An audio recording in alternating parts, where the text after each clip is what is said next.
Let's see here. Good evening, good morning. How's it going, people?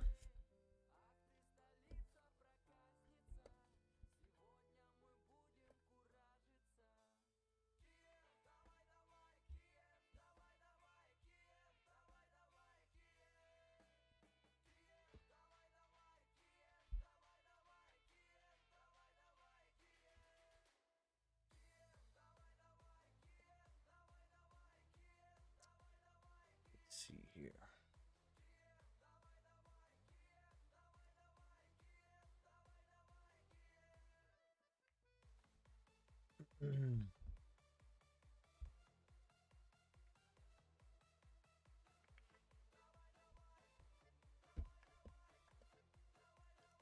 How's it going, everyone?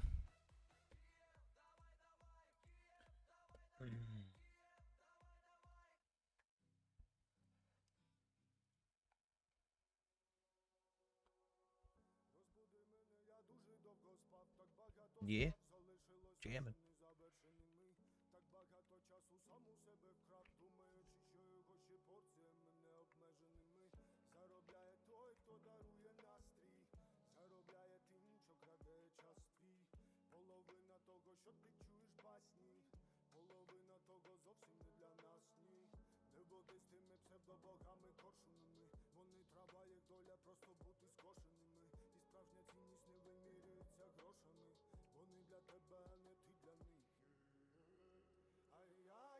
Netanyahu's becoming Zelensky. Okay, dude that never listens to a goddamn thing anyone says. I don't even think you have a proper assessment of Zelensky. I'm just gonna be honest with you. You're one of the most moronic people I've ever spoken to.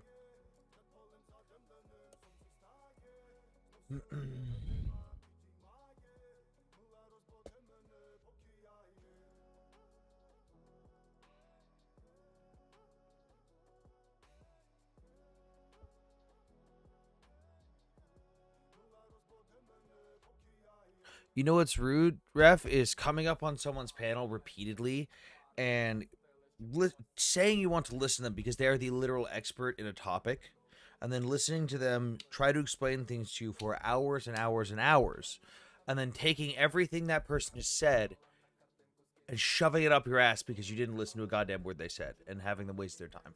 That's rude.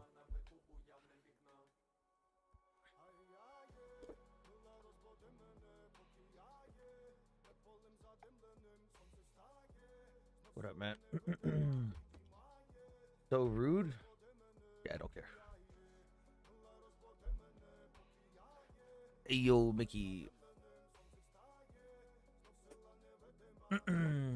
Welcome to Drill Command. That's shit. Good morning. Shit, I don't know if that was in Twitch or YouTube chat. K Kelso, good morning.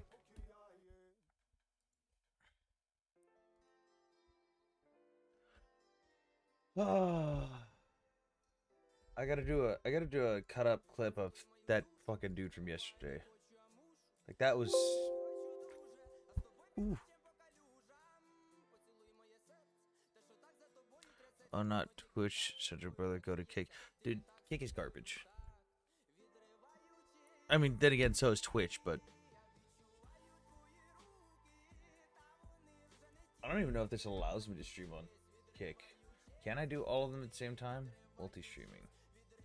Stream. Does it? There is a Kick section. Interesting.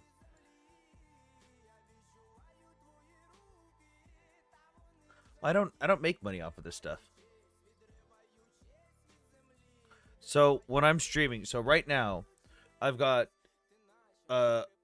TikTok Studio in front of me, and I've got Streamlabs OBS to my left, and I'm streaming on Twitch, Twitter, and YouTube all at once. The comments from the clip of just me.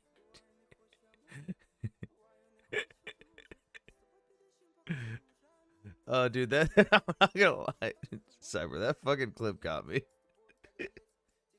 I don't know why that made me laugh so hard.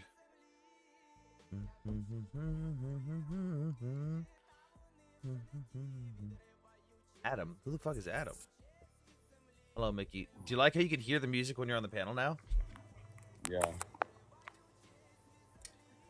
It's pretty sick. Yeah, no, man. But the MCMs, I mean, the actual revenue. But I mean, I know you're not interested in that. But I wanted to ask about the NPT. Okay. To see what exactly you know when it comes down to Israel and Iran. Main question is why is Israel pushing, or why has Israel pushed away from an agreement with the NPT compared to Iran? That was actually brought up last night, and there was the discussion was basically the only valid argument that I could see would be they don't want secrets leaked because there's been multiple times in history where Israel has had nations that it basically said, "Hey, we're your allies. You could trust us," and then stabbed them in the back.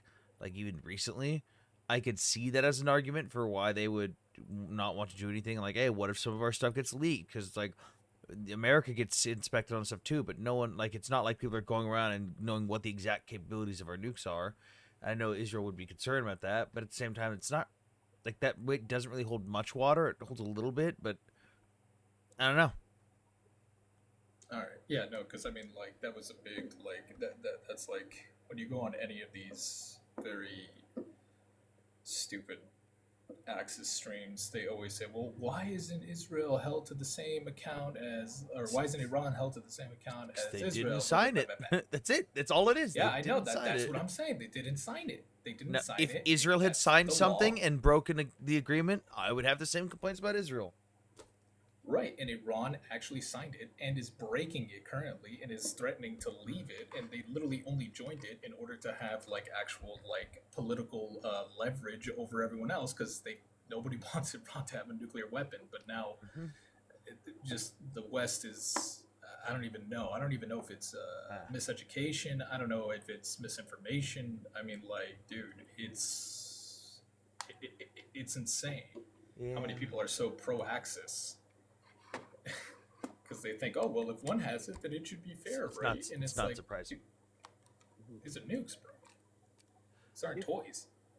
If they can have newts, why can't we have newts too? Oh my god, Ricky. I I don't get it. still have a fucking copyright Everybody strike. should have a nuke. I still have a fucking copyright strike from Al Jazeera on my YouTube channel. Ew. Bro, Al Jazeera's trash. They anyway, copy. so- Hey, here's the funny part. They copyright struck a Hamas video. They don't want the truth.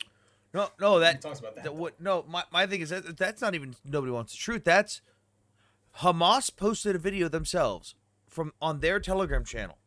Al Jazeera then covered that video and filed a copyright strike when I watched it, meaning Al Jazeera has rights to that Hamas video. Why is that? Hmm. Interesting.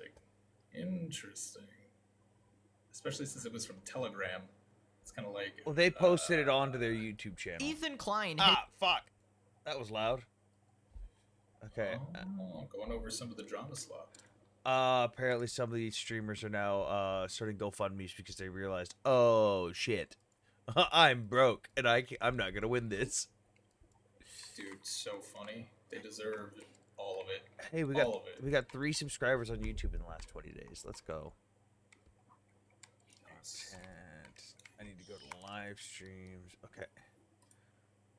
So where's past live streams? Okay. The one from last night. That one. I need to take the link.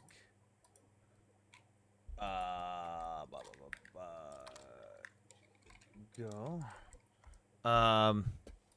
Did you guys have anything specific? Because I'm gonna try to limit. I'll leave Mickey. I'll leave you up for a little bit, but I'm gonna try to limit the amount of people that have up on the live tonight.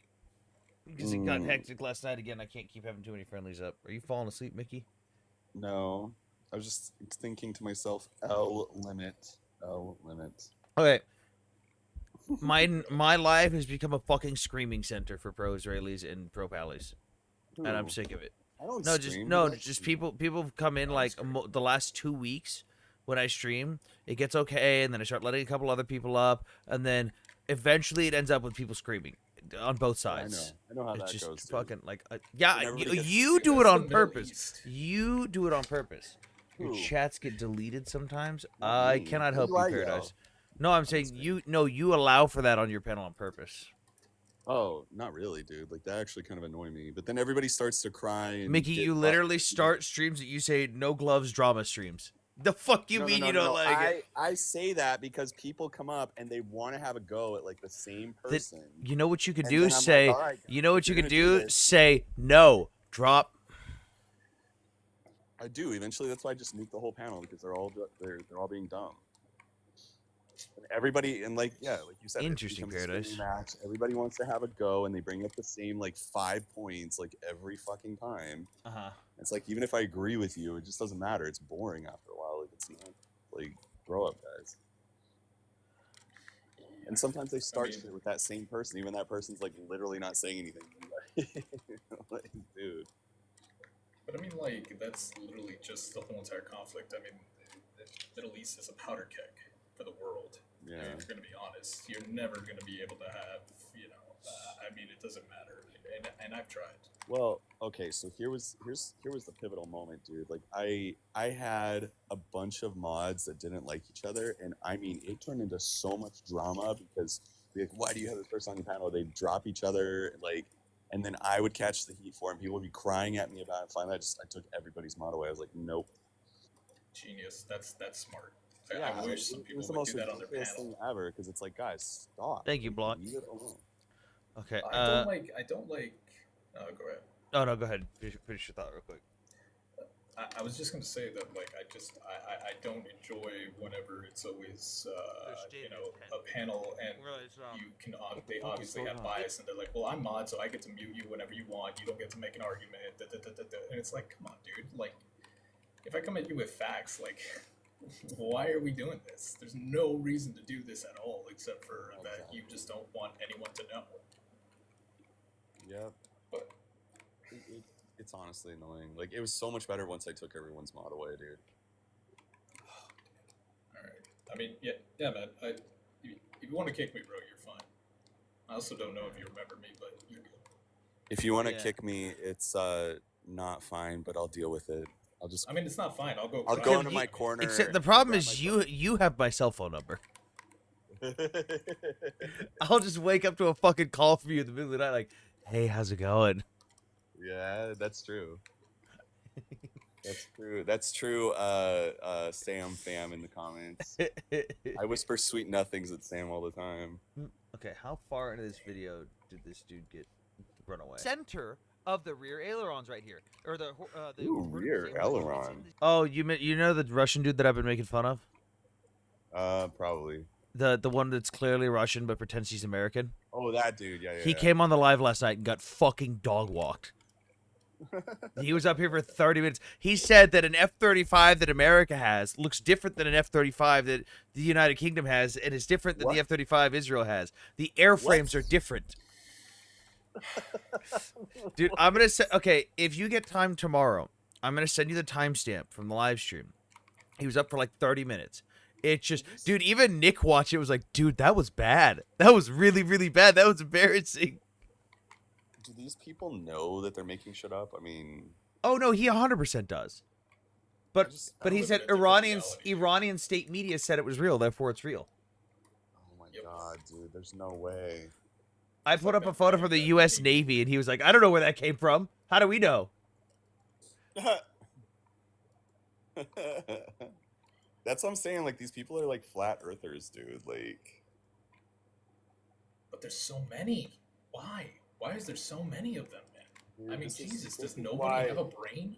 This is why, like, good high school courses in Right, so- science, history, critical thinking, and stuff are so important, and not to like water it down, but to keep it, rich and vibrant, and keep people focused. Because like, if you leave high school, like most of these people have, or even college, which is like, with enough knowledge to get yourself in trouble, but not enough to really put the pieces together, does that make sense? Where like you're in, Yeah, it's like you don't have enough to get the full picture, but it's you just 2014 don't enough have 2014 fundamentals. that, oh yeah, I right, ordered just that enough book. factoids that you'll just Wait a insert second. things that are Wait a absurd second, but in I thought it was the middle of the gaps in your knowledge.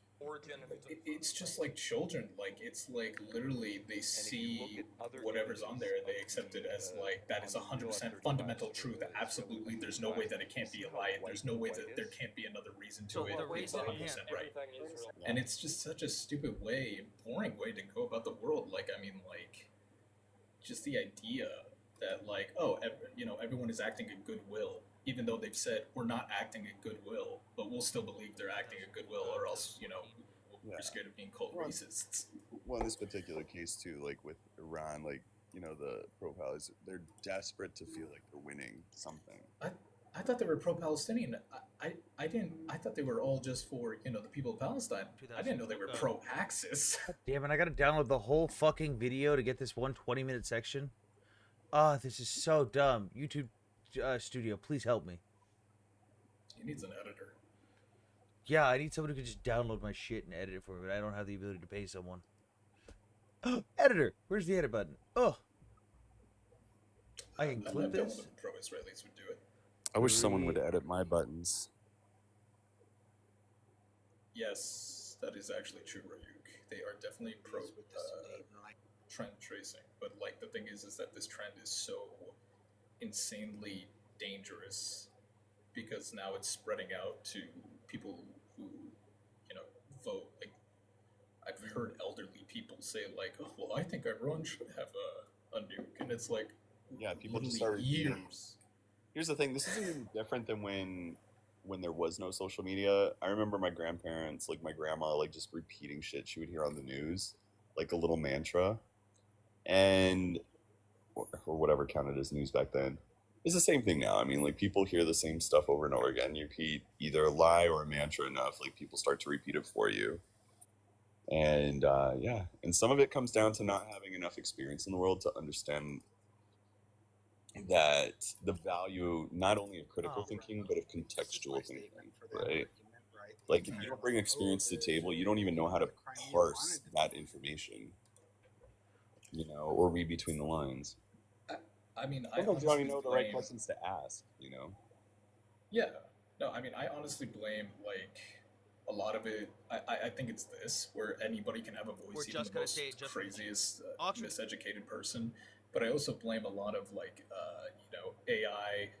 Quickly generated sort of answers where it's not exactly like quoted, it's not shown in reality. Like you have to dig deeper in order to find anything. So I Well, think the it's other thing too is if you tons of don't know that. how to use AI, it's like okay, it's like if you don't know the right questions to ask or how to ask the questions, then AI can be practically useless. Which it requires a certain level of expertise in the field to even know what you're asking it. You know, to and then to have enough expertise to even understand what it's spitting back out at you. You know. Yeah, I mean, like I've gone to arguments where people have brought up AI sources, and I bring up like actual government sources, and they go, "Well, that's just the Mossad," and I'm like, "You got it. Yep, you did it. That's the You Mossad. totally did it. How do I Everyone's the Mossad." create this clip? Create draft. So we lose Oh. 55,000. All right, Snack, thank you for coming up. I'm dropping for now. I'm gonna cry. Okay, bye-bye. Cry in the comments. Welcome to the Trumpino family, the mafia of the West. What? Nagasaki Part 2 coming soon? I think the coolest thing Anthony To ever who? said was, "How did we lose 55,000 to 2,000? Check the score." What? I'm so confused. What? I don't know. Blackboard test. It was hey Jess. It was some dude said we lost the Taliban. I was like, I'm sorry, have you seen the scoreboard? 55,000 to 2,000. Like what? It's more than that, actually. No, that's just the official numbers. Yeah. Jess, you have a lot of background noise going on. I am so sorry. What's up? Not a lot. I just made a lot of juice. Nice. Jews? Yeah. Juice. Oh. Like OJ. Multiple meanings. Donate Juice. donate Not Jewish people. Donate to APAC. I mean, if they support a politician that you like, sure. Other than that, there's no reason to donate to APAC. It's like YouTube auto deletes or shadow bans. I can only tell by if it shows on your end. Interesting, Paradise. It's very interesting. Actually, it might be Streamlabs because if I pull up the YouTube chat like in an actual window itself, it'll sometimes show comments for you that don't show up on the stream, which means that Streamlabs might be filtering it. I'm joining the Marines. I worry we might actually support. Bro, like, it's a volunteer force. One, you don't have to go, and two, every soldier Marine I know, like, always went in going like, man, I kind of hope I get my chance because there's always Yeah. there's always these years and years that you don't even get an opportunity to go to war, bro. Oh wait, yeah, Streamlabs will filter. Oh, that makes sense. They unalive themselves counts as our point. What? Jess, I'm gonna mute you when you're not talking because we could hear a lot of noise still. It's like a. I'm standing here doing nothing, I swear. I hear background It's probably noise. the AC. Okay. It might be the AC. I'm just gonna mute you for when you're not talking. Then. Oh, you already Hey, muted yourself. Pashto, what's going on, man? Of course, there's the Taliban man. Yeah, I would respond to Zaddy. Yeah. Right. So like basically that's pretty much like the whole military complex is. You have a bunch of these like soldiers up in queue, training all the time, training all the shit, and they're like, there's no wars out there. Y'all just want to fucking fight, go out and invade. You use your 4 years in the army, right? Make an excuse to invade and such. So I think that's kind of what's happening. Indeed. Wait, Wait, so all the guys time. are in the army going, wish I someone just would wanted an invade me." excuse to invade somewhere. That's what you Right, think it a is? bunch of these war hogs out there. I mean, Yeah. if you're a career general, I can't right? in tell the if this is Pentagon, just a troll or just a like. Yeah, I can't tell what's going on. I can't tell if this is a Quick- vet. If this is a quick vet bro troll. interjection. Did I I- just hear? I wish someone would invade me. Yes. Hot. No, I didn't No, say that. Like, let's Mickey, say Mickey down below you, aka Zaddy, is very He needs to control himself. I'm very invadable. Yeah, No, I but, disagree. like- I don't think he should control himself at all. I think No, he because should people open up for people invasion. I will actively watch viewers leave the stream when he does it. Like I will All the actually better. watch my viewer count drop. Well, No, look, that's they not went up. better. They went up. Look, you went from 65 to 66. I think Are there's a man you on wait? Reddit. Are you Oh, going to right. war for Israel? No, because we don't need to go to fucking war for Israel. Yeah, but like that's the thing. Like people in the American military want to go to war for Israel because I they're mean, bored. You act like the people The in the war U.S. odds military and haven't stuff. wanted to fuck up Iran for Like decades. John Bolton, John Bolton. Like the John the Bolton. people in the U.S. military wanted to fuck up No, Iran John for Bolton was decades. the UN representative for George W. Bush. He's like a war hawk, right? And Wait. he always wants to strike Iran. Like he wants to just have missiles on Iran all the time since the early 2000s. Host, can we please delete the Ukrainian flag? Can you go fuck yourself? Pashto, like seriously, bro. You got to stop like eating up these Russian talking points. Okay, Anyway, so I've made a clip and it is processing, but that dude was on my stream for 27 minutes last night, not 30, and dude, it was bad. Oh, here I'm gonna do the thing. Hey, everybody. Nope, tap and nope, share. nope, nope, No, nope, tap. not in that voice, not in that voice. Oh my god. Tap what tap voice the was that? screen, tap the screen, do the tappy tap thing, share Hey, whatever. I don't give a If fuck. you guys don't want to hear, my sultry voice, then start tapping the screen right now. I will drop you the second you start it, Mickey, because I actively watch. I'm Mickey. I'm not kidding. When you do it, I actively watch my viewers drop. Don't make me bring out the Barry White voice. I don't know. What does that say about the viewers if they're dropping over something like that? Well, they're rising. It means right they now, don't so want it's- anything to do with political talk when someone's going like whispering sweet nothings into the microphone. I mean, what else do we have to talk about? There's food, there's politics, there's sex. Like what? This is a Video games. political live stream. Yeah. And Oh my there's God. also food. Thank you, Mayan. Okay, we Israel have- forever. I'm gonna swap you out because this is gonna be funny. So thank you for coming up. Forever. We're gonna do something here, Mickey. We're gonna do something here. We do that. Yeah, and then we're gonna do that. What I do? Cyber, meet What I do? meet Mr. Taliban What's above up, you. brother? What's up, brother? Wait, who? Meet a Taliban man who claims that the Taliban never ran away and hid in Pakistan. What? That's By all the you way, I guys love fucking America, did. Just to let you know. You guys Well, are fucking, amazing people. What's up, Cyber? that's all the fucking Taliban did every time they got into an engagement with us. Yeah, Fucking And they it went ran to successfully. Pakistan. Did Yeah, you and it say? went Yeah, you successfully. ran away successfully. Yes, you did run away Yeah, yeah, but successfully. think about it. Think about it. The Taliban are the only group that could fight. Think about the H group. No. Even the No, no. IRGC. Oh They are no! Yes, because nothing like running the away. Taliban. Hold on. If they didn't Nothing. have the ISI to run to in Pakistan, they ISI wouldn't is have also stood a weak. chance. But even ISI is also weak. ISI is okay. That's not the point, Pashtu. All right, Wait. all those Taliban dudes would run away to Pakistan at the end of every fighting season, right? Sometimes we would follow them across the Wait, border, even though we weren't supposed to. But wait. Which version of Taliban are you? Are you the Kandahar. TBK? I'm Kandari. You're Kandari. Ooh. Fully Kandare. Yes, sir. Ooh, I'm sorry about that one, my man. Why? What's wrong? That's the strongest group in Afghanistan.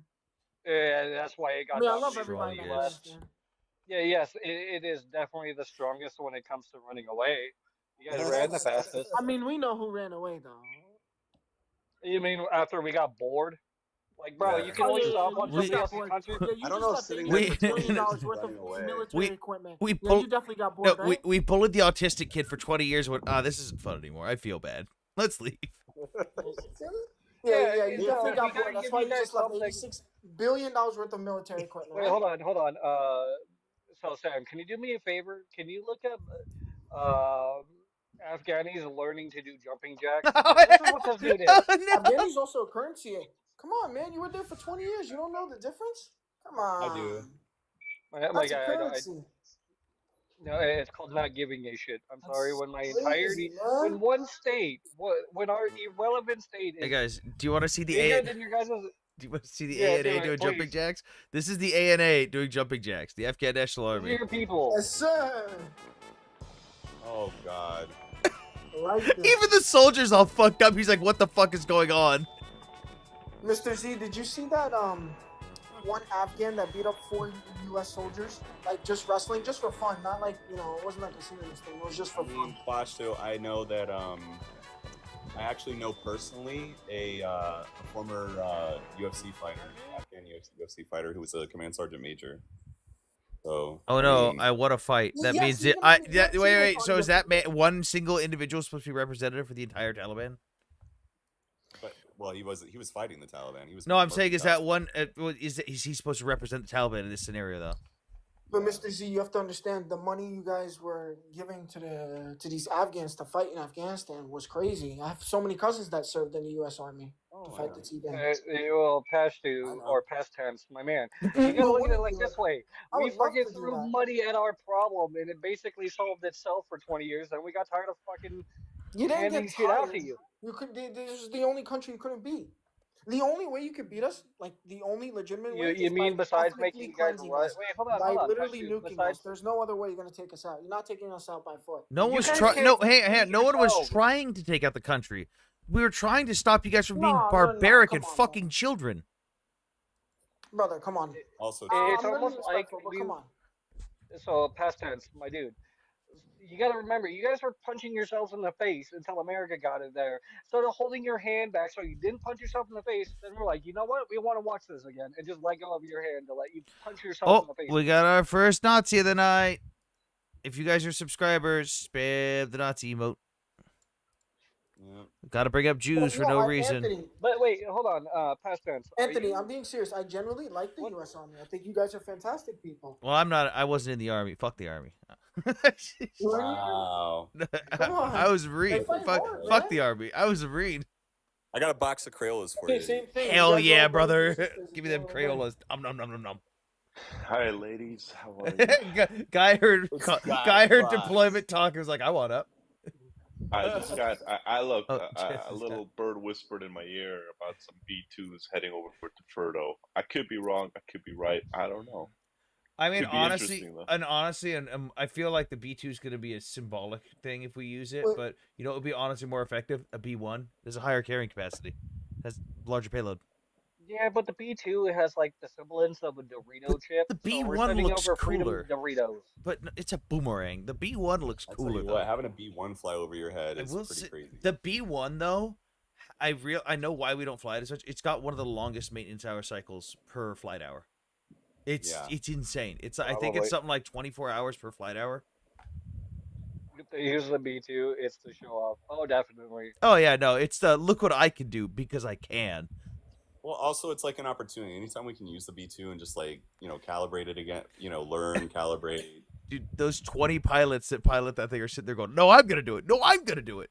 Oh, everyone's Oh trying to get shit! some right now. Thank you for the subscription. Everybody wants a piece. Sure. I thought that the GBU 57 can only be deployed by the B2 or B52 though. That's what I read. I could Not be the wrong. B52, because I don't think the Gotta B52 get to has justify the right price bearing. tag. Scott, I have a question. Uh-huh. If you had to get rid of one, apparently since it's considered the T group, if Uh-huh. you had to get rid of one T group, what group would that be? Taliban. Oh wait, we already did it. Wait, why is it T-band? Why is it not maybe H group? Why not them? Why not the Because they IRGC? control. Why Because is they it- why control is an that entire the No, country. T-band? We're weak. I'd say Muslim Brotherhood. I'm sorry. Muslim Brotherhood. Get rid of the entanglement. Get rid of the group that's tying them all together with Iran. Okay, but why'd you You start? got a with the T-band point. You first? got a point there, Sam. Bring back the Northern Alliance. No, wait, but Scott, who would you take out first? He just said Muslim Brotherhood. Okay, fine, that's fine, but what I- group though? I'd say the entirety of the Muslim Brotherhood. I wouldn't break it down into groups because Okay, fine, but what group would you want to start with? IRGC. Okay. yeah, I'm not breaking it down. I'm all encompassing. Fuck them all. Let's have US and T-band stop the IRGC. Did you just say RNGC? But- What are they? A bunch of fucking Republicans now? IRG, whatever their stupid group is. Whatever it's called. Registered Nurses Revolutionary Guard Force. Guard Corps.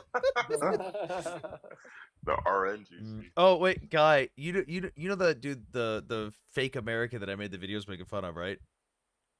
No. The one that the fake dude the dude with the clearly Russian accent.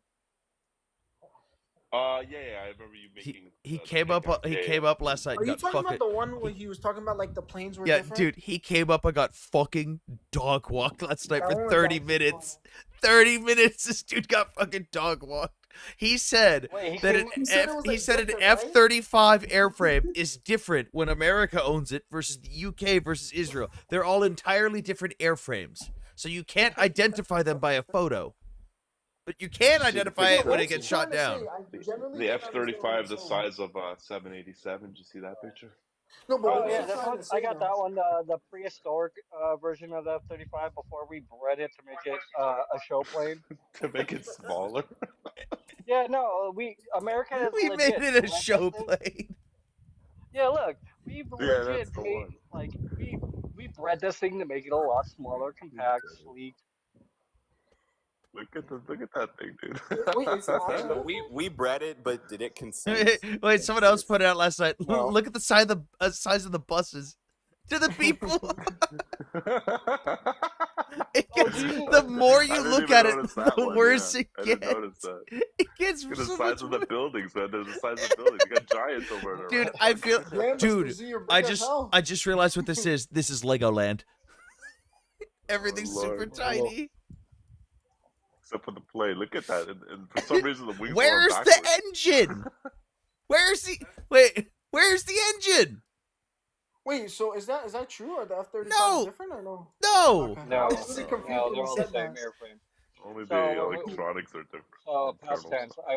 I will educate you on a little thing just so you can take it back to your T-band buddies.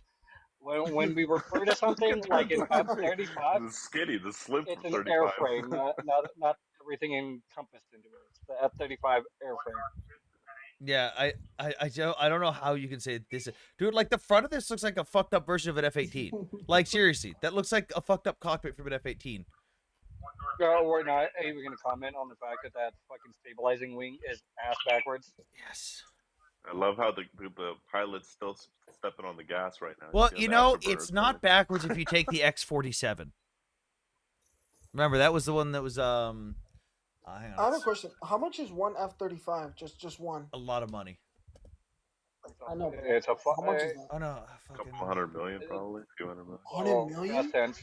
Yeah, past tense. Take Afghanistan's GDP and multiply it by 5. You can buy Oh wait, no, one. that was the. Even the actually No, you the don't. stabilizers are the same on that one. They aren't facing backwards. Interesting. Cyber. What's up? Can we You're at least thinking agree of on one the thing? If we don't have FY23, the one Hey, that 1 challenged the second. Raptor, but didn't No, I'm win. thinking of this. Oh, that actually looks fire. The problem is it was taking too much to stabilize it. Like, it's great at maneuvering, but flying at normal, stable speeds, it was awful, so the Russians canceled it. We had a yeah, similar program. yeah, the FY23. That was the Uh, prototype that went up against the F22, and the F22 was the one that no, won. you're Look thinking of up the you're FY23. thinking you're Check it thinking of out. the fat. You're thinking of the fat one, right? Oh no, this one. Okay, I know which one this is. Yeah, it's got the The reverse the wings. YF-23. The YF23. I said FY. You're right. Yeah. YF23. Hey guys, you want to hear something cool? No. What's up? Okay, so I'm in contact with members, including the commander, one of the commanders of the former Afghan female tactical platoon. A lot of them live here, like in the DC area now. I don't know if you guys. Fucking out of all of us, Zaddy would. What's The that? one- Wait. out Let of him all finish. of us, you Let's would be him the finish. one reaching out to the female Afghanis. Wait. Let him finish. Let him finish. Jokes aside, jokes aside. So several of them, in fact, it sounds like a majority of them would like to do this, but several of them have been interested in going into the U.S. military. And obviously, they already have some training; it'd be pretty easy for them, right? And so they basically, I was thinking about it, like I was given some advice, and I was thinking to myself, like maybe a couple of people would love to volunteer to give them some good recruitment advice. You know what I mean? Citizens to Soldier program. What's It that? deals with huh? wait. So wait, Anton, who are you referring to? Which profile? Someone in the chat goes, "Bro, has anyone looked at this guy's profile, Lamau?" And I can't tell if he's talking about Mickey or Pashto. He said Pashto. Pashto, what kind of fucked up shit do you have on your profile? I don't have anything, bro. It's past tense. Guys, get it right. It's past tense, just like the Taliban. But Zaddy, if you want to legit get some help on enlisting into the U.S. military, especially when you go Army, Citizens to Soldier program or Soldier to Citizen program. It deals with a lot of foreign nationals and people of allied nations or allied units that were overseas, getting them integrated into the U.S. military. Was that the same thing as Mavni back in the day? Yeah. Pashto. Okay. Pashto. And the thing is, they can Hang help on. with stuff like Hang on. ASVAB, like. Hang on. Because. Mickey, hold on. What the fuck is this? What? Yo, that guy is stealing. What? What happened? Yo, what's I don't up, get bro? it. Yeah, Why? his videos are unhinged, bro. He's got some What crazy the videos. fuck, dude? Yo, what's up, Why? everyone? What? I don't get it. What's the problem? What do you mean, what's the problem? Why do you get some weird shit on your fucking profile?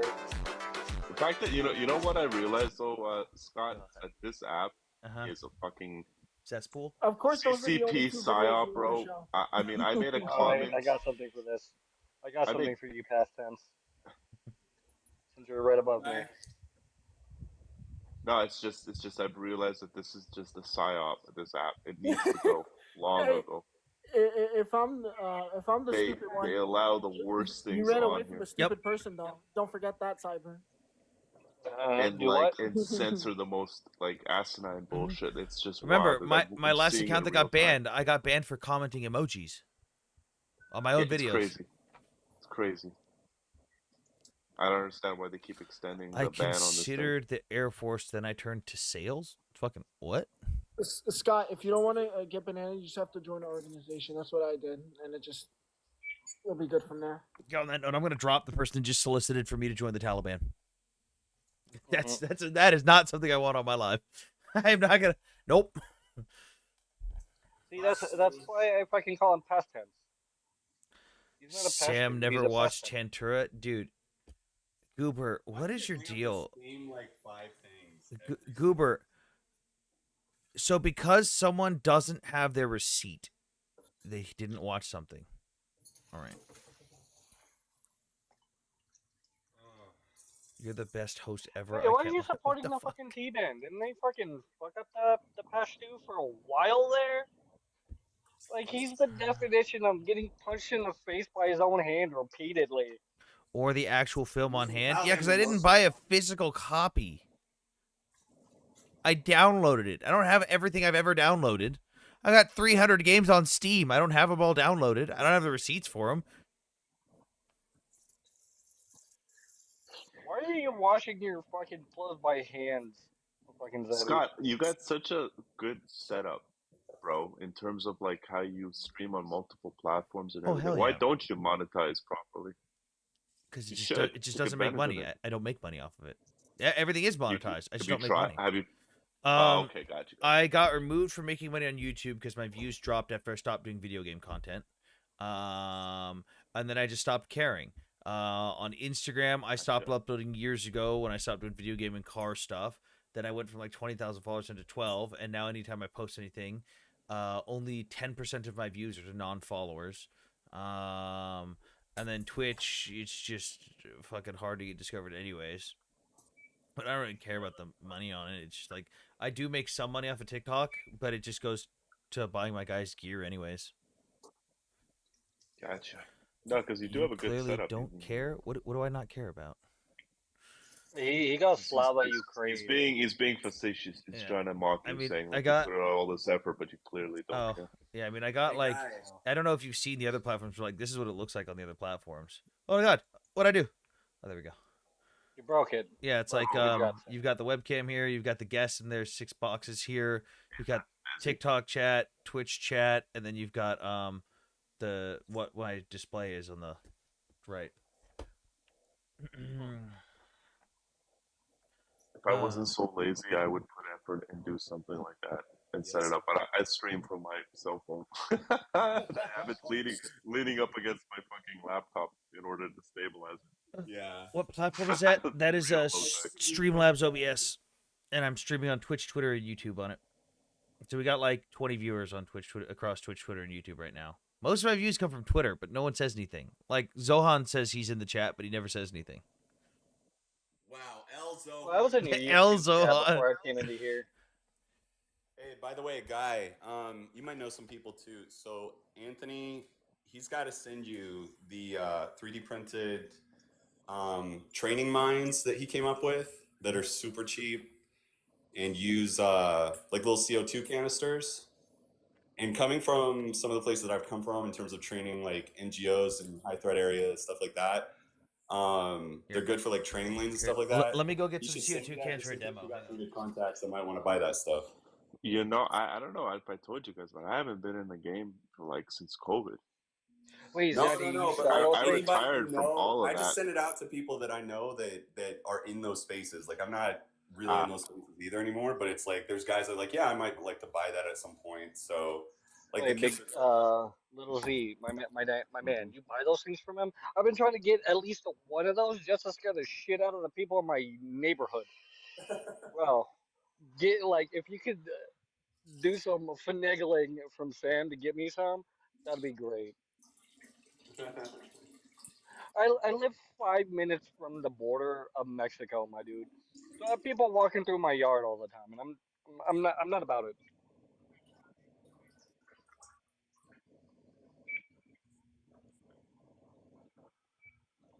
Yeah, I haven't been in the contracting game since COVID. That's when it ended completely for me. Guy, have you seen what these are though? Yeah, man, I feel you.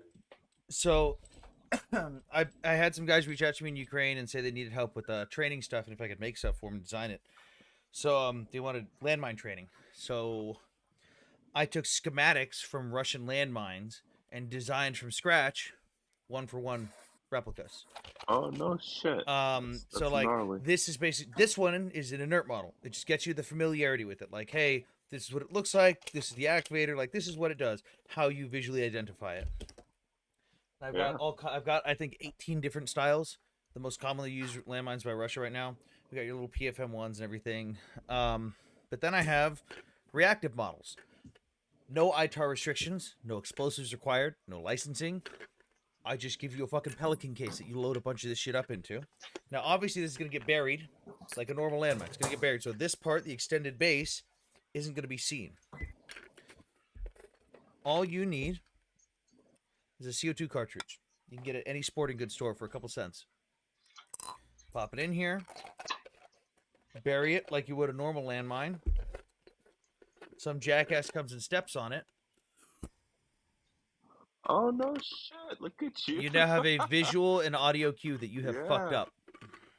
And guy, those are less Good for you, expensive man. than the rubber trainers that That these it different cost groups me like buy. Dude, maybe like patent that shit and market it, it's man. like 150 200 bucks something. each. Is it to make it cost you 150, 200 bucks? Yeah, Okay, because that's actually I made all well, these. the I CO2 made the panel. designs from scratch. Like I took the schematics, the Russian schematics and photos that were god awful, and designed it from scratch. So like this one, different design. Oh shit.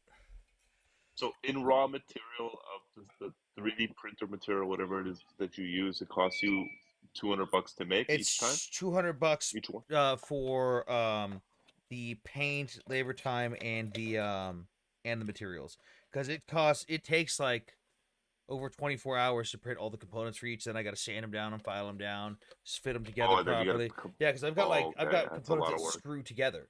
So like you get a lot of variance. Even when you're 3D printing, you got a consistent printer. There's a lot of inconsistencies with it, so I have to like make sure it works. But like Dude, market that shit to the U.S. military. I've been giving them to Ukrainian units for free. But You could sell it, bro. Get yourself a contract and.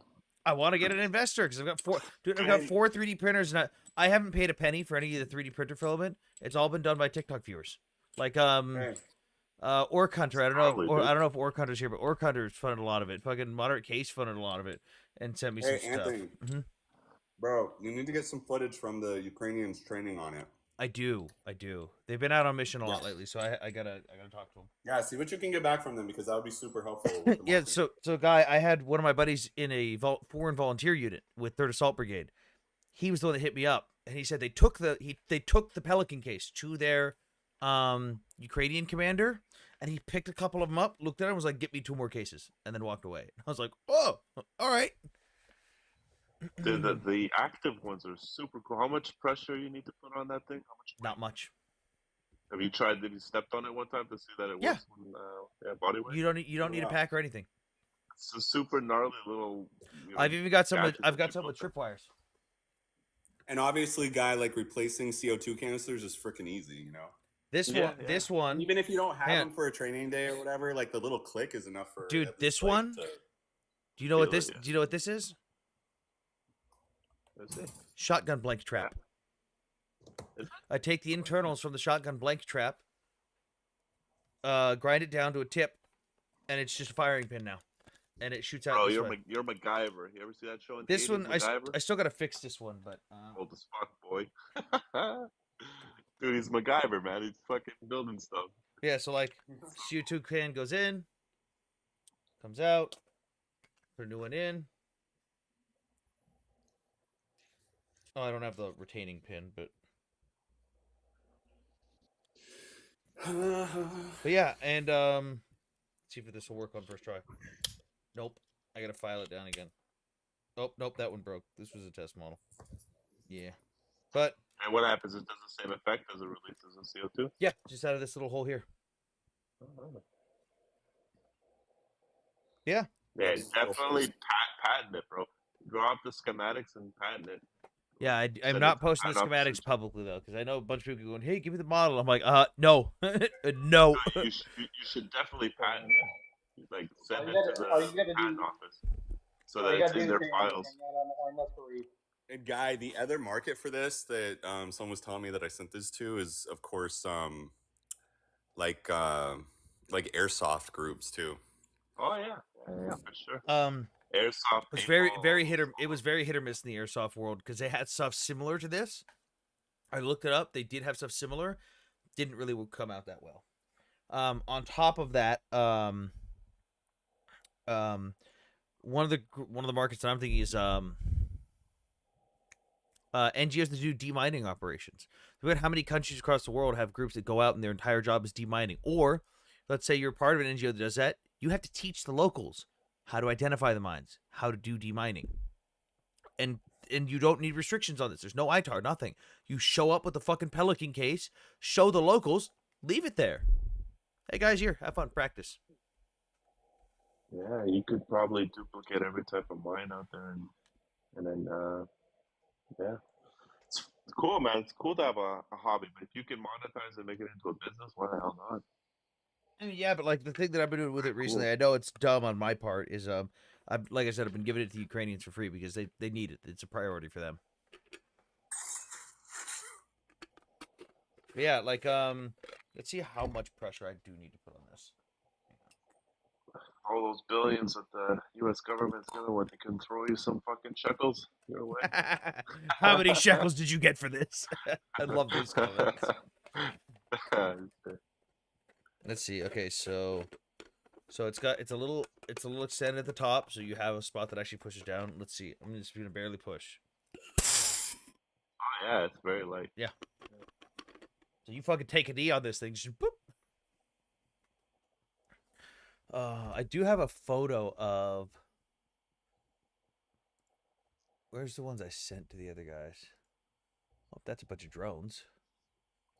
Let's see. Oh, there Do we you go. mind me asking why you don't just get a small business loan?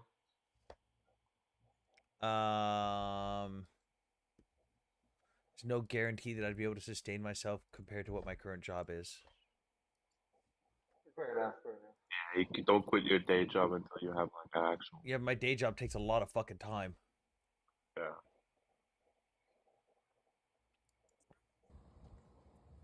Oh, here's a video of one of the other ones working. Okay. No, you can market them on TikTok Shop too. No lay. World War III will not start because of Iran. Don't worry about that. No, Yeah. nobody's coming to the aid of Iran. Nobody cares. Yeah. China, Russia, they got their own things to deal with. They couldn't care less about Iran. All right, here. I've got some pictures and videos of this stuff working. Hey, World News. What's up, Anthony Scott? Chilling. Okay, so this is the stuff that I gave to some of the units. So you can see that I got it packed in here in the foam. I got multiple layers of it and everything. Look at you with the proper fucking. And kit. then this is the whole kit. This is the whole kit. That's so gnarly, man. Good. All right, where's the? How do I rotate it?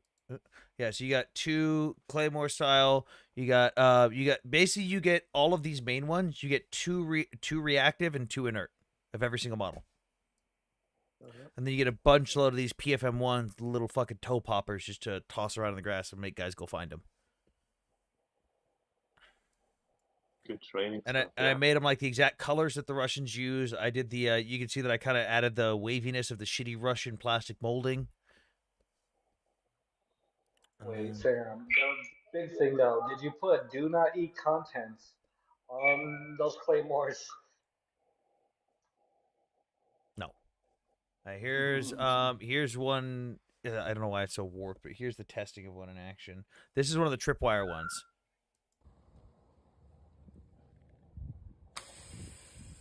Just something simple. That'll do. Yeah. Let's see. Is this a different one? Oh yeah. Just a quick spray out the top.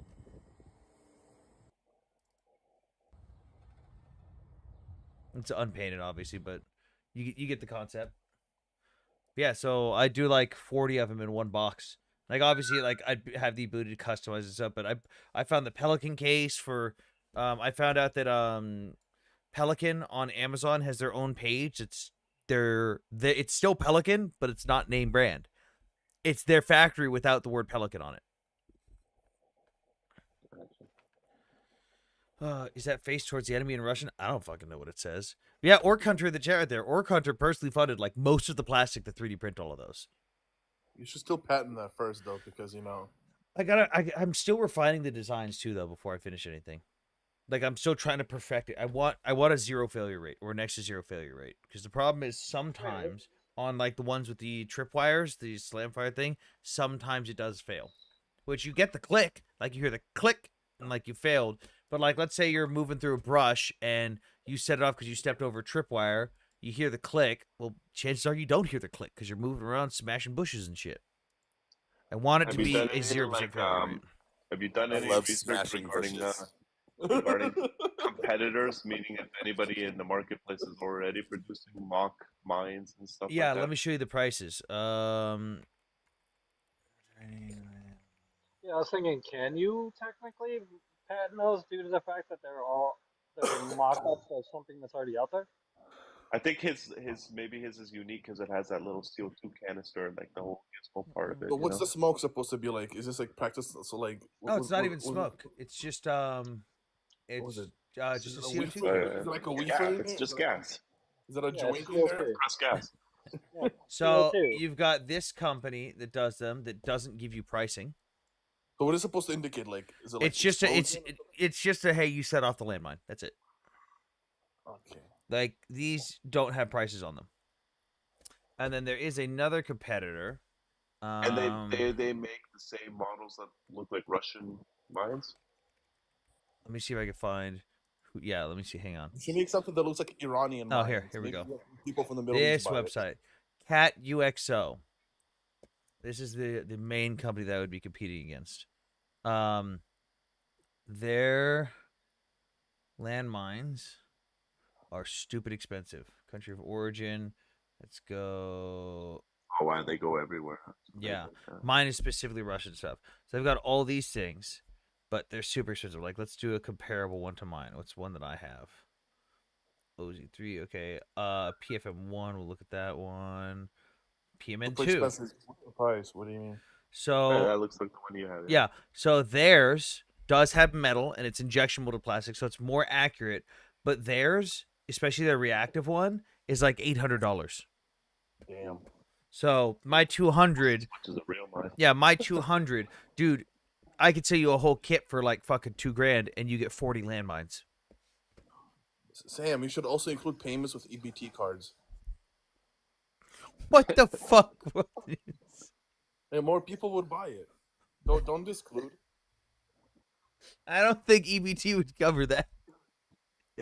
Cash assistance. Oh my god, I saw a sign at my grocery store, and there's a sushi bar at my grocery store that says, "We take EBT." And I was like, why are you spending money with your EBT card on sushi? Well, Sushi's good, though.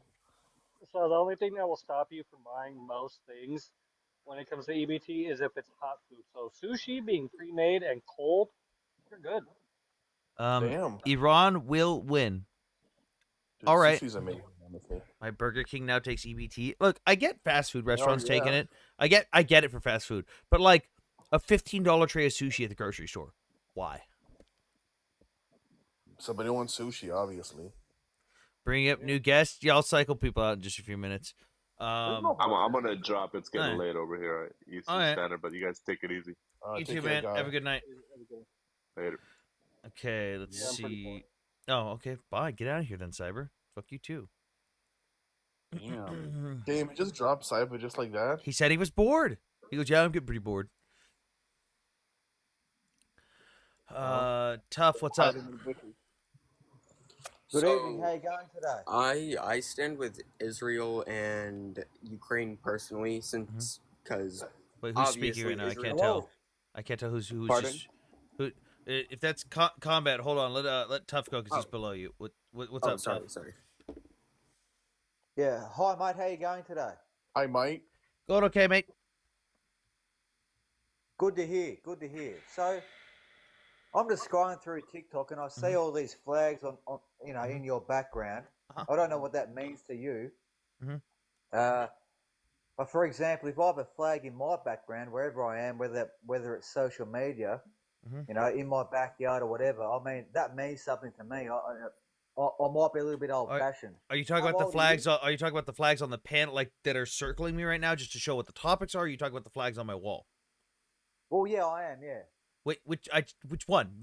These or the ones around me? No, the ones that on your TikTok here. Oh yeah, it's just stuff Topics. it's just for topics right now. It doesn't mean I support Sure. every country in here because obviously that would make no sense. It's just Yeah, these are the countries currently involved in conflicts or countries that I may or may not support depending on which flag it is. Sure. So, I've seen you a couple. I'm just scrolling through TikTok. I don't normally, jump on too many times, but I've seen you live a couple of times. But I'm a little bit intrigued, to say the least, regarding your your view, what's going on in Ukraine right now in Russia. I just want to see where your moral compass comes into this, because we understand that the Democrats created this war, okay, this so-called war in Ukraine. We understand that. What do you mean by what do you mean by so-called war? I'm confused. And what do you mean? Wait, Wilderness, hold on. What do you mean by so-called war? Well, what I mean is that it was created and manufactured by the Democrats. What was What? The Democrats forced Putin to invade? No, I didn't say that. How can you elaborate on how exactly the Democrats caused the war? I'd love to. So we understand that if America got too close, okay, near their port, okay, near Russia's port, for example, and so on and so forth. They keep giving them warnings over and over again after many a year, and Russia, they come from all different angles all through Europe, and Russia kept warning and warning and warning, okay, and now they've had enough because they got too close. So I'd like to ask you this question. Wait, I want to get some groundwork first before we go to the question. I want to establish some groundwork here because I'm a little bit confused on this. You said America kept going forward, and then that was the final straw. What was it that was the final straw in your mind? Because what changed between when Russia invaded and when they didn't? Was Crimea. The final straw was Crimea. When Russia invaded Crimea and illegally annexed it? No, well, don't be facetious. I mean, I'm here. No, I'm being factual. Well, I would disagree with that. What I would say is they got told no. Okay, no means no, and America. What did they get told no about? Get told no about what? Well, I'm trying to explain it. Oh, this guy's an okay. Pause. So what we need to understand is right? Well, Ukraine were going to join. Okay, that was the plan. There's no doubt about that. Okay, that would have effed Russia up. When are you speaking every of? Single metric you can. What year are you speaking of? Before the 2014 invasion or before the 2022 invasion? Excuse me? You said Ukraine was gonna join NATO, or they were planning to. What are you? After 2014, it started back in 2014. We understand that, but what I'm trying to ask you is how much more can Russia take? Okay, they are the enemy, so-called enemy to America. Okay, they're both enemies. I don't agree with Russia. Just to make a bit of a ground rule here. You seem to be doing a lot of stuff to excuse their actions, though. No, well, don't be like that. Don't be like that. I'm just calling a spade a spade. Okay. Well, that's what you think you're doing that. So we need to understand if you keep poking the bear's eventually going to poke back. You're a fucking idiot. Hey, World News, hold on. I know World News. Hold on. Tough. In 19. This going to be belligerent. I told him to stop. I told World News. Hold on. World News. Hold on. Tough. What document did Russia sign in 1997 with regards to NATO? Do you know? Oh God, they've signed that many. I have no idea. It's been that many. Okay. I don't know. The 1997 Russian NATO Founding Act for Peace and Cooperation. Can you take a guess what's in this agreement? No, I have no idea. In that agreement, and I encourage you to read this document, Russia agrees to NATO expansion and even offers assistance. No, that's absolute garbage. No, it is. You can read the document yourself. The Russian NATO Founding Act for Peace and Cooperation of 1997. It was signed in May in Paris. April in Paris. When I get off here, I will read it. Okay, yeah. But I don't believe. I believe there would have been certain terms and agreements. Okay, but Russia have always said, do not come this way, do not come that way, don't come near us. We don't trust you. We all know that. Putin's the only one that said that. It's only Putin has said that. Only Putin has said that. Gorbachev didn't say that. Yeltsin didn't say that. Now, Yeltsin is the one that signed the 1997 agreement. Well, I'm giving you some context here because you seem to be missing a lot. Yeltsin was the one that signed the 1997 agreement, and although he does acknowledge that they were kind of forced into it, he did admit that, like, hey, if we want to move forward and be peaceful, if we want to be the Russia that's not invading other countries and having people pissed off at us, we should sign this document. What I'm saying to you is, you're an idiot. Vadim, you're an idiot. World, hold on. Hey, tough. I want you to think about something I'd here, lo- Tom. Can Do you I not finish up think what I'm that, saying here? man, Why do you my keep man? interrupting me for, mate? I'm still speaking Because here. because Okay, I'm listen, still I'm speaking. asking you to think And about one he thing. didn't have a chance to speak. To be fair, Tough. He's just popping in for the first Yeah. time. So I would wonder if we could think about this in terms of maybe Putin is actually proving the necessity of NATO. You know what I mean? Like he's literally doing exactly what NATO was Look, I don't care. created I to don't defend care, mate. I against. don't care. Okay, what I'm trying to say to you is, okay, Oh, you don't care is that then? Okay, you're not here to have a conversation if you don't care.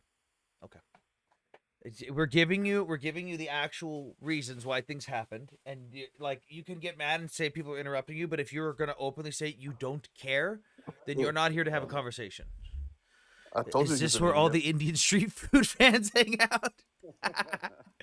I told you, Sam, that guy's an I idiot. know. Combat. What's up? What was on your mind? All right, so I personally stand with Israel and Ukraine since Iran has been attacking Israel since before I was born, and I was born in 2007, March 20th, 2007, just for clarification.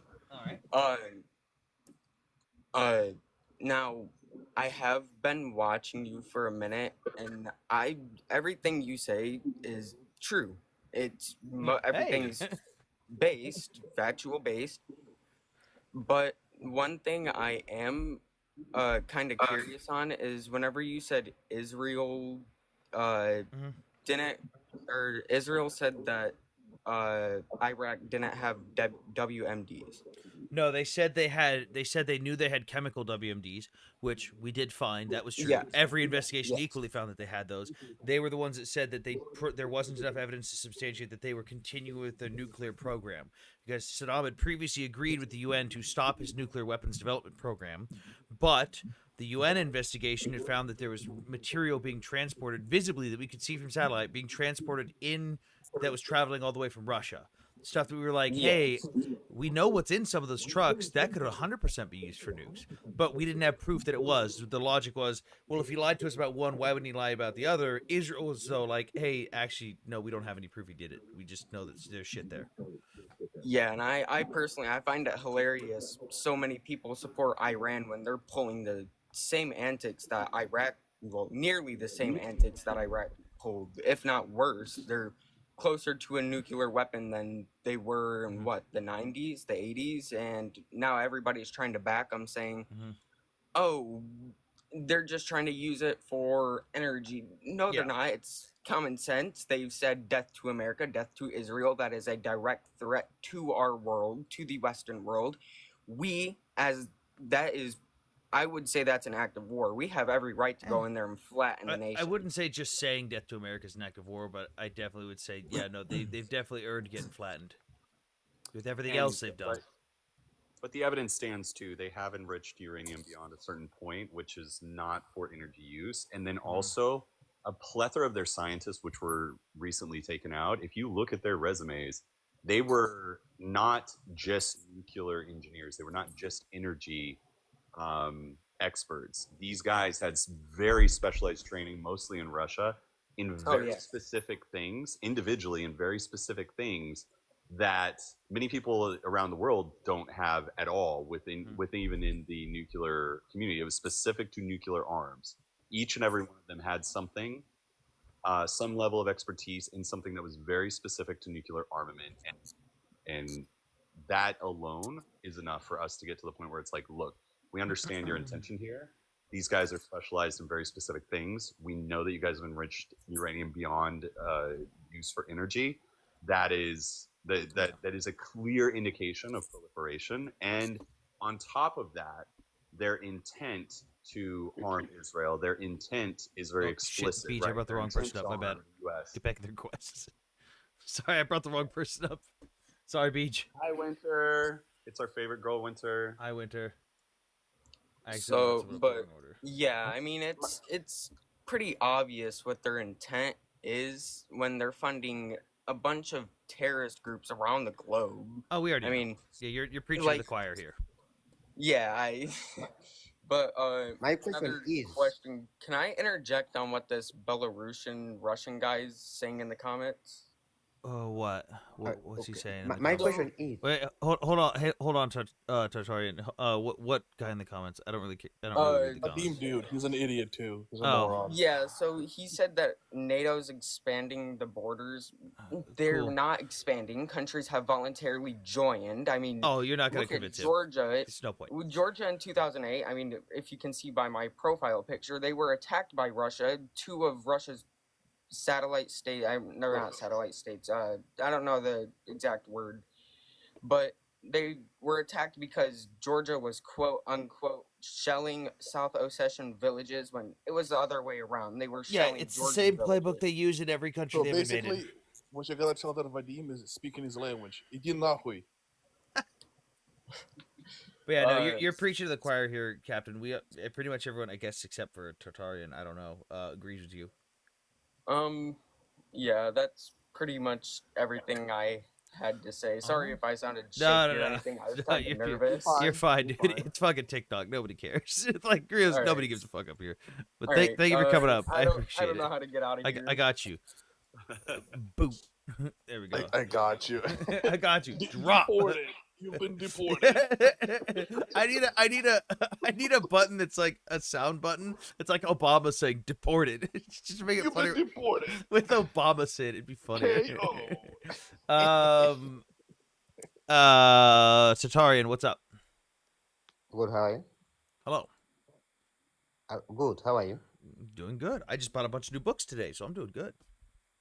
Okay, my question is, Uh-huh. it's like someone has given Israel and America that permission to detect who to be holding nuclear and whatever. Who is responsible for this world to move? No, it's not up to the United States and Israel. No one gave us the authority to. Although we are world powers, no one gave us the authority. It was the organization that Iran agreed with. Iran signed an agreement to be part of an organization. You pulled out of that because that wasn't the only agreement that Iran signed on to. Out of that, hang on. The agreement they had with the United States was not the only agreement they signed into. Because the Western propaganda. No, Tartarian, you're missing something. If the only agreement you are, because I think you're assuming that the agreement with the United States that we pulled out of was the only agreement that Iran was party to. That's not true. Because they were in an agreement with another organization that had nothing to do with us that they were still violating. Israel has been attacking sovereign states and dismantling them. He's not listening to you, Anthony. Tartarian, are you going to listen to anything and have a conversation? Or are you just going to monologue? He's not. Listening to you is okay, but you feeding us. Okay, cool. How many? Okay, was there any other organizations that Iran agreed to nuclear non-proliferation? Because those organizations are Western based. You know, it is time that we can believe the truth. It is now time for. Okay, go back to believing the truth in Africa. Equality does not exist, my man. Relax. Go back to believing the truth in Africa. I don't care. If you want equality, go to Belarus. Like if you're not gonna have a conversation, I'm not gonna talk to you. If you're just gonna monologue and just ignore facts, I don't care. By the way, guys, I got some new books today. Mickey, I might let you borrow this one afterwards because it's kind of interesting. It's called Platoon Leader: A Memoir of Command in Combat. Aww. I've got this one says it's got new updates, so I was curious what they changed in it. It's called The Shortest History of Israel and Palestine. Oh wow. Democracy in its finest. Hey, this is a TikTok live, not a democracy. Africa knows the truth. Africa knows the truth of everything. Africa doesn't know how to stop shitting in the streets. There's a new copy of Fahrenheit 451. My old copy from high school is kind of tattered. I figured I might. Hey, it's the 50th or 60th anniversary. Might as well get a new one. I got Auschwitz, a doctor's eyewitness accounts. So this is written by a doctor who was at Auschwitz, which is kind of interesting. We got a book on World War I, just an overview on everything that happened. Very nice. I got a book on the siege. This is about our bullshit with Iran and the hostage situation. Nice. A lot of shit to read. The Grape of Nanking. Okay. I got The Last Stand of Fox Company, Marine Corps unit that was fighting in Korea. I got Air Warfare Illustrated Atlas, just going over different parts of where things happen throughout different wars. Very I've nice. got a book. That looks like one of those discount books at Barnes and Nobles, though. I've got got a book on the Cold War. It's okay. Tank Warfare and World War One Illustrated Atlas. You got anything on the Taliban? I wish I could read. Yes, I do up there. Actually, Oh no, shit! I was joking, but you actually do. Damn, all right, shit, okay. Yeah, it's kind of funny though. It does include the Taliban, but it's titled "Islam and Violence in the Modern Era." And guess who's on the cover? It's not the Taliban. Saddam Hussein? No, it's Hamas. Oh, close enough. Close enough. You propaganda not working. It's a different word now. All right. You Also, the reason I got this book is because it was banned and discarded from a college library in Colorado. Shocker. A book talking about Islam and violence was banned in a college. Crazy how that works. And it just happens to me that the dude on the cover is a Hamas member. Hey, it is what it is, man. It happens. You know what? It's right next to my book called Islam After Communism. Oh, that's very gay. I mean, that's good.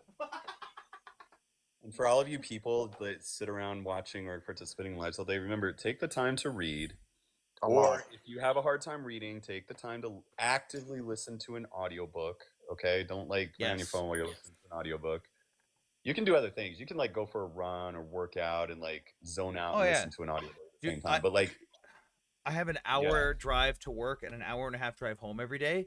It's listening to podcasts or audiobooks every day. I mean, or just read foreign policy, Brookings Institute, get those professionals' opinions, and you'll be just as fine. It's like every day I'm getting 2 hours of audiobooks or podcasts. Those places, those sites like Brookings Institute, foreign policy, they have some in-depth stuff that you're not gonna find it in a lot of books, even, you know? Yeah. Well, so Foreign Policy has a pretty decent. Well, first their magazine, but also their podcast, and then CSIS, basically anything CSIS. I agree. Things like you said.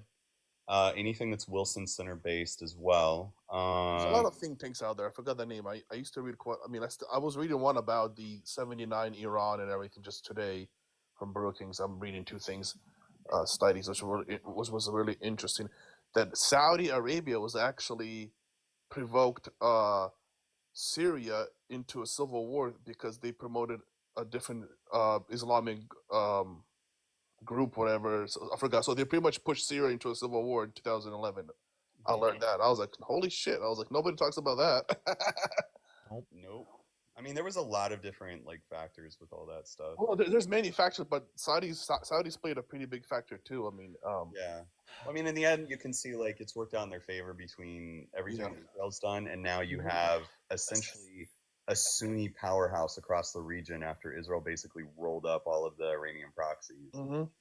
So, But that's what happens. You got to read these kind of experts, then you'll get more knowledge because there's no way you're gonna know everything. That's common sense, you know. And you gotta have a nice blend of like books or audiobooks, right? And then the podcasts that are attached to these think tanks and the reports that they come out with. Exactly. You get up to date information. Also, if you want someone that's actually pretty good at kind of giving you an overall purview of what's going on and delivering in a way that's not too dry, Ian Bremmer, G0 World podcast. Interesting. That one's pretty good. Someone says, guys, what can I read to learn to vote for the right person? Dude, vote for someone, just listen to people's policies and shit. Don't have anyone else tell you what to vote for. Vote for what you believe is right and what is best for you and your people. Yeah. I mean, honestly, I don't know, after after years of government relations, to me they're all the same. But yeah, but if you're going to be a wise voter, then you should be looking at their voting records, not just what they say. Yep. If what they say matches up with their actual voting record, then okay. But then you also have to dig a little deeper into whether or not there was a reason they had to vote against something that ostensibly you thought they should vote for, and vice versa. Because you have all these rider bills and things like that are kind of messy. You also have to look at whether or not a particular congressperson or senator is allying themselves in a sense with other groups, whether it's across the aisle or not. in Mhm. order to get something that they want later, right? So they might get into something that you think, wait a second, this representative of mine doesn't have any reason to vote or doesn't have any particular reason to be involved in this, but they are. Like, you have to look at whether or not they're doing something now to get the kind of coalition they need to get something pushed through later that you actually want. So, you can't throw the baby out with the bathwater at every turn. But I mean, that takes some very proactive research, and then also researching who their campaign financiers are, and then Exactly. also researching what kind of lobbying firms and who they represent that are reaching them as well. So that's a whole lot of stuff that you have to research. So and really you got to narrow it down to your own, like, senators, your own representatives, the senators and Congress people that represent you. There's a there's a lot that goes into before you vote. Yeah, lobbyists are huge. I But mean, they are, but also they. I'm kind of I'm of the mindset that there's two different strategies, right? Campaign finance is one strategy, and lobbying is another. And lobbying is where you're literally engaging with whoever actually is sitting in that seat. Why would And I so need to to me, go to Iran? What the fuck? what? So Someone in did the I? comments says, "What would you go to Iran, or will I go to Iran? Why?" Did you hear Putin's last statement, Anthony? I In the want economic peace. forum? No, no, no, no, no. In the economic forum in the St. Petersburg, he said, "We are us Russians and Ukrainians are brothers. Therefore, Ukraine belongs to us." Wow. Yeah, he said that out open. That makes sense. Like a day or two ago, it was a big forum in St. Petersburg, I believe. Something. Yeah, I was like, damn. I was like, there you go, guys. You wanted to hear him again. He said But it at the same time, multiple times. Ukrainians don't exist. Well, of Oh, course, hey, no, no. For him, they don't exist. Yeah, obviously. I mean, hey, World, obviously. another think tank and a good podcast to listen to. So if you look up Gordon Institute of Public Policy, Yeah, that's yeah, yeah. Gordon Institute. I remember that. Yeah, yeah, yeah. yeah, and there's so they recently started the JGI Policy podcast. Policy, yeah. And also, the big thing for me personally is I read both left and right think tanks. I don't just stick to one sources. You know. Are Um, they on YouTube as well, or just on like podcast apps? I read. I don't listen. I like to read. I like to more. I'm a Okay, I more. like to listen because I drive a lot. There's one Yeah. I can recommend if it's okay. It's called "The Rest Is Classified," and Okay. one's ex-CIA and one's like ex-MI6/government, and then they became journalists/authors. That's Interesting. pretty good. They do the whole, like, they'll pick a topic like what happened with Bin Laden, like how they got him with SEAL Team, or how they found him first, and just go through that entire thing. That's really interesting. Interesting. That is interesting. That is very interesting. Yeah. But yeah, like all the different like events, like the overthrowing of the Shah in the 70s and stuff like that. oh yeah, I'm reading about that from the think tanks right now because everybody's talking about us, but I want to get more professional opinion. So I've been reading that more in depth with Brookings and other places. You know. Yeah. There's a good book too called The Winds of War by Herman Wouk. I I, read that when I was like 12 and it blew my mind. I like books, but About I think books lack a lot unless they're written by a professional. You know, like that's why I like to read think tanks because they're more professionally based. They have What if I experts. read it? What Like, if I don't know. I would probably listen, but still do my own thing. But obviously, I mean, I don't know. Do those Zaddy? Do you know of those think tanks? Can you like have like little audio things where you can just like play that and then it reads for you type of thing? You know? Yeah, of course. Like, there's lots of like reader apps out there now where you can take any document and throw it in there and it'll read for you. Yeah, there's plenty of that. And then some of them will record them themselves. Like, fuck, I can't think of it off the top of my head. I want to say that Foreign Affairs magazine. Foreign Affairs is good. Foreign Affairs is good. Yeah, but I think that they would actually, at least for a while there, if not now, they used to record all of their articles as well. That Like is in interesting. that format. I'm going to look into that. Yeah, but either way, there's plenty of reading apps now. Like, there's so many options as far as like having audio of whatever article you're getting into. That's interesting. And if you're following Ukraine stuff, the best obviously is Ukraine, the latest. But there's also Silicon Curtain, that's pretty good. There's so many great ones. Like. Haroon also does really good on his YouTube channel. Yeah, he drops like one a week, whereas Ukraine is like daily. And Yeah, his Varun is does like all over the shop. stupid in depth. That's why I like He his. does the research, yeah. Ukraine. I'm very familiar with Ukraine mostly. I Because would I'm from fucking that hope part. so. Very a lot. I also listen to like in terms of like Russian views and Russian stars. I like to listen to like more of their historians stuff like that. So I know how they think and everything. So I'm familiar with that conflict. But like in terms of like Africa, Iran, Middle East, I do read a lot of you know what do you call those motherfucker? I forgot the name. There you go, experts. But I mean, I just also want to continue. sorry, that last Australian that came up, I don't claim him. We don't. Oh, that was Australian. I didn't even know that. Yeah. Yeah, it was just really bogan. It's like a redneck one? version of an Australian. Which one? Oh, the one that was like that was saying all that stupid Oh, shit about. you the he said, liberals "I'm not started Ru- this. I don't support Russia, but every single Russian talking point. Hey man, you're making a lot So of mad. excuses for someone that doesn't support Russia, but I don't support Russia. Oh, right.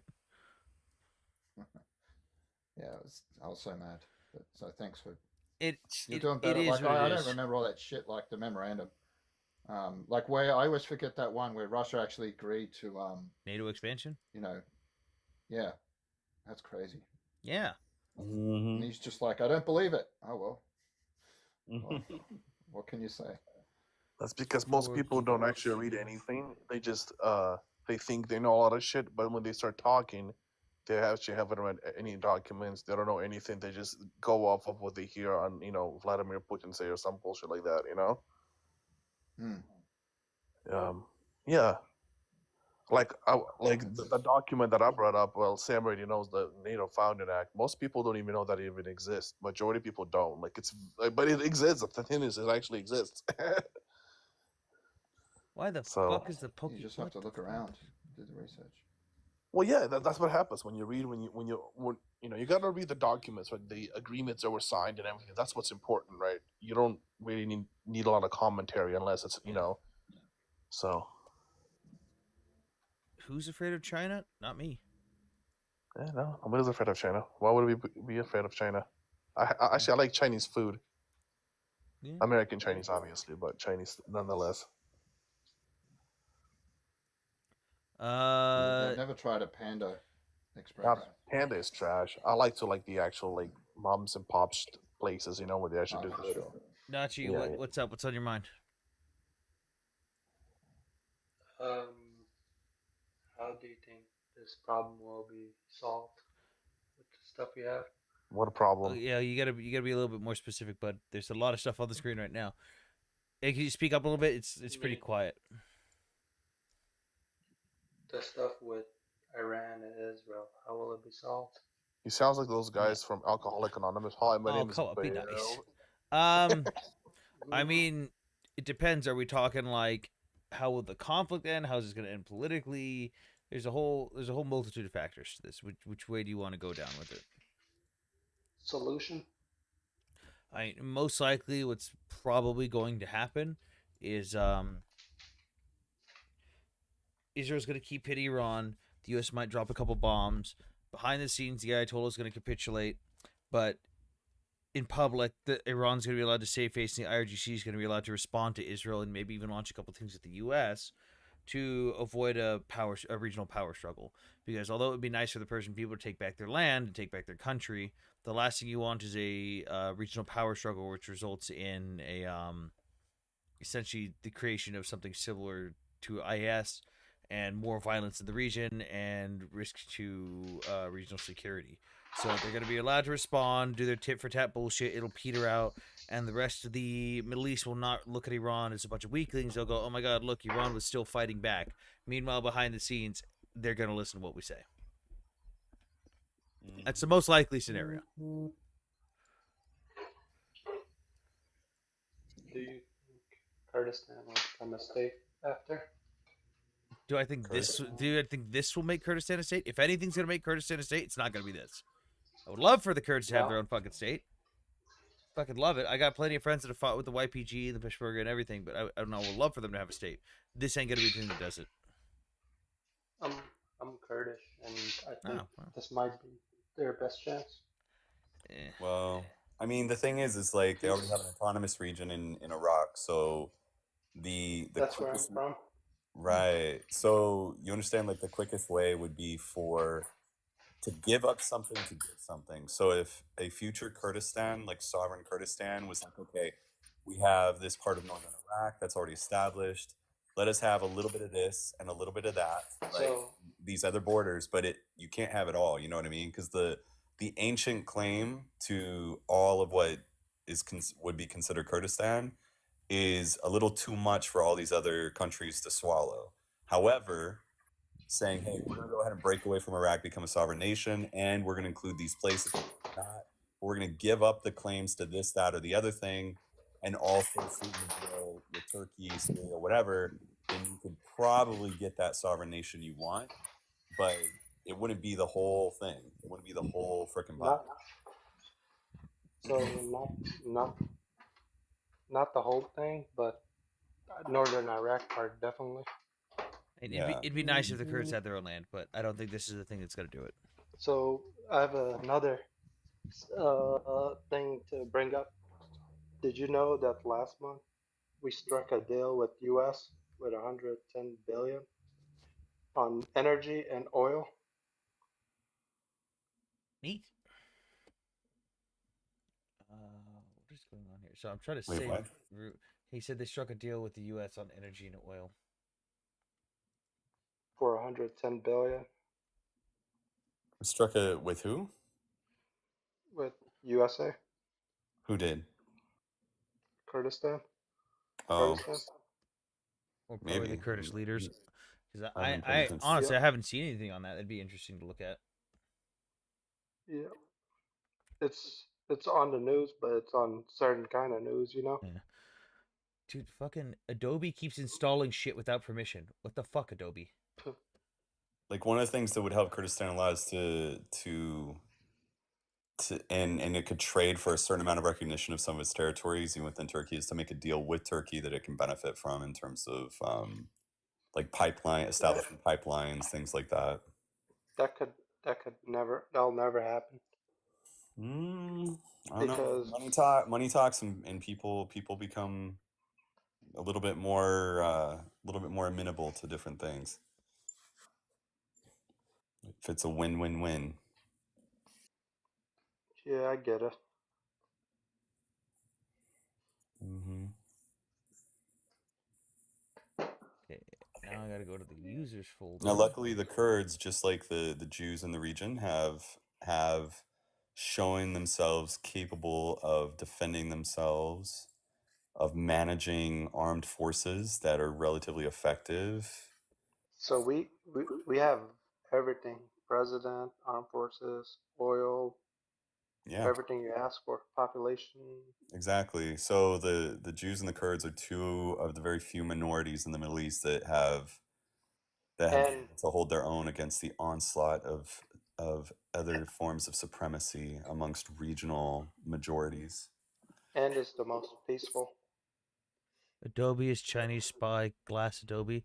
That's why I usually use a cracked version of all my Adobe products, but right now it's being dumb. Um, yeah, I'd like to see more of the U.S. government communicating with the Kurdish people, but I'm not very hopeful at the moment.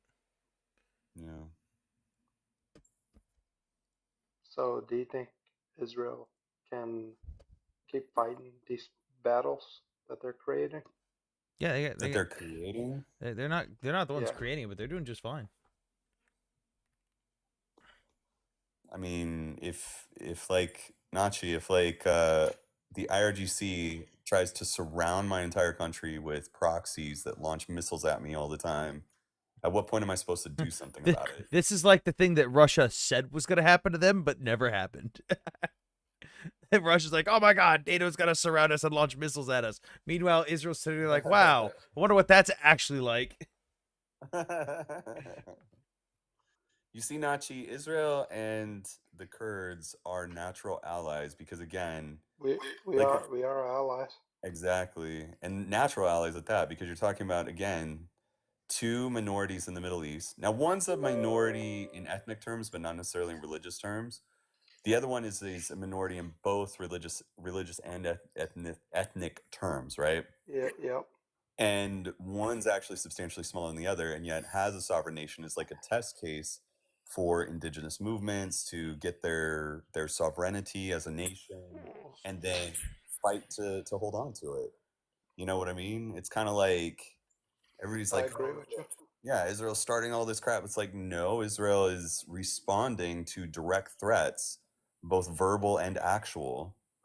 And at some point, like, what are you supposed to do? You're supposed to just sit back and wait for people to come and try to demolish you, or are you supposed to actually be more preemptive about it? Because if I'm a regional minority and I don't move soon enough, then I can get wiped out. So what do you think will happen with Gaza? I think that eventually, Israel's among gonna move in?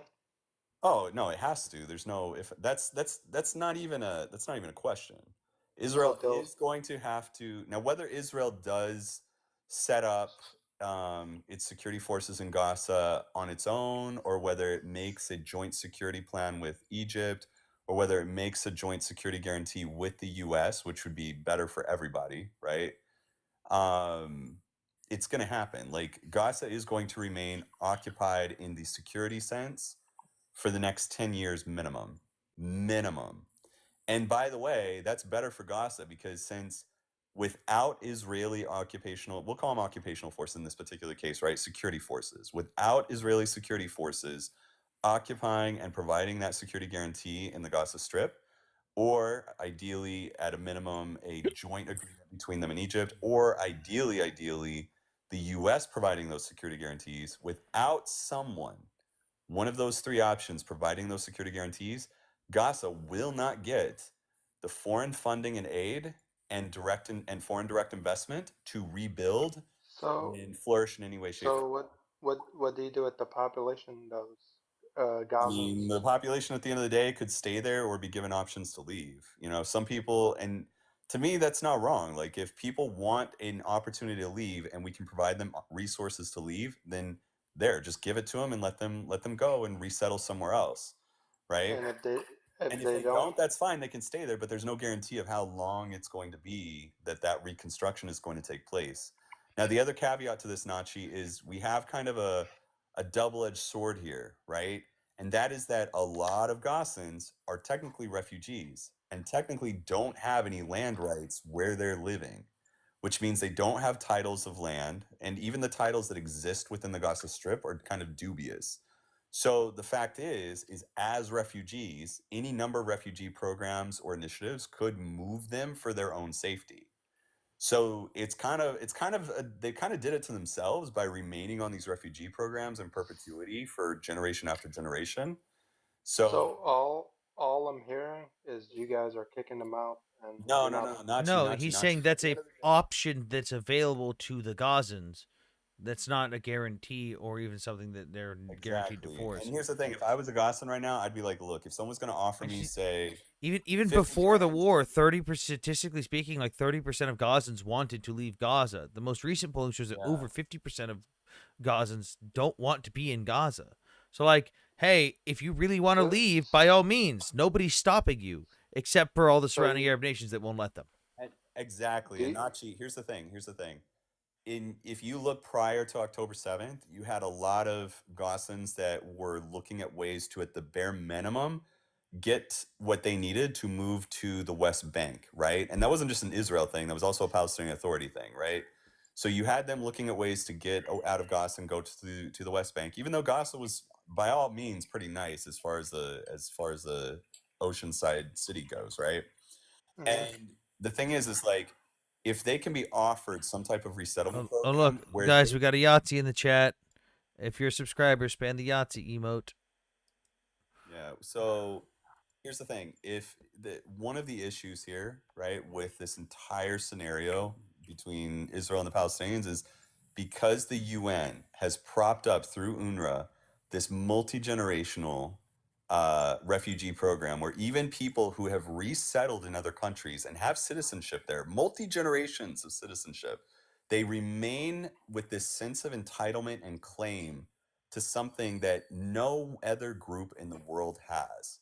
None of my Guada, like, usually when it comes to refugee No programs, other refugee group in the world maintains generational refugee status. When you settle in another country, you're no longer a refugee. When you become a citizen of the country, you're no longer a refugee. A fourth generation Palestinian in America that is a U.S. citizen is still to this day considered a refugee, and UNRWA gets more money from outside funding like the U.S. government because of that person who is a U.S. citizen that's literally never been to Gaza. It blows my mind that someone who's never been to Gaza in their entire life and was born in the United States causes the Palestinians to get more money. and that is part of the issue. So if I compare it to like several of my Iraqi friends who were part of resettlement programs, once they were resettled in a target country and they had their not even their citizenship, just their green card, right? Like the ones that came to the US, that was it. They were off the program. There were other programs, of course, where instead of resettling another country, they could eventually go back to their own country, right? But if you end up being on those refugee and displacement programs, the idea is to get you off the books as soon as possible. Now, in many cases, that takes years. Like in the case of many Syrians, they've been in those fucking tent camps for years. But the fact is a lot of these land swaps and reparations and refugee programs were never meant to be in perpetuity. No, Celine, dude, I can't even with you. Iraqis are stateless people. I must have missed when Iraq stopped existing. So the stateless. I mean, that doesn't even feed the point. We're just making shit up at this point. Actually it makes my point even further, because if like Palestinians are technically stateless until they go and get a passport somewhere else, doesn't that mean like, okay, you're done? Like, why would you still be a refugee then at that point? It's not. We're not even talking about being stateless. Like we're talking she about. says aren't stateless. Never mind. Yeah, Iraqis aren't stateless, but I that's. I thought she said are. I was gonna say, what the fuck? When the fuck did Iraqis lose their country? UNRWA has the goal for the right of return it doesn't help, Celine, because that's the problem. Is it's very specific to one group of people, and it's ridiculous. It holds everybody in this limbo. Even if they have the goal of right of return, why the fuck are they getting funding for someone who's never been born there? Exactly. Again, a fourth generation Palestinian born in fucking California has absolutely nothing to do with that land. They are not a refugee. They're an American citizen. They're not a refugee. UNRWA shouldn't be getting money for refugee status for that person. And if they would, or if they are, then that money should go to that person. It shouldn't be going to UNRWA to get fucking more funding to give shit to Hamas. And Anthony, the other thing that they're not looking at, like Selena and anyone else, is okay. They can point to the people in Lebanon, for instance. Now, one of the things that this fucking UNRWA program has done has given these countries an excuse to hold these people in limbo. No. Celine, I'm not saying right of return doesn't apply to those people. I'm saying that it makes no sense for a person living in. It makes no sense for a person born in America to be considered a refugee of another country. They are an American citizen. They are not a refugee. They're not a refugee of anywhere. They were born here. Exactly. That's how these resettlement programs are supposed to work. You're off the... Celine, we understand it just fine. Some of us have been at this for years before you came. So, do you think it's right? Wait, in Gaza? Celine, and here's the other thing too. You realize that this UNRWA program gives countries like Lebanon, etc., an excuse not to integrate multi-generations of people. Is that right? Yes. Okay. First of all, I want to ask the host: is UNRWA functioning in America? Because I've never really heard of American. Is UNRWA functioning in America? Like, is there a way for American refugees to apply to UNRWA? Well, I don't understand. What does that have to do with this? Well, it has to do with the point that you just made that makes absolutely no sense. Because if you're going to argue that Americans are on the UNRWA list, when in fact they're not really, you can argue that they have the potential to be on that list based off of, wanting the right of return, and if they go to a country which UNRWA gets funding for every registered Palestinian refugee, correct? It gets funding for them, correct? Yeah. Okay, Well, hang on, hang on. So a Palestinian born in California, that. no, You have the no, ability no, to it be does. funded They by them, get but funding you for can't each be person. funded. You can't be funded for them if you're. So you cannot be funded by them if you're not in, a country that has an UNRWA. If that makes sense. So again, UNRWA gets funding for every single Palestinian registered refugee, which is pretty much Well, every single that's not fucking quite how the Palestinian. funding Hang on, works, but hang on. sure. But a That's not how person the in funding works California either. registered as a refugee causes UNRWA to But get more funding, but the they're funding not a doesn't come per refugee. person basis. The funding doesn't come on a per person basis. I don't know why you're It does, though. They adding get that. more money for the amount of refugees. It's based off of donations and stuff like They that. get more money allocated to. You realize that the U.S. government directly funded UNRWA, right? Well, they stopped, but yeah. But that money was based on how many refugees there were. And again, that person in California was counted as a refugee when they shouldn't be. They're a fucking American citizen. They're not a refugee of anything. Okay, well, you're still not. You're still okay. Hang on. Do you know You're U.S. now arguing. gives? Hang on. Can I understand something? You're now arguing that because UNRWA can document people who are in America that somehow these people in America are being funded. It doesn't make sense. Do you know U.S. gives It's like you're not listening on purpose. UNRWA gets money from the U.S. government based on how many refugees there are registered in UNRWA. UNRWA recognizes all people. Yeah, UNRWA registers Palestinians born in America as American citizens. Hang on, How many American citizens are registered cool. with UNRWA? So I'm gonna finish now. UNRWA has American citizens registered as Palestinian refugees. They are not refugees. They are American citizens. Once you gain citizenship to another country, you are not a refugee. You no longer belong to that country. No, it's only according to UNRWA. It's the only group in the world that the refugees maintain generational status. Like a Palestinian who came over as a refugee passes on their refugee status to their children. That's not how refugee status works. That's just not how it works by definition. If you are born in a country and you have that citizenship, you are not a refugee. You never left anywhere. To be a refugee, you have to have left somewhere. I don't understand why this is so hard to understand. No, I think it's hard to understand because you're not understanding what the purpose of UNRWA is. I mean, if you're familiar with the purpose of UNRWA, you wouldn't be making such an argument. The whole purpose of UNRWA is to resettle the Palestinians in Palestine based on UN Resolution 194. You can look into it. If a person's parent flees a country as a refugee and then they have children in that country and they become citizens, is that child still a refugee of that original country? Oh wait, were you talking to me? Yes. If let's say someone lives in France, they get kicked out of France and they're now a refugee of France, but they go to England and they have their child there. That child has British citizenship. Is that child a refugee of France?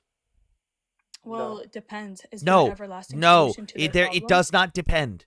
It does not depend. By definition, they are not a refugee. That is what you are not understanding. By definition, they are not a refugee. Does the UK give naturalization based off of being born there? All of those things matter.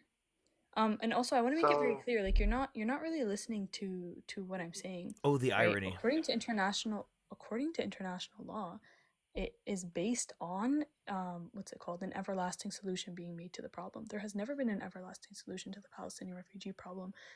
Because they're not fucking refugees. So you know the problem's made the fuck up. No, because here's the thing. Look, you do understand, Celine, that part of this problem is that a lot of people have to maintain their relevance by keeping this problem alive, right? Like no one's been. That makes absolutely no sense. It actually How about I read directly from them? Okay. I know under international law and the principle of family unity, the children Palestinians as refugees. Yeah, I'm not gonna really answer that because that's just like some kind of weird cop out that you're making here. Not really. I don't care what UNRWA says. UNRWA's wrong. UNRWA's the only organization in the entire world that says that someone can maintain generational refugee status. They're the only people. I wanted to. Bro, like, here's the thing. The lasting solution that she brought up, like, okay, no one's been trying to make a lasting solution, like, at all. not the Palestinians, not UNRWA. It's the UN body. Well, the UN. So, But do you UNRWA is know? specific to Again, Palestinians. the So the you know it. definition of refugee: someone who has been forced to flee his or her country because of persecution, war, or violence. I must have missed when the Americans or the fucking Palestinians born in America were forced to flee Palestine, Wow. and yet Hey, they're still dude, registered as refugees. I was doing some research on this also while we were talking, and technically, because of the way American citizenship works, technically these people aren't supposed to be registered as refugees, but apparently they do. Some of them get away with it, even as American citizens. But when it comes to European, when it comes specifically to European citizens, they're like, yes, some European citizens are descendants of registered Palestinian refugees and may still be considered Palestinian refugees by UNRWA. Okay, so this is a problem, Celine. Literally, this applies to nobody else in the world, and there's a reason for that, because nobody fucking moves on.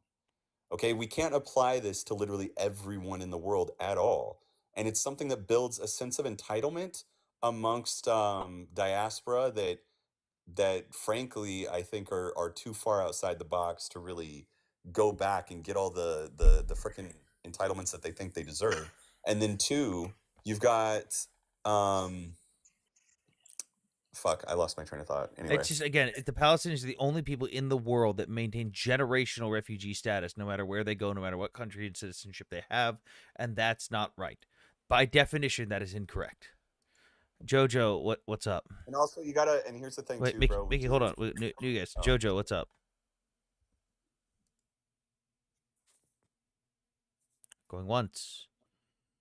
Going twice. All right, bye. Muslima, why? Muslima, why? Why do you have to be anti-Semitic? This is why you get muted, Muslima. Why? Like, it's not even necessary, Muslima. Seriously, you promised. You promised not to do this shit anymore. This is why I don't let you in my fucking chat. So is it okay if Israel does self-defense, but other people don't? Would you consider Depends. Are you actually being attacked? Like, has someone actually done something to you? I mean, at what point is Israel not supposed to respond to the threats that people are making to it, both physically and verbally? So it's okay if they hit hospitals and schools and all that? They're trying not to, bro. I mean, like, you've got a densely packed population. You've got Hamas, Palestinian Islamic Jihad, etc. Okay, I don't want to get into all the different names. But, and by the way, we can compare this to two different places, two different conflicts, Pat.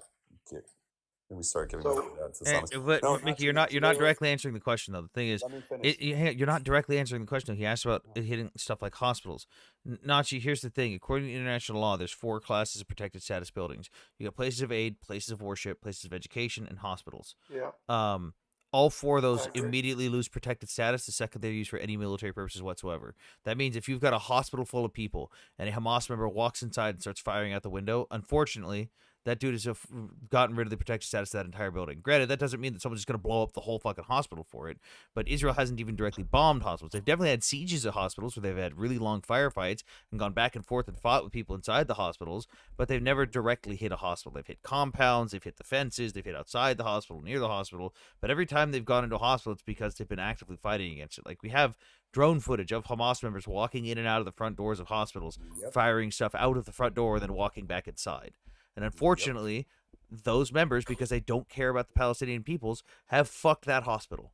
They could have just fought around the hospital. They could have gone to a different building to fire at the IDF. They could have done anything else but go inside that hospital. Or like the most recent one, where the leader of Hamas, the current leader of Hamas, was literally found in a tunnel that went directly underneath a hospital.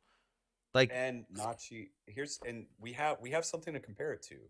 So you have Hezbollah and the IDF, right? And you have Hamas and the IDF. Now, in one case, right, Hezbollah fought more or less in uniform. They fought more or less above ground. Civilians were able to leave the area. The IDF took it to them, and eventually, when Hezbollah lost, they more or less conceded. Even Hezbollah was giving evacuation orders to civilians. Like, Hezbollah was putting on uniforms, manning the fuck up, fighting force on force, and saying, "Hey, civilians, we're going to be fighting in this neighborhood next. We're getting pushed back, so please leave." Hezbollah did that. Hezbollah, who fucking is staunchly against the Lebanese government and trying to take over, was openly protecting their own civilians. Why couldn't Hamas do that? And again, like when they lost, they haven't kept up like pettiness going. Like they haven't kept fighting the IDF out And of like the they pettiness of Hamas. accepted the L. The Lebanese, like even recently when Israel hit Iran, uh, Hezbollah was like, "Hey, we're gonna get involved," and the Lebanese government went, "No, the fuck, you're not. You're not starting this shit again." And Hezbollah went, "You know what? On second thought, you're right. We're gonna support you from over here." Yep. And so you compare that to Hamas, Nachi. Here's the thing.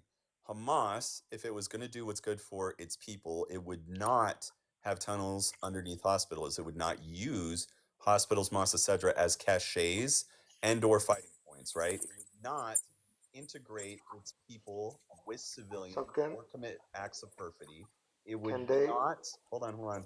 It would not move its leadership around in things like, I don't know, ambulances, right? It would not set itself up with little headquarters inside of actual encampments, and it would not move around with the civilians themselves when the civilians are trying to reach so-called humanitarian zones or whatever the case is. Also, Hamas would not initiate attacks on IDF that and other groups that are actually trying to help the Palestinian people from the middle of those groups of Palestinian civilians. So Can here's I, the thing. can I And ask? also, Hello, guys. hold on. Thank you Hey, for. Hold on, Muhammad. Wait, your turn. Hold on. So, oh and shit, here's the sorry, thing, that was my Nachi. bad. Didn't mean to. Also, they would know when they've lost. They would go ahead and be like, hey, you know what? Instead of continually spilling Palestinian blood, using Palestinian blood as a shield, then we can go ahead and say, hey, you know what? Obviously, we've lost. It's time to give up, give back the hostages, and ask for 2 weeks to run away to Daddy Iran or whatever the case is, right? That's it. Also, to Amanda in the chat, myself and Zaddy are quite literally geopolitical experts in this field. Okay, Mohammed, go ahead. What's up? Yeah, well, I'm listening. I've been listening to what you guys are saying, right? And to be honest, I'm Muslim, so you're gonna probably say I'm biased anyway. But regardless, right? It wasn't Hamas or anyone attacking Israel first. It was vice versa for the last 100 years. The fact that you think that this whole thing started on what was that date now? Something the 7th. Wait, so right? what about the first Intifada or the second Intifada? Pardon? What's the first Intifada? Well, let's just have a look here at the scenario. No, right? I'm asking you directly. What happened in the first Intifada or the second Intifada? What happened? Well, what happened? Hmm. No, I want to hear your opinion of what happened. No, I'm asking you. I know exactly what happened. I'm asking you what happened because you said they didn't start it. You said Israel started. What happened during those events? What happened in them events? Israel restricted water and electric supplies. They also brought in laws so that the Palestinians can't dig for water or create water wells. If that's not a hostile action, then what is? No, that's not what happened. Also, Israel's not obligated to provide water or electricity to a country that's not theirs. Just like the United States is not obligated to provide water or power to Mexico for free because Mexico is not the United States. Gaza is not Israel. During this first and second intifadas, Palestinians. No. You don't tell me to hold on. I let you go. It's my turn. During the first and second Intifada, Palestinians, including Hamas, walked into Israel to blow themselves up end on end, just to take out the Jews. They walked themselves onto buses. They walked to coffee shops, pizza shops, and blew themselves up. Jews, it's Zionists. We have Really? got no problems with Jewish people. That's not what Let's Hamas get that says. clear. That's not what Hamas says. Yes, it does. Really? So Yes, why does their founding charter quote hadiths talking about getting rid of all the Jews? Well, why is No. We're not going to switch to another what? No, Muhammad. You said it's not about Jews. I gave you an exact example about how it is Jews, and you tried to pivot to another question. Answer my question. If it's not about Jews, why does Hamas's founding charter say it's about Jews? Oh, and look to the little Jake H in the chat who was trying to talk about ethnic cleansing. Oh my God, genocide. Immediately hits with the Heil H man. Good job, you little fucking Yahtzee. Oh my God, how dare you ethnically cleanse people, but also ethnically cleanse Jews? You know what? I can't figure out. I can't I figure out think what you to guys do. need to get your facts straight. In all honesty, I don't think you're Mohammed, I want to answer following the question. I want to answer my question. Why did they say it's about the Jews if it's not about the Jews? because the Zionist regime has come Okay, cool. from You can come back when you answer the question. That's not it. It's not the question I I have a asked. serious question. Uh-huh. Why do so many of these British dudes sound like they're drooling while they talk? I don't know. Like seriously, guys. I don't take voice lessons. Something. I have a question. Who was there first? Israel The or Jews. Palestine? The Jews. Palestine's never Curious. been Palestine's never been a country. Weiss, what do you want? You're spamming in the Palestine's chat. countries What do you want? Yeah, bro. I believe the only problem in the Asia, I don't want to say particularly Middle East, is the United Thank you, States. DJ. Like, what are you guys doing in the other side of the world? So what Before, Hey, what listen, happened before the? Wait. You before the you United asked a States question. become You dominant in made the a world, statement. I'm we responding. didn't have any problem. You made a statement. I'm responding. You don't get to monologue. You said something. Now it's time for someone else to respond to it. I have a question for you though. You said it was the United States. It's the reason everything's messed up over there. Why was it all fucked up before the United States got there? Why was there still slaughtering going on for fucking centuries before the U.S. got there? Why was it that even in the 50s, before the U.S. got involved, there was still fighting going on there? The U.S. had nothing to do with that shit. What about that? Okay, now can I talk? Are you going to answer? Okay, before the Cold War between the United States and Russia, there was no problem in Asia. Go read the history. You listen. Don't you can laugh for your entire life, but this is the history. Go read the history. No, it was totally Go read the utopian. history, Butterflies which and is puppies. not written by the United States. We didn't have problems. We You didn't didn't. have problems We were before living Russia and in United peace States? while you guys were killing each other. You call it the World War, but that's not World War. It's you fighting with each other. Listen, I don't believe. Weiss, cool. We're going to go through this list. List of crimes committed by Muslims against Jews since the 7th century. I wonder where all these took place, by the way. Hey, no, Islam's the religion of peace, baby. Guy, everything was By the way, peaceful not before the United Islamophobe States got statement. involved. Who made the Holocaust happen? Everything was peaceful Who before the made the United States. Holocaust Cool. happen? We don't care Who how made the Holocaust happen? Weiss. You're not Who gonna made get. the You're not gonna Holocaust get away happen? from looking like a moron, Weiss. You made a statement that was incorrect. You said it was peaceful before the United States got involved there. I want to know about what about all this? What about all these slaughters? No, Weiss. Muslims and Jews are Weiss. You're actively looking at a list of Muslims slaughtering Jews. I want you to tell me why the Muslims keep slaughtering the Jews in all these instances if it was so peaceful. Why does this list exist? Who made the Holocaust happen? Weiss, answer the question. And last chance. Answer the question, Weiss. Last chance. I just said it. Muslims and come back when you can answer the question. Oh my god, dude. Okay. Here's my thing, everyone. You cannot keep blame shifting everything, all your problems to the West. All right?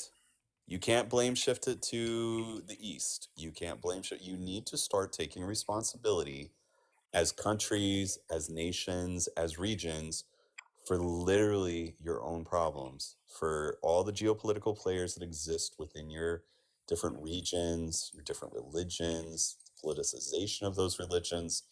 Take responsibility. Stop trying to blame shift everything to the Europeans, all right? Arabs/Muslims were supremacists for many, many, many years through conquest and colonization. Just, it's a parallel to Europeans and Christianity, okay? Ancient Europeans and Christianity. So, stop. Take the responsibility. Stop trying to blame shift everything. Get out of Asia. Weiss, maybe unfuck Asia. Yeah, don't blame the world superpower, God forbid. How do you blame the world superpower when it didn't even exist through half of that list? What? Don't blame the world superpower. Listen, the U.S. has really only been a superpower since the 40s. We started. Oh, what the fuck? In 1917. That was weird. Oh, what do you want? The audio was weird. Jesus Christ. What is my audio okay? You've got stereo audio. What the fuck? What the fuck? Huh? I Stereo- can, like is I that can hear not supposed to be stereo stereo? audio. Normally, people when they talk on their mics on their phone, it comes through as mono audio, and it just sounds the same in Oh, both ears. it's But I nice could 'cause hear I have a like, Samsung. what the fuck? So, where is Deir Yassin located? Where was it located? Who are you talking to? We weren't even talking Why to did anyone on the what panel. what does Dear Yashin have to do with this? Where was it located? Why does it matter? I'm sure you want to tell Why us, does it Waxy. matter? Oh, because you can't answer it. That's why it matters. No, Waxy, No, Waxy. I just I love it when I've, they play I've these. read Oh, plenty you of shit on can't Dear answer Yassin. it. Where is it located? Where was it? I don't Where care. was Deir Yassin? Tell us what it is you want to say. Who cares? Yeah, Oh, who I'm just cares? asking I what's care. your point. I'm asking you to get to the point. You said Palestine was never a country or whatever. Yeah. It's not. Where was Deir Yassin located? What do you mean? Where was Deir Yassin located? Where was it? I feel like Not this in a is country named Palestine. Where was it located? Waxy, Not in a what country country was it in? Look. Hang on. look, What Waxy, was What country? What country was it in? Literally answer the question, bro. You realize Where was Deir Yassin? Waxy, Hello, you're not answering. calm down. Waxy. What was the let's settle this really easy. What was the land called after the Ottoman Empire and before the establishment of Israel? What was it called? You see, you're evading my question. I asked No, what because country was Deir Yassin located in? We don't and care you about haven't your answered the question, question. No, because Waxy. Palestine's don't you never care been a about my country. question? Because Palestine's never been a country. You think you've got a gotcha moment. The British mandated Palestine, Eretz Israel, is not a country. Okay. And also, So Waxy, Deir Yassin was in the British Mandated Palestine. Oh my God! There you Because go. you're gonna refer to the fucking land as that, and then you're gonna say, "Look, that's a country." Oh no. Okay, Waxy. So the British came in and gave it that land, that title, right, under the mandate. So what? So was it in Great Britain? What do you mean? Was it in Great Britain? It was in the British Mandate of Palestine. You said it was in the Right, British. but Yeah. They literally had British passports. What are you talking about? So are there such things as Palestinian passports?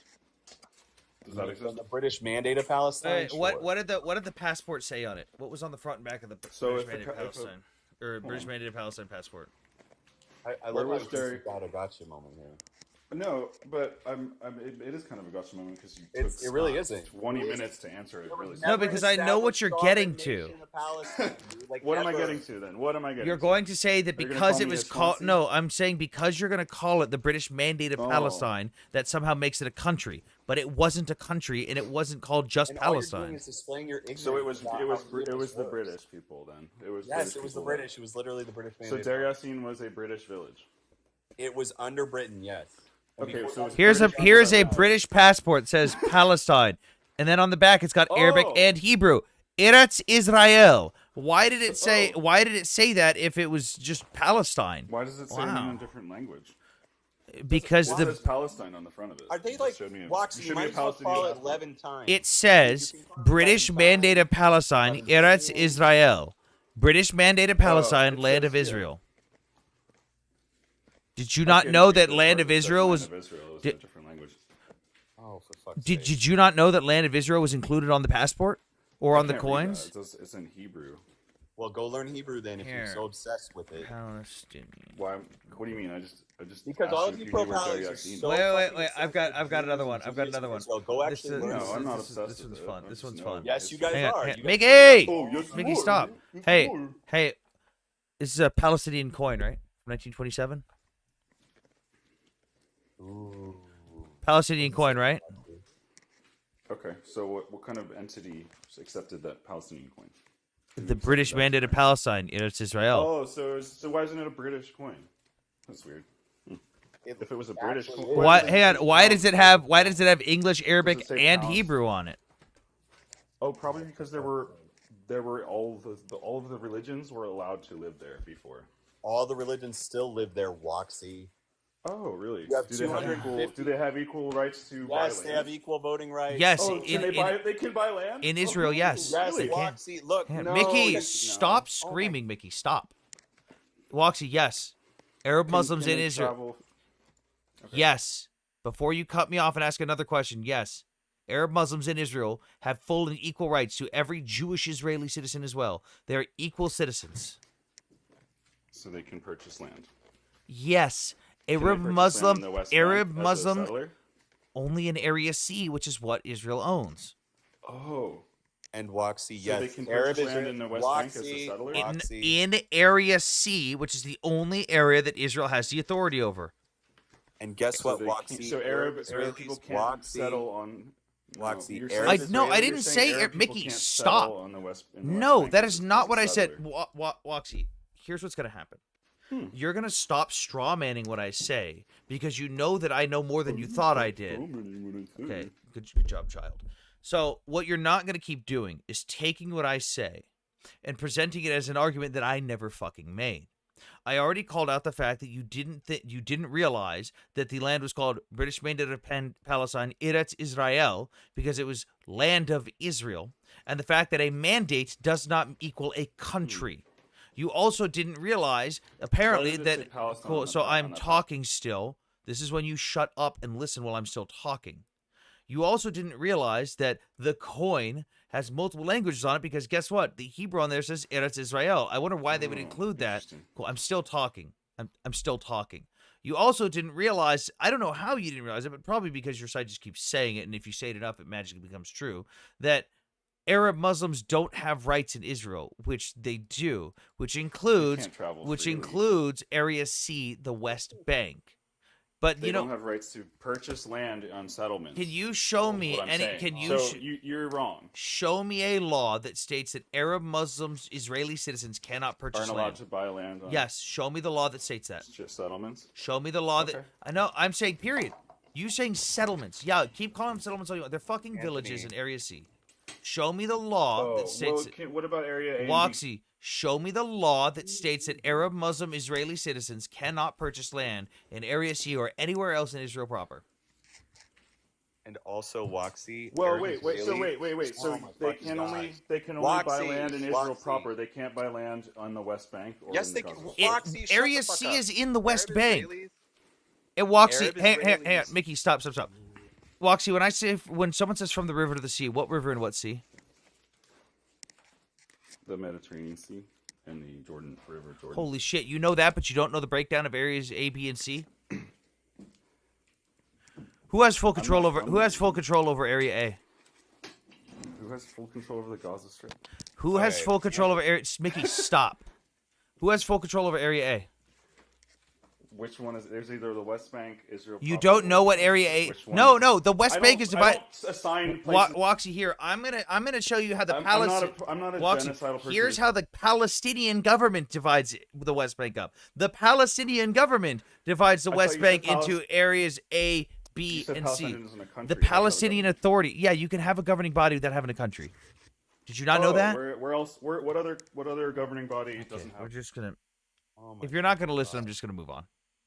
Okay, and by the way, this is pretty important. Arab Israelis do speculate on land in the West Bank, and because of the interface that they have directly with Palestinians or whatever, they actually purchase land in Area A, B, and C. How do these people think they're just gonna get some fucking gotcha when they don't even know how the land's divided up? No, see, but that's the thing, man. Like, Arab Israelis not only have the same rights as all Israelis, right? The land that they're referring to is public land that nobody gets to purchase, like for roads and stuff. And then the thing is like when it comes to the West Bank, it's some deep research you have to do, but there are Arab Israeli investors that invest in land across the West Bank. Mickey, so they're thinking about the future, about something. So Mickey, when I say stop yelling, it means I got it. I don't need help on it. Chris, what are you going to correct me on? So you said Area A is owned by the Palestinians, but why is there Israeli settlements all over there? There's not. Yes, there is, bro. Can you Look at a map. give me the name of a Palestinian? Pull up a map. Stop. Please. Give me the name of an Israeli settlement within the confines of Area A. Okay, give me 1 second. Okay. Hey, and Anthony, real quick. Coach wanted to come up and give some breaking news.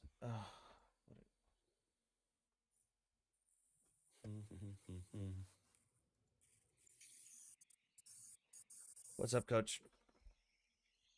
So we have a little bit of breaking news. What did I miss? Some good, not so good. Okay. So not so good, I'll start with first. There's a massive drone strike going on in Israel right now. Yeah, that'll be fine. Most were intercepted, but a few got through and hit parts of Beersheba, it looked like. They'll be fine. And then, what is the name of the Air Force Base in Mississippi? Is it Wright something or other? U.S. Air Base in Mississippi. MISSISSIPPI. Keesler?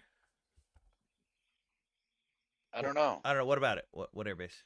2 B-2s were just spotted taking off with 6 refueling jets. Oh.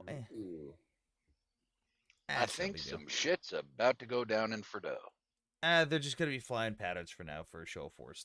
Also, that giant Doom plane went to Washington. Hang on, that's not a big deal. You can literally look up the flight schedule for that. It's a regularly scheduled flight. But it's all over TikTok. Wait, where'd that dude go? Why'd he run away? I thought he was gonna show me Israeli settlement in Area A. Where'd he go? Woxy, I can't handle people who fucking interrupt and don't know what the fuck they're talking about. The what with Tim Pool? Tim Pool, he had someone on, and they were like, "Oh, what about you getting paid by the Russians?" And he's like, "Oh, that's all lies. That never happened. The charges have been dropped." He admitted it in court. What? Yep. He admitted it in court. Now he's gone back on everything, and he said it was all made up, and none of it's true. Oops. So, fucking nuts. I gotta. What the fuck's Tim how saying right now? Yeah. At first, it's, oh my god, I'm so sorry. I didn't mean to do this. Yes, it was all real. Now it's, oh, that never happened. Yeah. What a fucking tool. Someone get me on that man's podcast. I want to fucking rip him apart.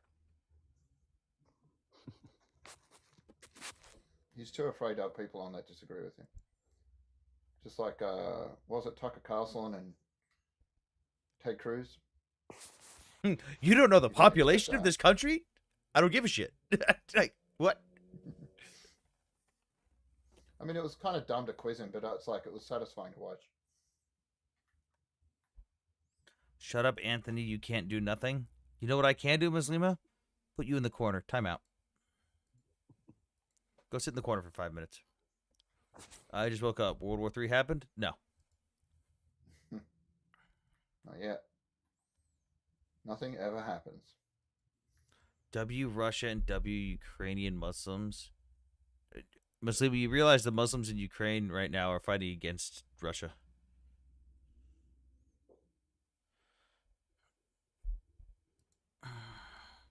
Well, thank you for that news, Coach. I'll keep an eye. I'll see when they turn off. No problem. I'll see when they turn off their The transponders. damage is pretty bad, though. I'm looking at it now. I mean, it's fucking it's war. Welcome to war.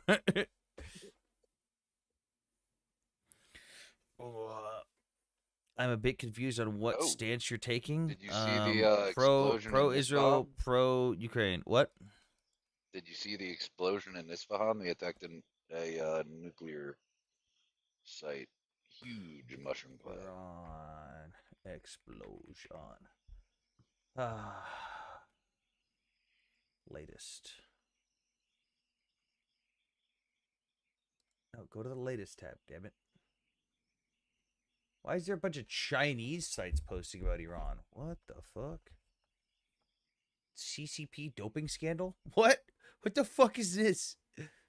I looked up Iran explosion on Twitter and I hit latest, and all I keep seeing is CCP doping scandal exposed.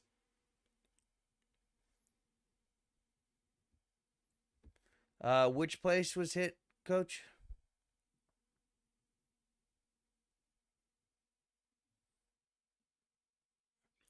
Nuclear site east of Isfahan.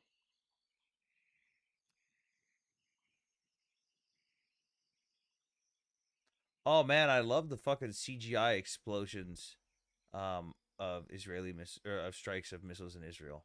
Someone literally created a nuclear explosion over Haifa. I saw one the other day on Instagram, and it was like this huge rocket being fired by Iran, and I was a bit confused because I was like, that's a big rocket, but why is there like a bunch of Jeeps and Toyota 4Runners? And then someone in the comments was like, yeah, that's Texas. That's like a space launch like 10 years ago. So even, yeah, they're doing shit like that all the time. And the whole like Israeli pilot was captured, and they had pictures of some like gorgeous girl in a Patrick, flight suit. you And it's saw, like, yeah, the with just the made her last up, name mate. Figueroa. You saw the Yeah. Russian dude that I made fun of, right, with the fake American accent. Yeah. He came up on He stream last night and bites. got He fucking comes dog back. walked for 30 minutes. Wow, you didn't just kick him? Oh no, I dog walked his ass. By the way, I keep seeing this video popping up on Iranian social media. Oh god, fuck that music. Notice how the missiles jiggle. I didn't know that missiles jiggled. They shouldn't be that light, right? Yeah. Well, also the fact They they look like shouldn't remote they control shouldn't trucks almost. they shouldn't be wiggly. Missiles aren't wiggly. Yes, future, he showed up. This is a propaganda channel. If you write the truth here, you will get blocked. I haven't. What? What are you talking about, dude? You gonna clip it and put it on YouTube or something? I'm trying to get the 30 minutes out. But yeah, you can go to the stream and watch the section where he got fucking destroyed. Anthony Scott is getting rated. Rated by what? Yeah, that video is 100% AI. God, you boss moment. God damn it, Captain.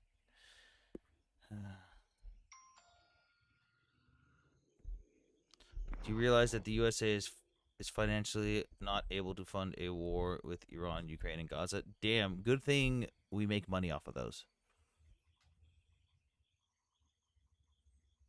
Good thing we're not just funding shit. We're selling shit. Hey, Anthony. Uh-huh. Muslima asked me to ask you to unmute her. She promises to behave. She's literally done that like 5 times in this chat. Not in this stream specifically, but in multiple streams overall. No, future, you can just watch on the YouTube one. Go to the 3 hour and 16-minute mark on the YouTube stream. You can go to the live tab on my YouTube channel. Rated by my giant Chiak. Good job. Well, thanks for coming up, Coach. I appreciate it.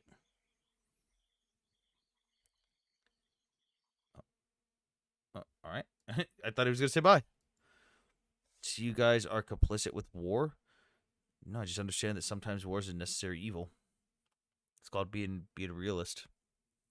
YouTube channel, same as your name. It's callsign _ Sam41. It's linked in my link tree in my bio. Go to the live tab and view last night's stream, and go to the 3 hour and 16-minute mark. And he was up for about 27 minutes. I got to do some edits on it.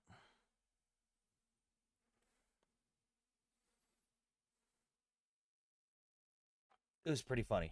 Like I didn't know you were actually posting funny. on there. I'll go have a look. I'll have to. Oh, I know dude, I'm on your Instagram, but I didn't- stream constantly on there. Also, I realized why I haven't seen your fucking, because I've been trying to figure out why I haven't, because you said you were going to follow me and send me memes and stuff. I realized why I haven't seen your Yeah, on memes. Instagram. I just found them today. Do you know where you were? Yay. You weren't just was in I? the requests. You were filtered out in the hidden requests. Whoa. Yeah. Who'd you piss off? Meta does not like me. Yeah, dude, it wasn't even like no. oh, just hid requests from someone following you. Dude, you were straight up in the hidden tab with all the spam sex chats. Out. You like genuinely, you were with all the like random spam sex chats. Oh god. What have I done? Yeah. Don't you think the BRICS nations will denounce the dollar? Good for them. What have they accomplished? The BRICS has existed for how many months now? And multiple times they've said they were going to have their own currency, they were going to have their own crypto coin, they were going to stop trading the US dollar. They have done none of the above. Every single one of those, they have missed every single date that they announced that they were going to do those things. Multiple times. They've said they were going to have their own currency and crypto coin. Multiple times. Was that Ethan? Yeah, Propo, that was Ethan who was on the live last night. If not propaganda, then why propaganda shaped? What have I said that's propaganda? I mean, technically, arguably, me being pro-Israel and pro-Ukraine, even discussing a period, is technically a form of propaganda. It's just, is it truthful propaganda? Because propaganda doesn't have to mean lie. Yeah, it's just selective truth, right? Sometimes. Well, propaganda could just be It's like entirely it's true. still generally Like misleading, but it's not no, necessarily. propaganda can count as still fact. Like if I make a 100% factual video that's for one side, that still technically counts as propaganda. Okay. We got him just the basic admitting he's definitions running I've seen. propaganda. Call it in. Shit. Call the FBI. Guys, tap the screen. We're at 140 viewers. We got 21 follows so far this stream. We got 21,000 likes. Let's get these numbers up. North Korea is watching. We'll help Iran. Please tell me what North Korea is going to do to help Iran. I would love to know. I blame Sam. What did I do, Cyber? Moody downgraded the USA from AAA to AA1. The U.S. economy can't handle another war. Okay, cool. Us making money has nothing to do with funding something. We're, again, actively profiting versus spending money on funding someone else. Now, if like it was just purely US aid and we were just shoveling money at people and not making anything in return, I'd agree, but it's not what's happening. Export their starvation. Cyber, you used the wrong there. Also, hang on, I got something for Cyber. Cyber, you lost the game. I already know. You're like the third person to tell me this. It follows me around. You know what? This follows me around like a Musad drone at this point. So, wait, so why did Israel attack Iran? I'm pro-Israel, but I was just curious because I don't know what's happening. The IAEA did a report, an investigative report that was published in May of 2025, where they came out to everyone that was party to the Treaty on Nuclear Nonproliferation, where they stated that, hey, Iran has lied to us multiple times. We caught them in the past, and they said they were going to stop, and they still have not stopped. They referenced the 2015 report. And they said that Iran had 3 to 4 hidden nuclear enrichment sites that they were not telling them about, that they were not allowed to inspect, and that they had had a substantial amount of enriched uranium that had been enriched to the point of 60+%. Now, normal like civilian use for that is at maximum like 9%. So if you're going above 9% and you're at 60, it's very obvious there's only one purpose for that: nuclear weapons. Now, the IAEA also stated that with the amount of uranium that they had enriched beyond 60%, that if they had taken all of that stuff and been able to enrich all of it to 90%, they would then be able to develop a nuclear warhead, meaning they already have the propulsion system. They haven't started making the warhead yet because they haven't gotten the uranium for it, but once they get to that 90%, they have enough material to make up to 9 nuclear warheads. That was a fucking problem. Iran lied about it. They said they weren't doing it. The IAEA showed proof, and everyone else who was part of the treaty was like, hey, someone needs to do something about this. And then they all looked at each other and looked at Israel and said, hey, you go do it. And again, Israel's the first target, considering Iran has openly stated they want to wipe out Israel. It's clear Iran. It's clear what Iran wants. They will get rid of nukes if Israel does the same. No, they won't. They will not. Bullshit, boo boo. Prove it's bullshit. I could pull up the whole report for you right here. It's publicly available. If you guys don't believe me, you can go to the IAEA's website and search Iran.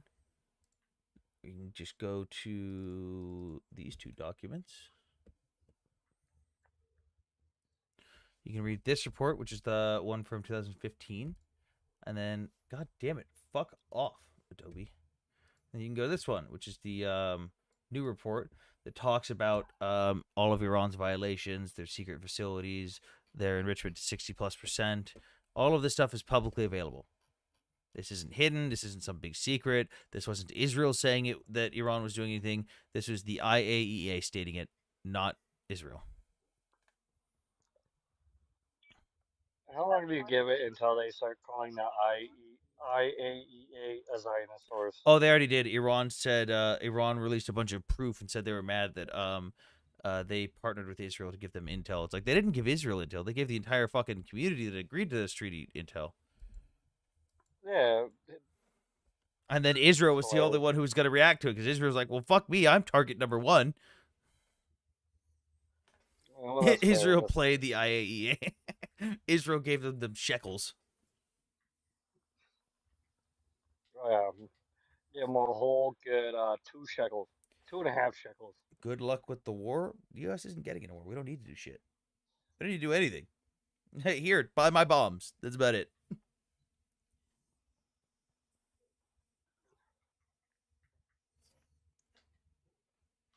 Mickey, someone in chat asked how the bread is. The IAEA diplomat went to Israel a few times. He is paid Zionist puppet. You realize there's not just one person within the IAEA. What are you talking about? No, it's not just one guy. Fuck everybody else. It's just one guy. It's just one dude doing all this work. He's just the most intelligent guy on the planet. How many times has Satan Yahoo said Iran is almost complete with nuclear? None. You should be specific about what he has said. Netanyahu has on multiple occasions stated that Iran is enriching uranium to the levels where they can get, or they are almost enriching to the levels where they can start making nuclear weapons. He has stated that. Be very specific. Those are two very different things. Saying they have nukes or saying they almost have nukes and saying they're enriching uranium to the point where they can make nukes are two completely different things.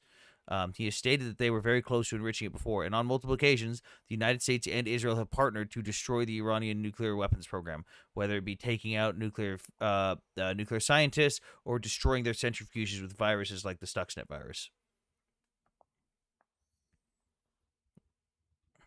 Well, my thing is people don't realize the difference between having the capability to actually build it and getting enough material to you can. Bobo, he hasn't lied once. Yeah. The fact that you don't want to listen to reason is a you problem, not a us problem. It's a you problem. Why You go fix USA can have nukes and others can't?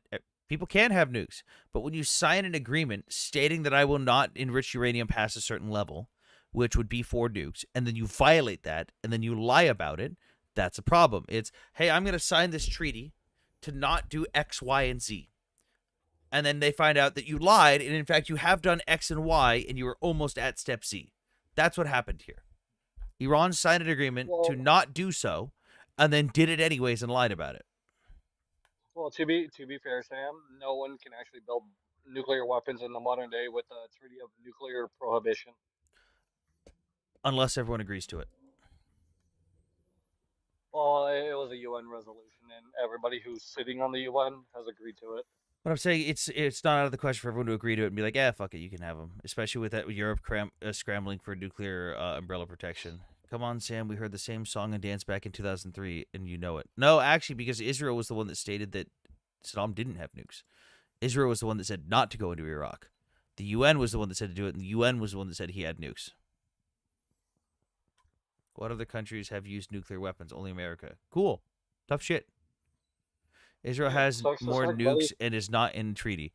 Okay, cool. So they don't have to abide by the treaty that they didn't sign. It's amazing how that works. Would Iran have to restart their nuclear program to enrich uranium to get nuclear weapons?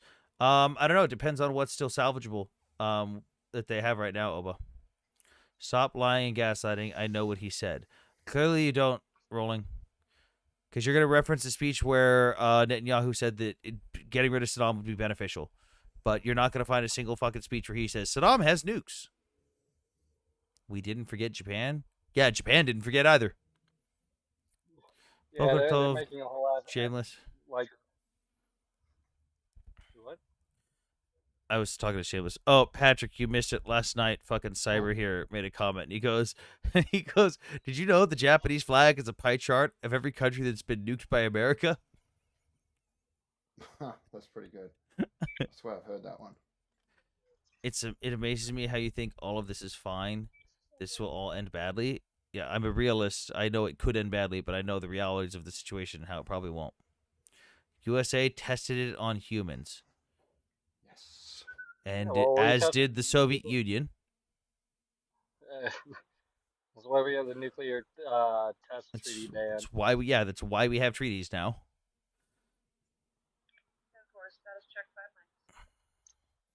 Anyone remember when the Russian SAM boomeranged back around and hit its own launcher? That was a meme. That was great.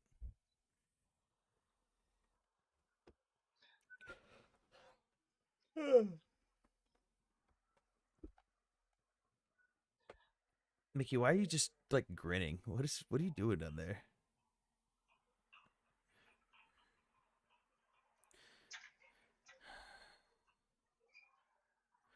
Israel tests their weapons on human livestock, then sells those weapons at a premium. Bro, what the fuck are you talking about? Yeah, no, I don't think he even knows what he's talking about. What are geopoliticians saying about everything that's going on? Depends on what level you're at. Like, if you're talking like the younger people, they haven't got a goddamn clue because they're a bunch of fucking 22, 23-year-old kids fresh out of college with fucking geopolitical degrees that don't know how the fucking real world works. And they're like, if I just give money to someone, they'll just stop being mean. Mickey, by the way, I still can't believe I fucking called it. I told you so with that Jelani shit. I told you so. I knew it was gonna happen. And you were like, don't sound the alarm. You don't want to scare them. I was, no, it's gotta happen, man. Guess what? It fucking happened. What are you talking about? Some meetings with some political parties. Mickey, you're muted. Oh, that's good. Mickey, you're muted. You're just smiling at me, but you're muted. I feel uncomfortable now. 31 people were injured from Iranian missile impacts in Haifa. Yeah, it do be like that. If you believe Israel isn't the right, then you have issues. Not really. Oh, he's probably on the other phone. Russian Bear bombers will land in Iran any day. What? You mean the 28 bombers they have left out of 55? You mean Russia's going to take half of their bomber fleet that they have left and just give it to Iran? Ah, God. Don't forget, they can't build them again because they were built in Ukraine. Yeah, yeah. Also, Ukraine used a museum piece to train its drones. Dude, they're so loud. So good. Those things are so loud that we can detect when they lift off in Russia with seismic detectors in the ocean. Like, dude, everyone in the entirety of the Middle East would be like, what the fuck is that? What do I hear from 2 countries away? Oh my God. It amazes people. It amazes me how fucking confidently wrong some people are. I don't Like understand. Luffy right now. How is smart if they run and play victim after they get treated the same way as they've done to Gaza? What? Bro, I've seen U.S. immigrants speak better English than that, my dude. You will see how wrong you are soon. Okay, random dude on TikTok. It's funny Americans believe in people like you. Well, Weiss, people believe someone like myself because I've got over a decade of experience in the military with doctrine development and in geopolitical and foreign affairs, advisor roles, specializing in the Middle East and Eastern Europe. It's almost like this is literally my field of expertise. Every accusation is a confession. Oh, the irony, Luffy. Oh, the irony. I used to be amazed by it, Tim, but it's become the norm. Yeah. I didn't know word salad was on the menu. Yeah, exactly, DJ. What that dude did, he played that game of just like he typed in the first word, then just hit the middle thing Wait, on his the game? Did he lose the game? Like DJ in chat? DJ was probably here earlier. He probably already got him. Fuck it. Well, just in case he lost again.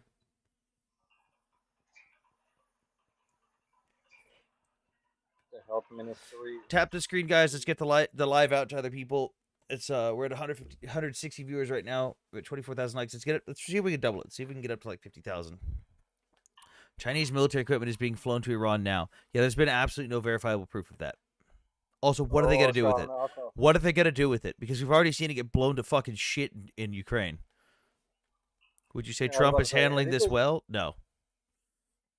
I'm sorry, have you ever found anything worthwhile with a made in China sticker on it? No. A t-shirt.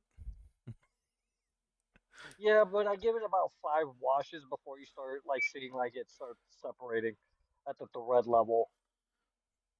Does Iran have stronger weapons that they've held back? I mean, probably not. They've probably got a stockpile of shit, but probably not. Like, why wouldn't they have used it already? The classic, oh shit, I'm getting my ass kicked. Let me not use my good shit. What? I don't understand this. What happens from like the anti-Western sides and supporters? It's like they think that these countries just hold back their best weapons. It's like, I'm getting my ass throttled right now. You know what I should do? Not stop it. Not put an end to it. I'm just going to keep losing people. I'm going to keep losing equipment. I'm just going to not use my best equipment. Like, unless that best equipment is nukes, that argument makes absolutely no fucking sense. Donnie is taking us to World War III? Not really. He's just a moron. Sam, like I said to fucking that Pashtu dude earlier, or past tense, it is the Middle East. They do like to punch themselves in the face repeatedly. So Wait, DJ said these pro RGC comments are busy as fucking enriching copium to 90%. Are you concerned about an attack on U.S. soil? Actually, yeah, no, that is a genuine concern that a lot of people have, especially in the industry. One of the main things is not even just sleeper cells, but like the Chinese government buying property all around U.S. military bases, and let's say like a supply chain interdiction or drones flying throughout U.S. military bases. That is a actual concern. Yes.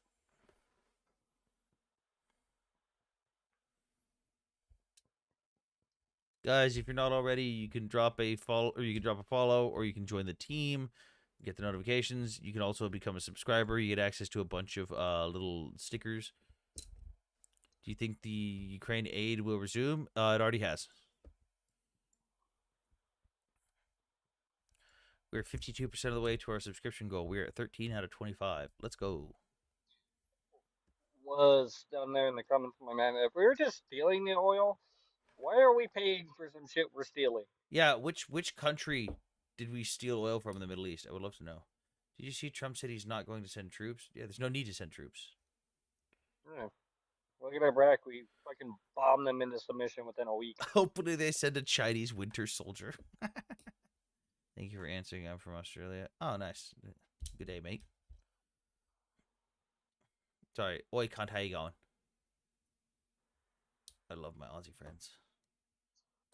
All U.S. do there is stealing. Okay, so it shouldn't be hard to give me an example of who. Like what? Like, yeah. Who? Who are we stealing from? Imperialists. Okay, cool. Weiss, that's not a country. Maybe he didn't mean US. Maybe he meant us. All us doing is stealing. What do you think, Trump? What do you think Trump should do? Just stay out of it? I think Trump should start listening to fucking advisors for once in his goddamn life. Why? She's never given us a fucking. We pay for all the shit we get. If we're stealing it, why are we paying for it? Counterindicative to the whole idea of stealing. Iran can use the same excuse as Israel by saying military bases under civilian infrastructure. Okay, cool. So prove it then. Like Israel's proven with the Hamas stuff. What do these people request? I don't know. They just like talking in the comments. 160 people in here. I saw a podcast today. They were talking about how the US must have helped with the fueling. Yeah. Israel only has like 6 probably refueling planes or something. And that's what allies do. They didn't want to actually go in themselves. I mean, a lot of the refueling that's been done for the operations in Yemen was done by British and Israeli tankers. Yeah. Imperialist occupied Mexico. What? True. Did you not realize we bought this shit? Hold on. Wise, you should look up. That's a wild pivot, but that's a wild pivot from saying that he was going to name a country in the Middle East we were stealing oil from. Yeah. Why was nothing done to the Saudis and Egyptians for 9/11? You know what? I would have loved to see something done. You're not wrong.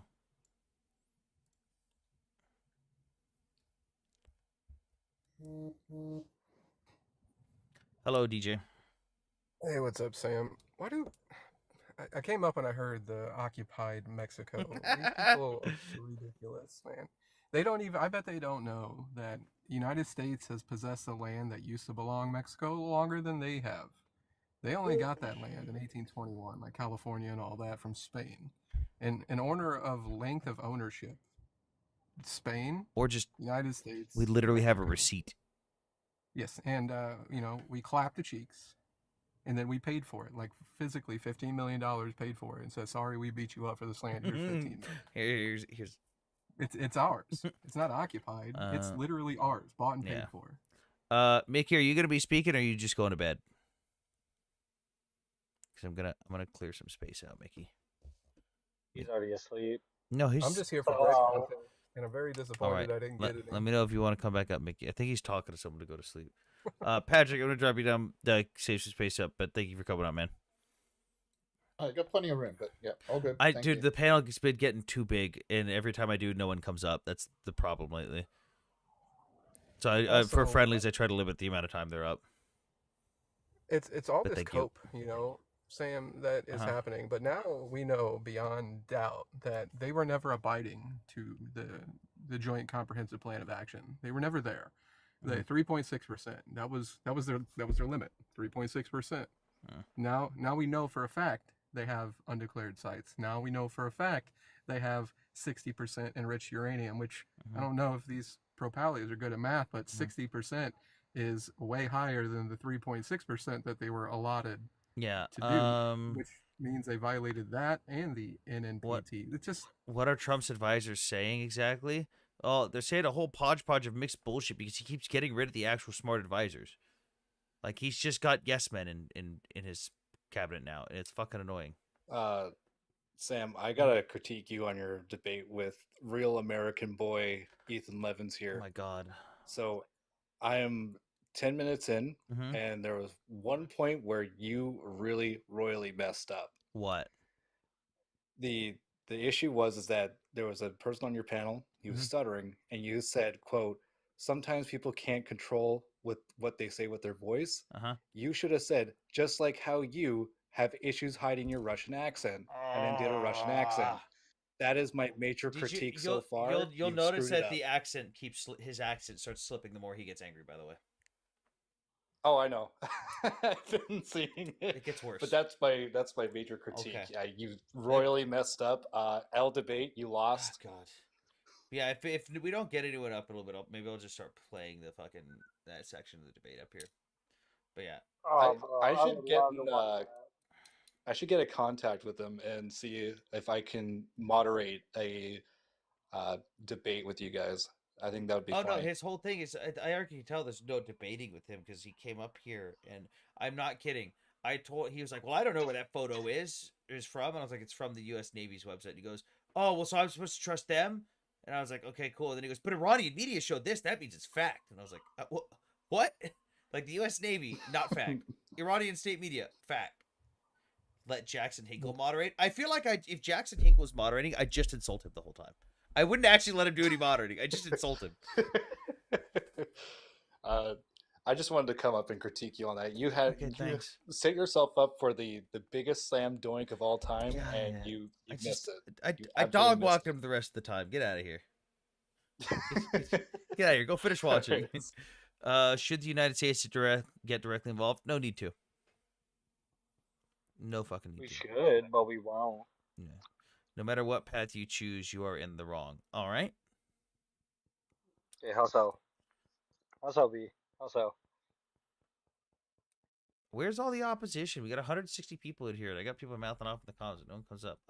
We're 27,000 likes. Let's get the likes up. Let's get them to 50,000. I'm in favor of hitting bunkers. I mean, that's always nice. It's always nice when we,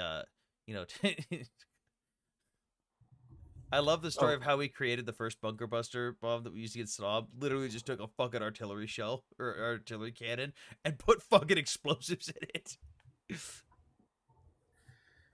What Coach was saying earlier wasn't Mississippi. He's talking about Whiteman Air Force Base. That's here where I live in Missouri. That's where they station all the B-2s out of. Well, there was a couple on Diego Garcia. Yeah, there is a couple on, but their home base. That's a shithole, by the way. What, Diego Garcia or Whiteman? Actually, Diego Garcia. That actually that interests me that we had them on Diego Garcia, because do you know what that implies? What's that? That they're ready to do bombing runs in the Middle East? What do you need in order to land an aircraft at a place for a sustained period of time? Qualified mechanics, equipment, replacement parts.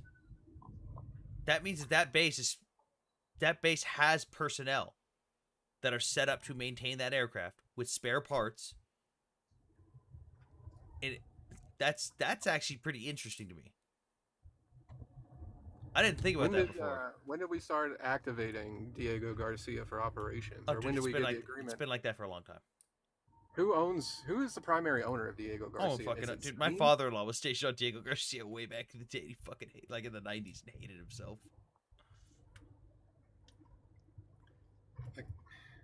But that means we've got radar coding there. because that means someone's got to be able to apply that radar coding to the B2s when they take off and land and stuff. That means they've got their equipment there, they've got their maintenance equipment, they've got spare parts. That's a lot of stuff to be able to maintain They had those specific. F-22s there as well, and those are high maintenance. Super high maintenance as well. So yeah, they definitely gotta have resources. Something I didn't think of. Huh. I wonder how much operations is actually happening out of Diego Garcia at the moment, especially with that much of our stealth, tier 1 assets out there. Combination of nations you support, maybe being on the fence sometimes is the way. I choose right versus wrong. Sorry. Where again? Diego Garcia, the U.S. military installation in the middle of buttfuck nowhere. Yeah, it's out in the middle of the Indian Ocean. My father-in-law said that they played games just making coconut crabs fight each other. Don't those things get fucking massive? Yeah, they're huge. They literally have enough biting, clamping power to break your fucking arm. Yeah, to snap a coconut. Which is beer and Rockstar breakfast makes you think. I got a Red Bull.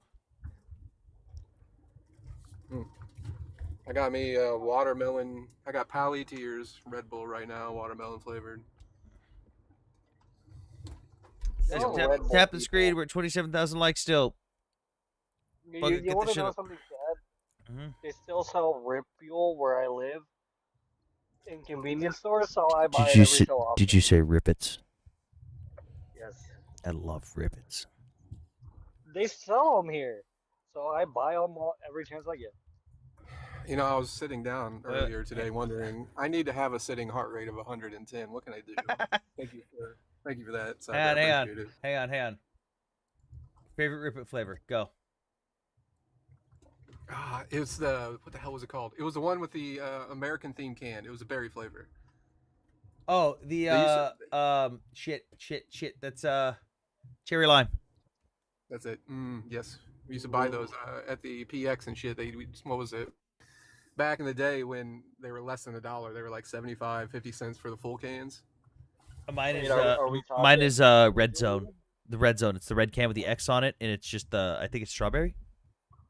Yep. Are we talking refrigerated or drinking temperature? Where were you at that you got a refrigerator? Hang on. Full can or mini can? No, full. That's another one. Yeah, because mini cans taste different. Yeah, no, DJ, I live in a place now where I get refrigerated ones. Oh, we've had a veteran in the chat. Just got one from the commissary. Yeah, no, I live in a place now where I can get them refrigerated. They taste vastly different.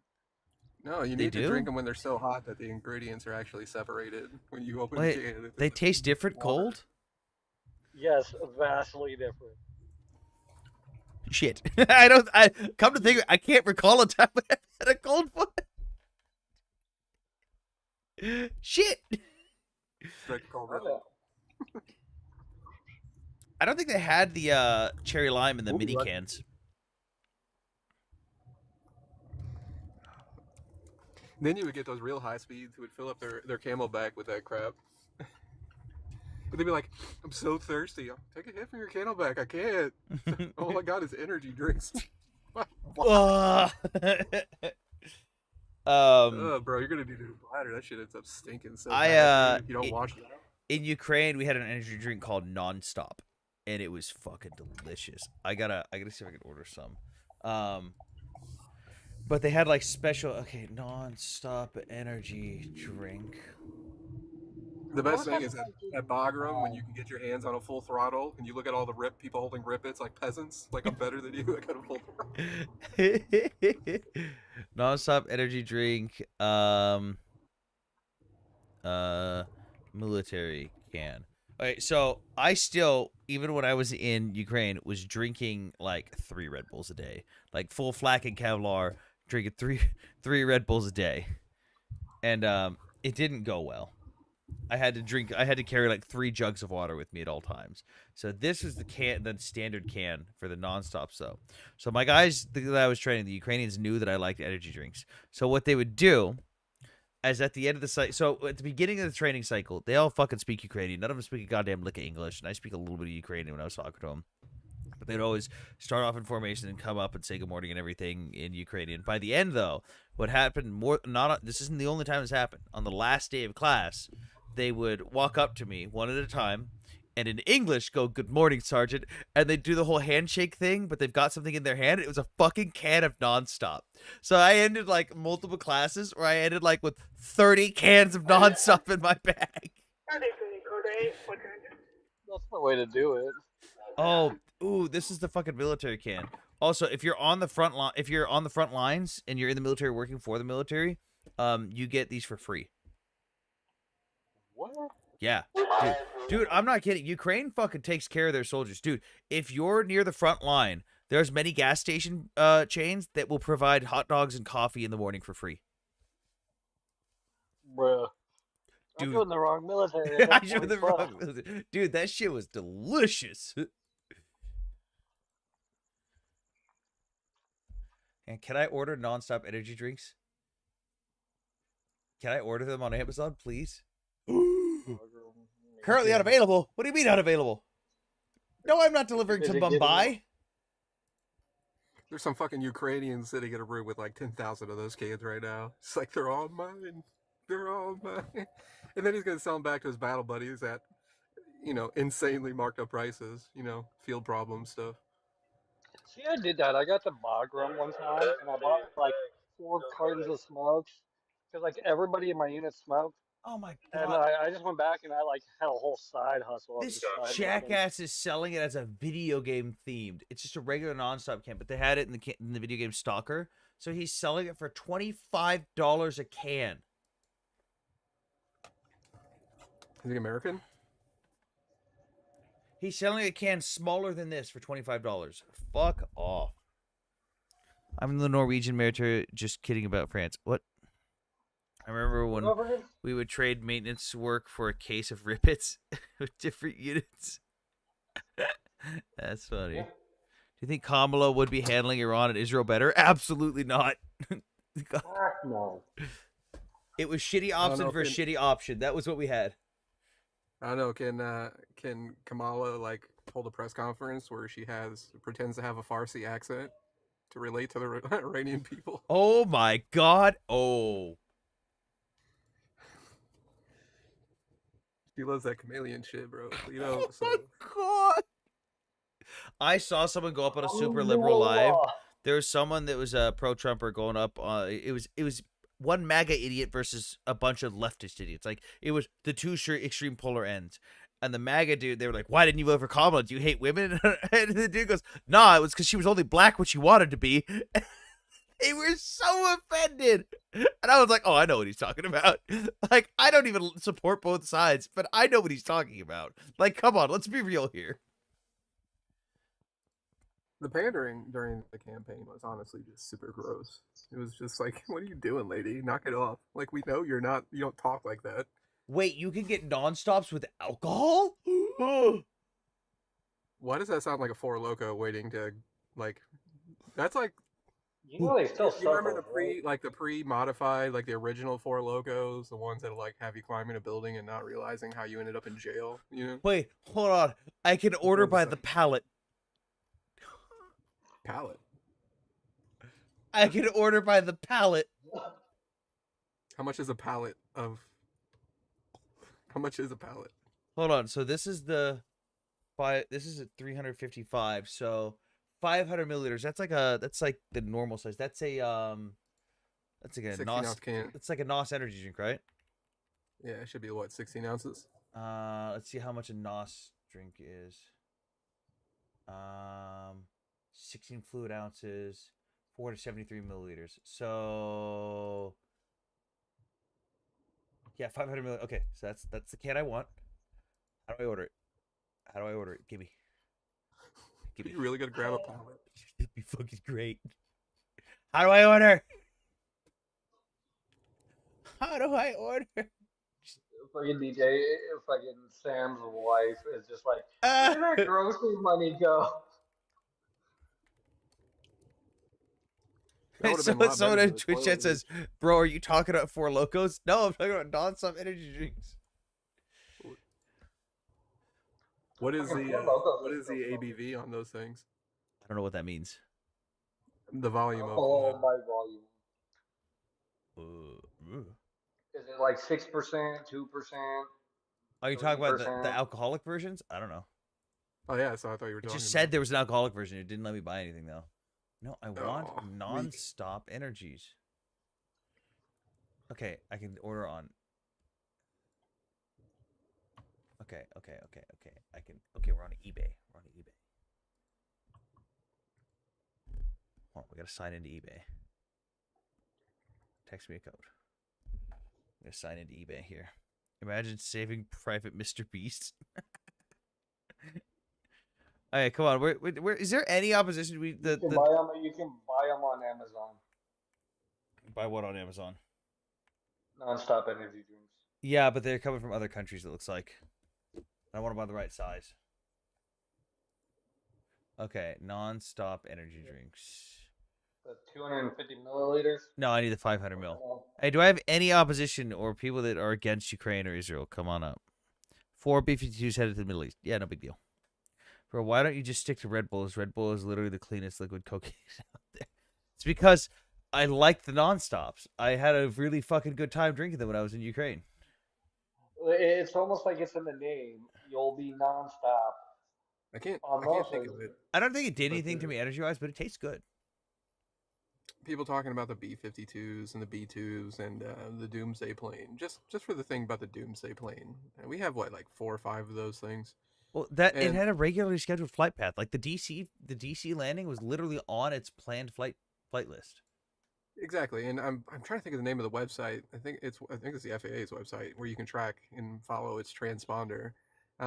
Everything's good as long as you see the transponder for these planes. Everything's kosher. But if that thing's like flying over the the Atlantic and then all of a sudden the transponder goes black, then that's when you should probably be raising eyebrows and concerns. Shipping is $36 from Ukraine. Jesus Christ. Oh my gosh, $36 a can? No. Let's see what this person charges. Buy now. Shipping is $12. Okay, this is cheaper. We're on to something here. Add to cart. We're on to something here. Okay.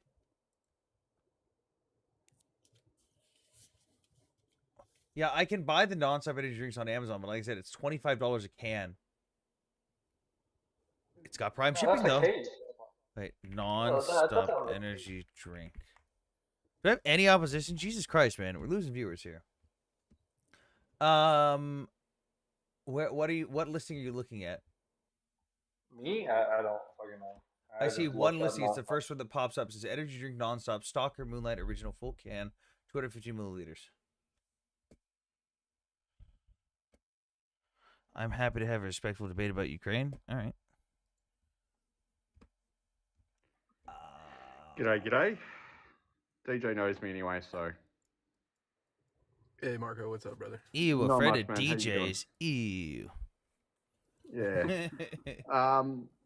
Just as a heads up, I am actually against Ukraine in this battle because I have read the documentation from the CIS back in the day. I'm happy to have a respectful conversation about it. Which documentation? Alma Ata Protocol and the Blobshire Accords. The what records? The Alma Ata Protocol. Okay. So what is your stance then? Like I get you're against it, but like how so? I can say that right now that Ukraine can be viewed as the aggressor as per the Alma Ata Protocols, which they signed back in 1992. I've read the documents, all of the documents, including the CIS documents that were formed at the formation of the Commonwealth of Independent States when they were formed back in the early 90s. My point that I'm making about it, though, is that that whole issue of what we're seeing now is a direct result of the aggression on both sides. I'm not saying that Russia didn't have any part to play in it. I'm saying that they had the legal right to.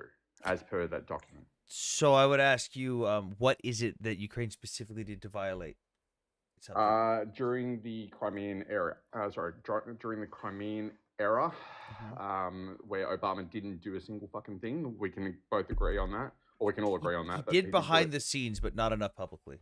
Like, yeah, correct. So correct. behind the However, scenes, the current Ukrainian Special Forces program was founded by Obama.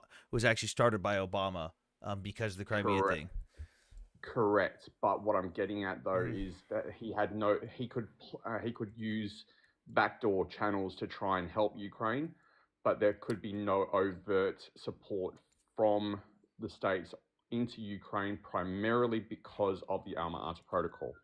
Technically not true, because the Budapest Memorandum would have still been valid, which is why we actually started abiding by it and helping arm and train Ukrainian soldiers after that point. Budapest Memorandum under Article 4 of the Budapest Memorandum is only in regard to nuclear strikes. No, that's only boots on the ground. You are still allowed to assist if there's no nuclear strikes, because it was brought to the UN. The UN didn't do anything about it, so in accordance with the Budapest Memorandum, which says, hey, bring it to the UN first. If nothing happens, you can give them assistance. So we gave them assistance. We helped them. We armed them. We trained them. We didn't put boots on the ground, though. We could technically per the Budapest Memorandum, if they get nuked, you could put boots on the ground, but that's about it.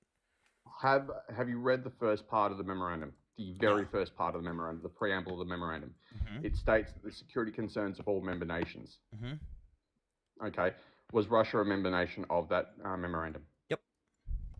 So would would the whole Crimea thing with the Budapest Memorandum not be a breach of the Budapest Memorandum? No, because Putin admitted in April of 2014 that he was the one that ordered the invasion of Crimea, which means that he is now the one giving the security violation there, or the security concern violation.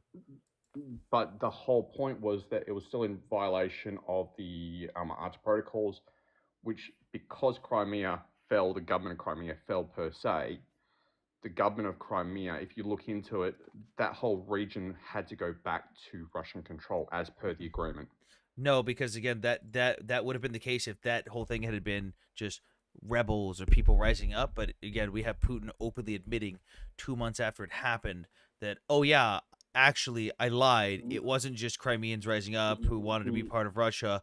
I directly ordered that invasion, and we held that referendum where we didn't allow any internal or external observers or international observers to view the referendum. So him openly admitting that he caused it directly and that it wasn't an internal brought up struggle, that it wasn't a governmental collapse, invalidates that entirely. Have you got proof of that? I'm not being argumentative or anything. Have you got proof of that so I can actually go look at that? Yeah. Like, I'm not being an argumentative fuckhead or a prick or anything like that. No, a lot of people don't realize that he actually just straight up admitted it. Okay, I would like to see that, because if that's the case, that changes the narrative. Don't go anywhere. Hold on, don't go anywhere. No. The stream is going to pause for just a second. TikTok has crashed. I'm just gonna restart it. It's not gonna end the stream. It's gonna pause it for like 15 seconds. Hold on. You got 144 people in here. Nobody go anywhere.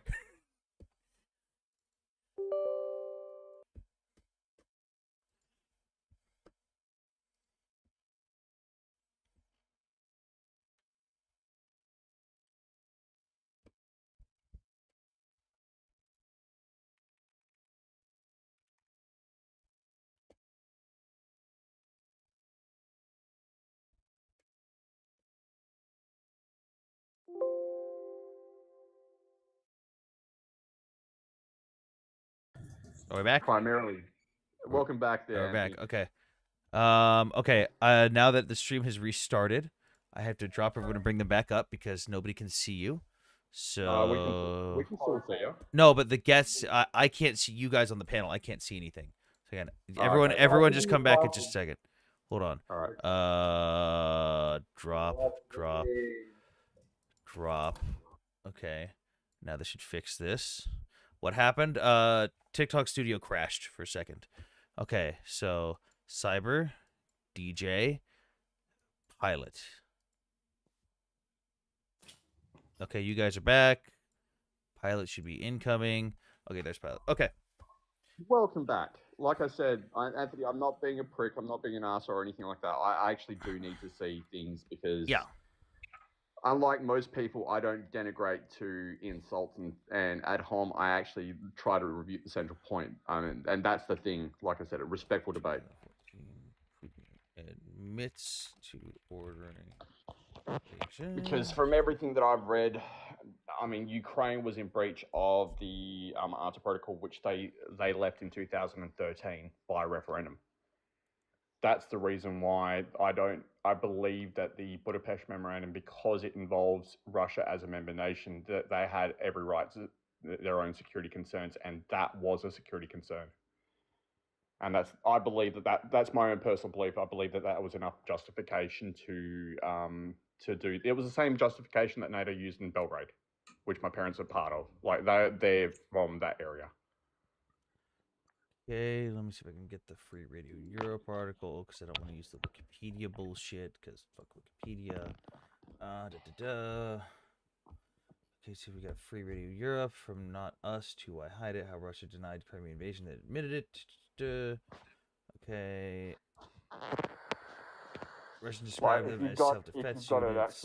If you've got a video of it or whatnot, or if you've got a There is actually a video that I'm gonna try to find right now. If you can show me that video, I can understand a bit of Russian. So, being a WOG myself, I can actually understand it. So, if you can show me that, I'll go have a listen to it and go, oh shit, he's right.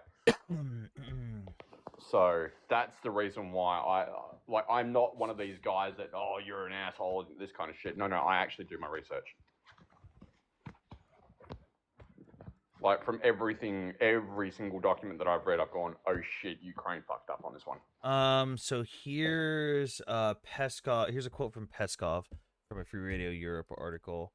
This isn't the video with Putin. I'm still trying to find the video of Putin in the background, but this is talking about the soldiers there, where at first they were saying that it was self-defense regiments of Crimea, and then he says it's not all Russian forces. These are Russian forces that are increasing the security level for the Russian naval base. So what he's referring to is basically he was asked about how there was a bunch of service members that just had no patches on. I'm sure you've heard the term Putin's little green men. How there was just a bunch of people with like brand new Russian rifles, brand new Russian uniforms, brand new Russian trucks, brand new Russian tanks that only the Russian military had. And it's like, well, that's kind of weird. How'd they get all that equipment if they're just a bunch of rebels and all that stuff? At the same time, you can turn around and say that, sorry, that's speculation. You can say it's weird and everything else, which is fine. That's speculation. It is weird. But in the same instance, we know how much corruption was in the military at that point in time. We know that things were going missing, things were being sold, like what we're seeing now currently with the US weapons going through Mexico that were given to Ukraine. You've got to admit that. That's also not true. You sure about that? Because, yes, the original source for that is Colonel McGregor, who was viewing an image of a cartel member with a training AT-4 rocket launcher on his back that is clearly labeled as a training rocket launcher, and he labeled it incorrectly as a Javelin anti-tank missile launching system. And that source spread wildly. He is the ground zero source for that. It's not true. T90 release. Only reason being is I've heard other reports from other sources that say that they actually they have got hold of those weaponry. Like, what was being sent to Ukraine has not actually landed in Ukraine. I've personally seen all the shit that's in Ukraine, and it wouldn't even make any sense because the stuff that we've sent is not necessarily the things that they're claiming we sent. Like, again, if there was a bunch of Javelin launchers in Mexico, we'd see that. That'd be very obvious. But also, a lot of the stuff, like the M2 Browning machine guns on the front lines, they're from Turkey. Yeah, the 249s, they're from Turkey. Some of the vehicles are American, like the Humvees and the highback Humvees and stuff, and the HIMARS and stuff. But like, I've personally seen all this stuff with my own eyes. Granted, anecdotal. Ukraine. So my question is, because I've got mates in the Australian SAS, right? And I won't divulge names for obvious reasons, but the left has claimed that the US does not have forces on the ground in Ukraine. I can tell you 100% that is 100% incorrect. I know for a fact, because I trust these guys with my life, these individuals that are in the SAS, they have outright said that, yes, there are military forces on the ground, US military forces on the ground in Ukraine. It's a very bold claim with zero proof. Because here's the thing. I was accused of being a U.S. service member on the ground. I'm retired. I went over as volunteer. But when I was there, I was labeled as a U.S. service member on the ground. Yep, and I'm not saying that you are, but from what I know from these guys, and they have never lied to me, and I have. How do you know that, broken much bread with them. They have said that they've been deployed in there, and I can tell you right now that they have said so that you they've have got US. people in the SAS openly admitting they were deployed in Ukraine? Correct.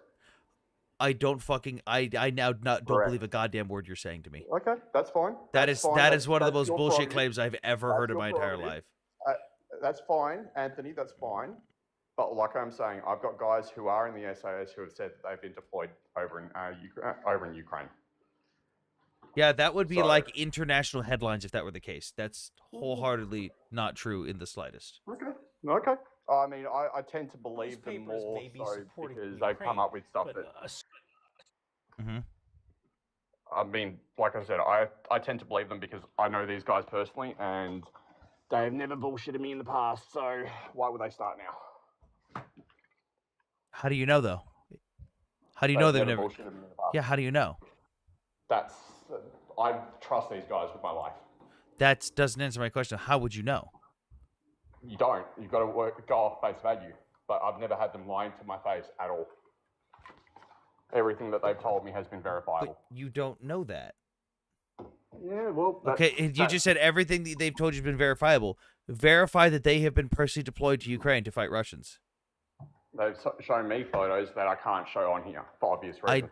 I don't believe that 1 second. And if they have photos, I guarantee you I could reverse image search it to people I probably know. That's your prerogative, and you're okay to have that opinion. No, it's not an opinion. It's because it's a blatant fucking lie. Like, I'm sorry at this point. Like, I'm gonna call that out as a blatant lie. Okay. There is absolutely zero proof from anyone that there is any foreign service members, especially U.S. service members, on the ground in Ukraine.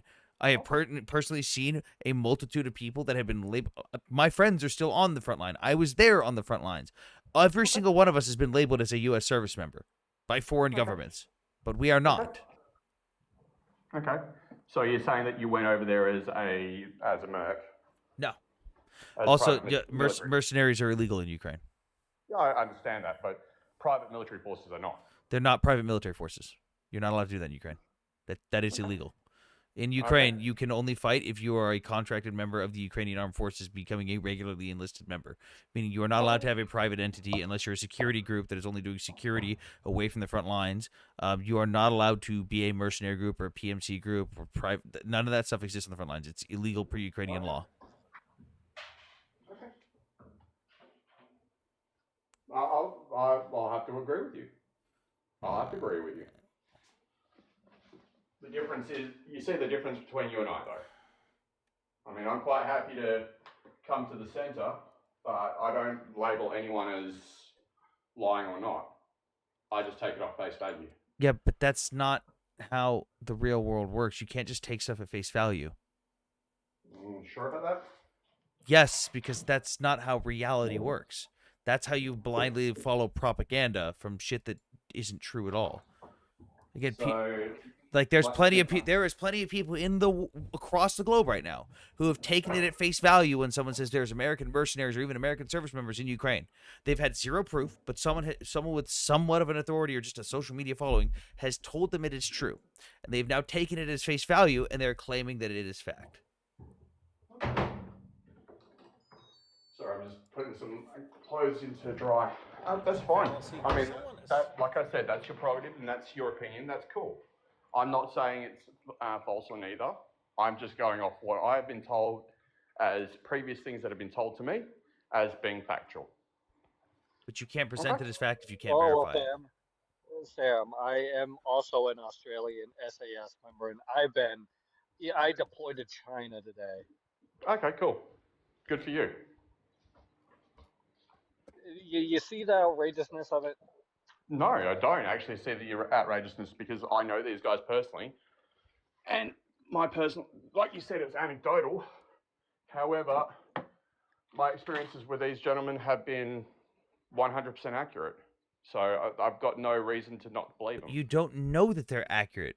And I can already tell you they're lying to you about probably more than just this. Okay. Where's that photo? That's what you think. That's cool. You're allowed to have that opinion. Like I said, I'm not going off. I'm going off information that I've been given through personal contacts, and I'm going to say that I would rather believe them than believe, like you said, propaganda. So you're believing something that doesn't have verifiable proof, but because someone you know said it, it's now true. So you're telling me that there has not been any military forces, any U.S. military forces in Ukraine at all? No, because we have MARSOC guys at the embassy. We absolutely have special forces there. They're at the embassy. That's who we have guarding it right now. Okay. You want to switch me out for Biscuit or? You're chilling right now. I'll get someone in a second. I'm looking for the image that Colonel McGregor showed. Because Colonel McGregor showed an image that was supposedly a bunch of weapons sold to the cartels.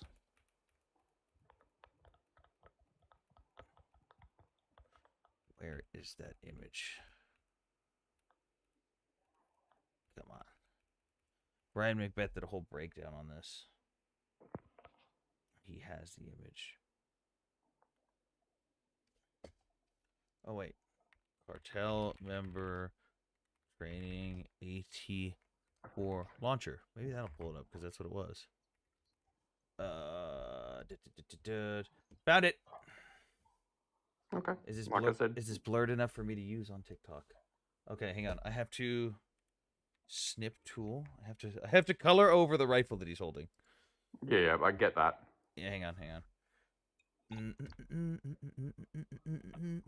This is my expert. Like I said, my understanding of going back onto the Ukraine thing, my understanding of it through the Alma Ata protocols as well as the Belovja Accords, Russia had every right to do what they did.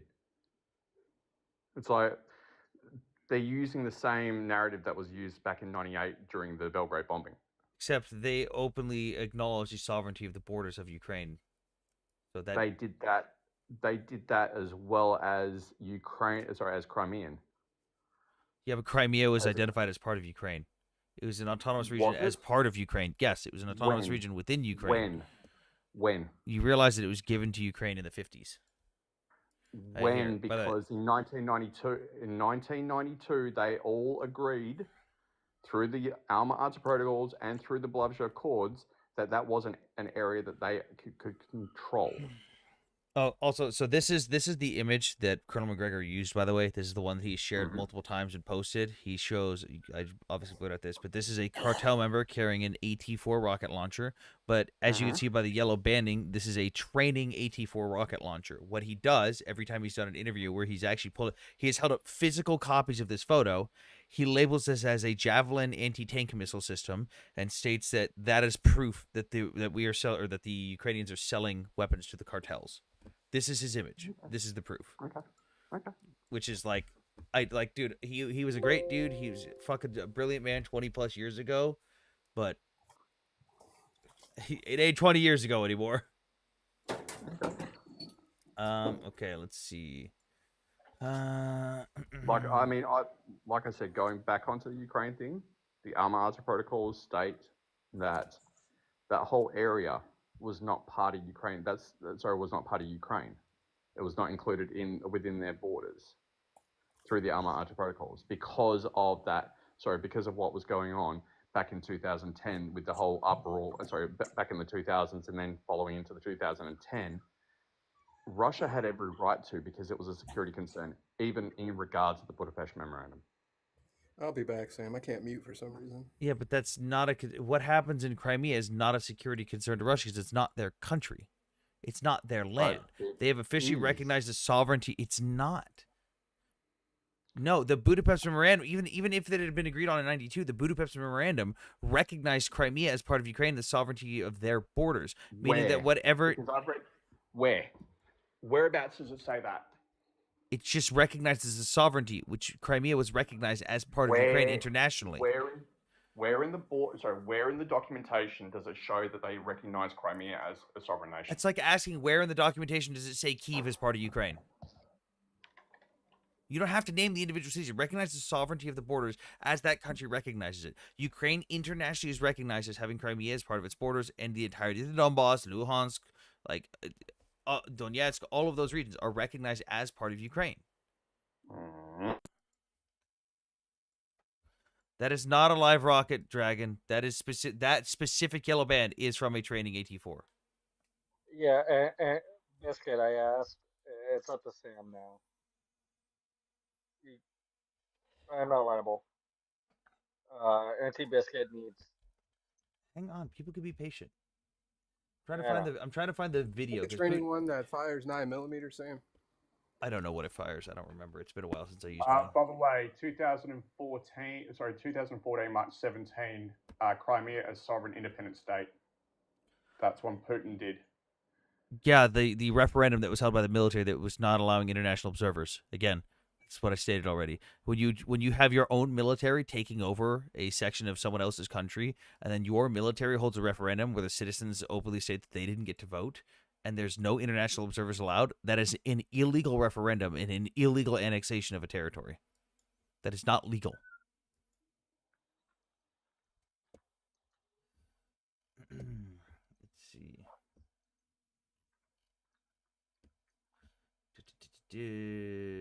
I haven't had to use this file in a while. I'm trying to find it now. Also, isn't Ukraine's claim to the Crimea backed by Uti Pozitetas Juris as well, Sam? Yes, technically, especially considering they were gifted it officially in 1950.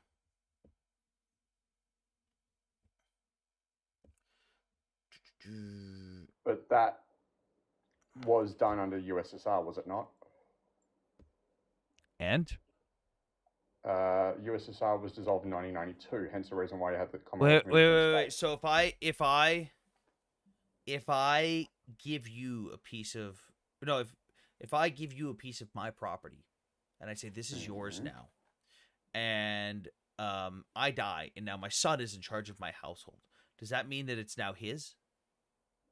Because it's a different leader, same group, different leader. But if you gifted it down, and unless, let's say, a cousin turned around and said, "I've got a stake on that land," legally speaking. No.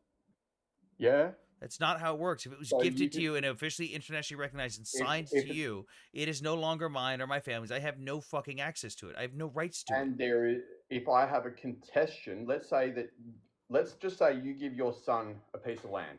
Okay, you give your son a piece of land. And I, as a cousin, turn around and say, "No, I've got a legal." But that's not what this is. No, that's not what this is, though. This is the father giving it to the neighbor, and then the father dies, and the son goes. The son, being Russia now, the son of the Soviet Union, goes, "But I want it back. It's mine. My dad owned it." It's like, that's nice. Your dad gave it to me. You could fuck right off. It's not yours. Here's the deed. Here's the fucking document saying it's mine. Okay, are you going to let me finish? Or am I going to just leave? Because I said I was going to come up here and have a respectful conversation. Now you misconstrued my analogy. Okay, cool.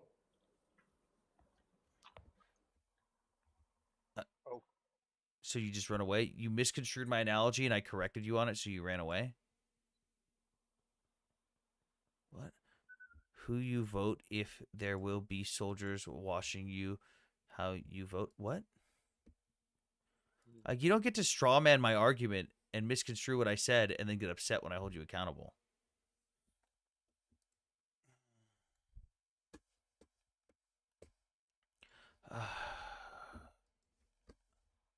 Wait, Sam, can I get that picture real quick of the AT-4? Yeah. Mom, Dad, stop fighting. Yellow band AT-4s is live rounds. No, it doesn't. You would be correct if you could see the round itself, right? Like the actual projectile. You can literally look it up yourself. Blue rounds mean non-functional. Those are training. Hey, Dragon, there's multiple types of training munitions for it. Yes. Yeah. Blue stands for dragon. Per the United States Army Manual, for the AT-4 M136, yellow, gold, or black and yellow typically indicates a training or practice round, not a live munition. Yeah, like, it's almost like this was my job, is to deal with this shit. I've never trained one with a yellow round. I have. Did it fire a rocket out of it? When they're So did yellow, they shoot that yes. little? We fire blue rounds out of howitzers all the time. I don't know what you're meaning that they're not He's functional. talking about ammo. Wait, hold on, Dragon. So what you are failing to understand is with the AT4, it has two different variations of training. There's one that shoots a little 9 mil that goes pew pew, and since it technically shoots a 9 mil, we wrap it with a yellow band. If it doesn't shoot anything, we make it blue. Okay, there's a difference because the yellow Yeah, but that's means not what that's not what the picture he showed. Yeah, it's a yellow that's band. exactly It's a training one. yeah. Yellow band mean high explosives. No, that does No. not mean Different high. no, not every munition is labeled the same. The AT4 specifically, if it's yellow or gold or a blackened yellow band, indicates training or practice Yes, round. And AT4. blue just means inert. AT4's yellow bands are marked as high explosives. I'm looking at an Army manual that is telling me that yellow and gold or yellow and black is training. The ones that we trained on, the AT4s, were yellow banded, fired 9mm rounds, tracers. Now when we used official ones, the munition itself was yellow banded, not the launcher. Let's see But here. in a field artillery, we fire blue inert all time because it's just a loaded, pretty much concrete block with. No band is the 9mm round. No band is 9mm. It's a tracer round. I didn't know it was a tracer. Yeah, Yeah, M136 AT4 launchers are marked with color-coded bands. A black and yellow band indicates an HE anti-armor round. So black and yellow. So yeah, you were partially correct. Are always going to be blue bands. No. Yes. Different weapons are labeled with different color systems. Yeah, but you're talking about the AT4. The AT4s are always marked blue. I'm quite literally reading from a manual. A So, gold yes. or yellow band indicates a field handling trainer. No band indicates an M287 9mm tracer bullet trainer. Black and yellow indicates HE anti-armor round. Early models had solid black bands. I didn't know they had solid black. I thought it was always yellow and black.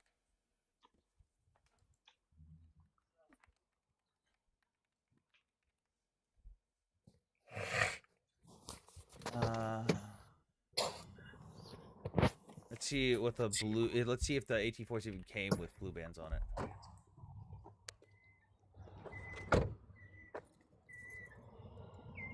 It's still not a javelin though.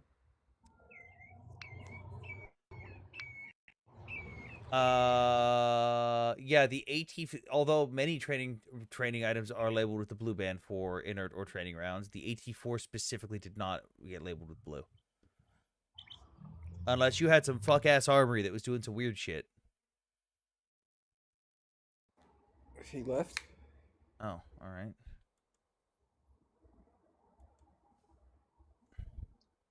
So blue just means inert. It's for show purposes only, for the most part. Bull crap. No, I said for the most part, not all the part.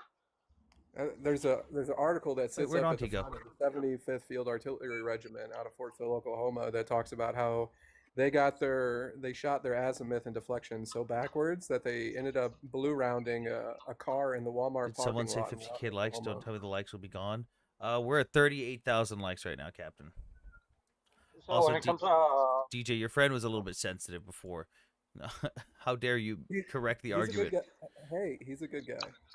I'll give you that. He's a good guy. But to come up and say, my friend said this is true, therefore it is fact. Bro, I've never had the Russia-Ukraine conversation. It's like, with bro, him. you can't be serious. Or, hey, let me misconstrue your argument and get upset when you correct me. Me and him I first met him like 3 years ago. We debated flat Earth. Like I said, he's a good guy for the most part. Maybe it'll be an impasse with you on this conversation. But here's another section, by the way.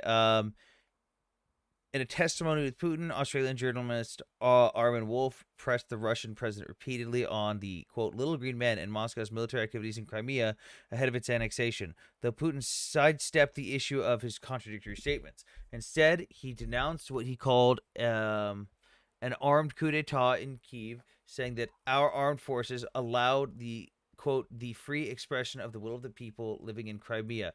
He also repeated his earlier assertion that Russia did not exceed its permitted troop levels under the bilateral agreement with Kyiv.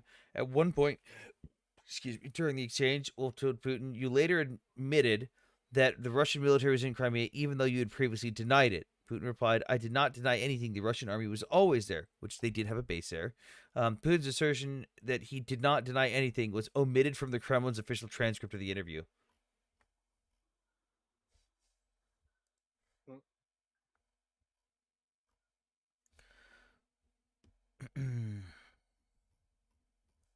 Interesting.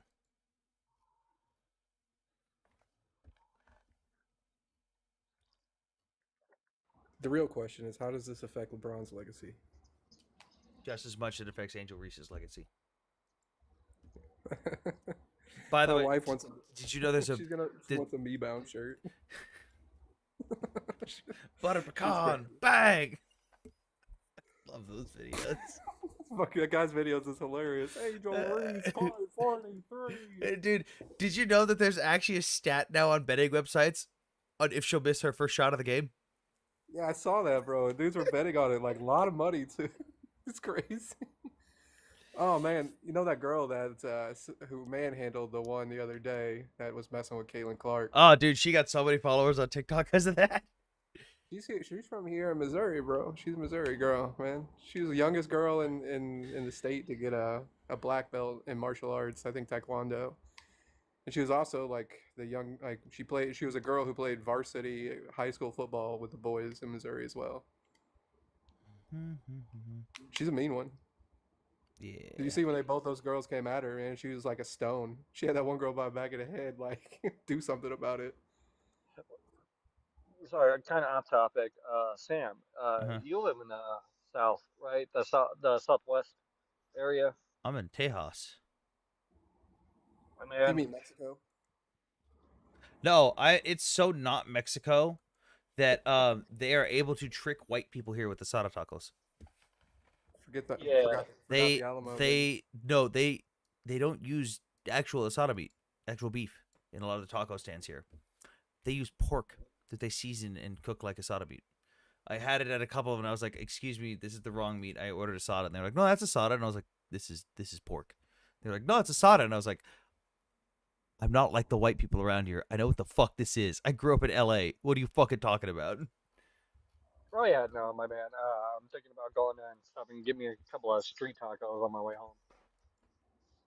Never let them tell you carnitas or asada, and never buy elotes from a guy pushing a cart. Always buy them from the women. Or if you buy it from the back of the truck and you see Abuelita sitting in the front seat, then you're good. Well, the reason why I say never buy it from the guys pushing the cart, because, they go to the bathroom wherever, and those carts don't come equipped with hand washing stations. Anytime when I was living in Colorado, when I seen the elote carts, the women will always push their carts like to a station or to somewhere where they can go inside and use the bathroom. I'm the dudes really just push their upset cart now down that and you out. said this. Jessica in the comments, Sam I has do bought not a- watch the Sam has bought a WNBA, lot of so I'm elotes. just as lost as you are.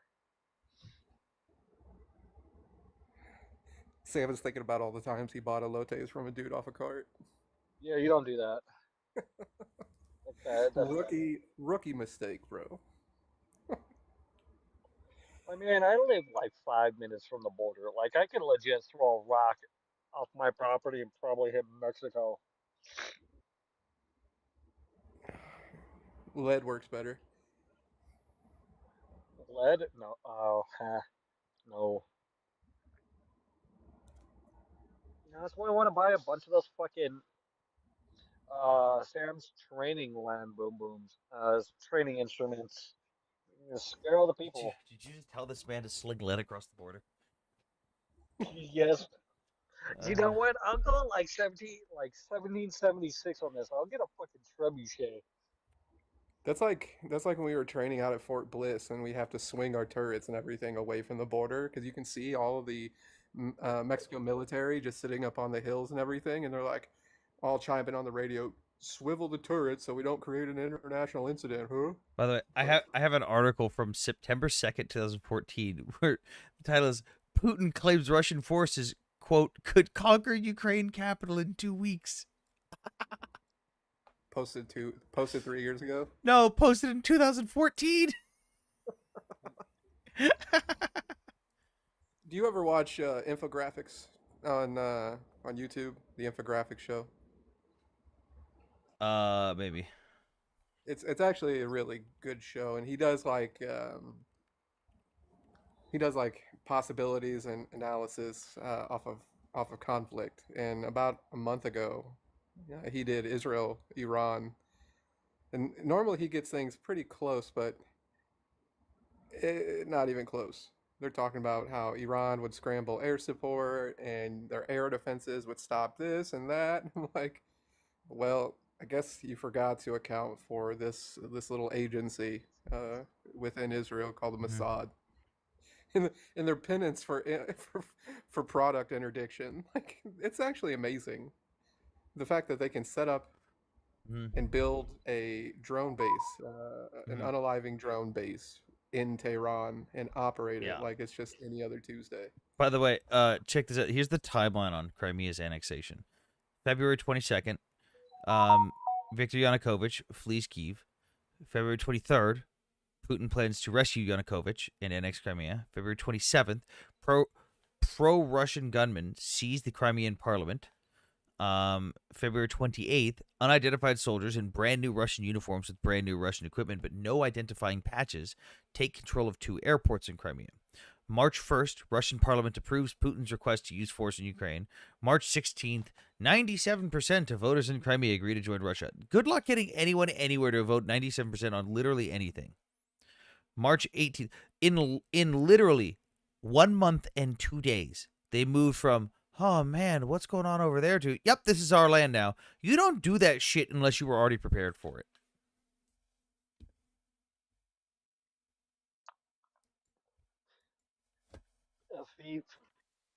They don't have 2 prime ministers.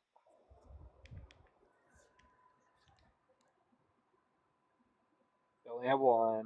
They also have a president. That's probably what you're getting mixed up about.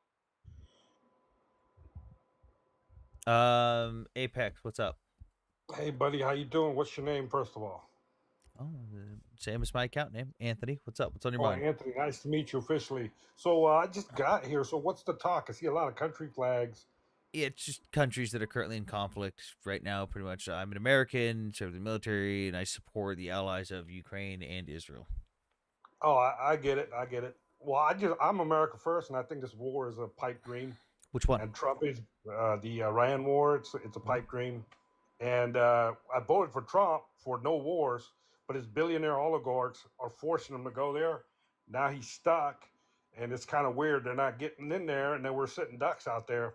And Russians have armed up Iran for 20 years. I mean, they're prepared for this. Oh, no, and they're it's not. not going to be a walk in the park. No, they're not. They're not ready. I don't think this is a winnable war. Most of their air. Well, it's not like we're trying to win by putting boots on the ground. That's not the goal. We don't have to. There's not going to be. You understand Shia, right? You know, Shia Muslims are the majority. It's not Iraq where it was just a regime with a small minority. You're going to go up against a whole terrain. Yeah, hang on, Apex. You're missing the point here. We're not trying to take over the country. It's not the goal here. He's also ignoring the 80% of all Persians that dislike the IRGC. Yeah, we're not trying to take over Iran. That's never been the goal. They're not going to be able to topple that regime. It's not going to happen. Okay, I never said it was going to happen. It's not the goal. Then here. what are we doing there? What's the point? This just Israel bullshit. Okay, no, this isn't Israel's bullshit. It also wasn't Israel who made the call on this. It was the IAEA and the partners who signed into that treaty. Actually, Donald Trump lied about the negotiations, allowed an ambush. They thought they could take out the regime, and it didn't happen. And Israel's Tel Aviv has been getting hammered, and now the West want to talk peace talks. Now Putin is involved. They basically warning U.S. That's the red line. We'll No, get it's involved. that's also not. Hang on, a multitude of blatantly fucking false lies you just said. One, Putin has not said that that's a red line that he's going to do anything. Putin has said that it could cause dire consequences for regional security, meaning he is concerned, like many other people, that if something does happen with the IRGC, that there could be a regional power struggle. That is a very valid concern. He is not incorrect about that. At no point has Russia or Putin ever made any statement that they would move in, that they would help, or that there was a red line of anything. And we could trust Putin. Hang on. his words? No. But it doesn't matter. It's not a matter of trusting Putin. It's a matter of you said something that was incorrect, and I'm correcting it because Putin never said that he was going to move it. He never made any comment on that. He also said he's not moving out of sight. No, hang on. You don't move on from the point that you claimed Putin said something that he never once said. He never once said that there was a red line with Iran or that they were going to do anything. He never said that. On top of that, Israel's not the one that told us to go in to do this. Israel went in because the IAEA released a report, which I'll show you here. Nope, that's the wrong thing. Where's the button? The 5 coins. Right here. We've got hang on.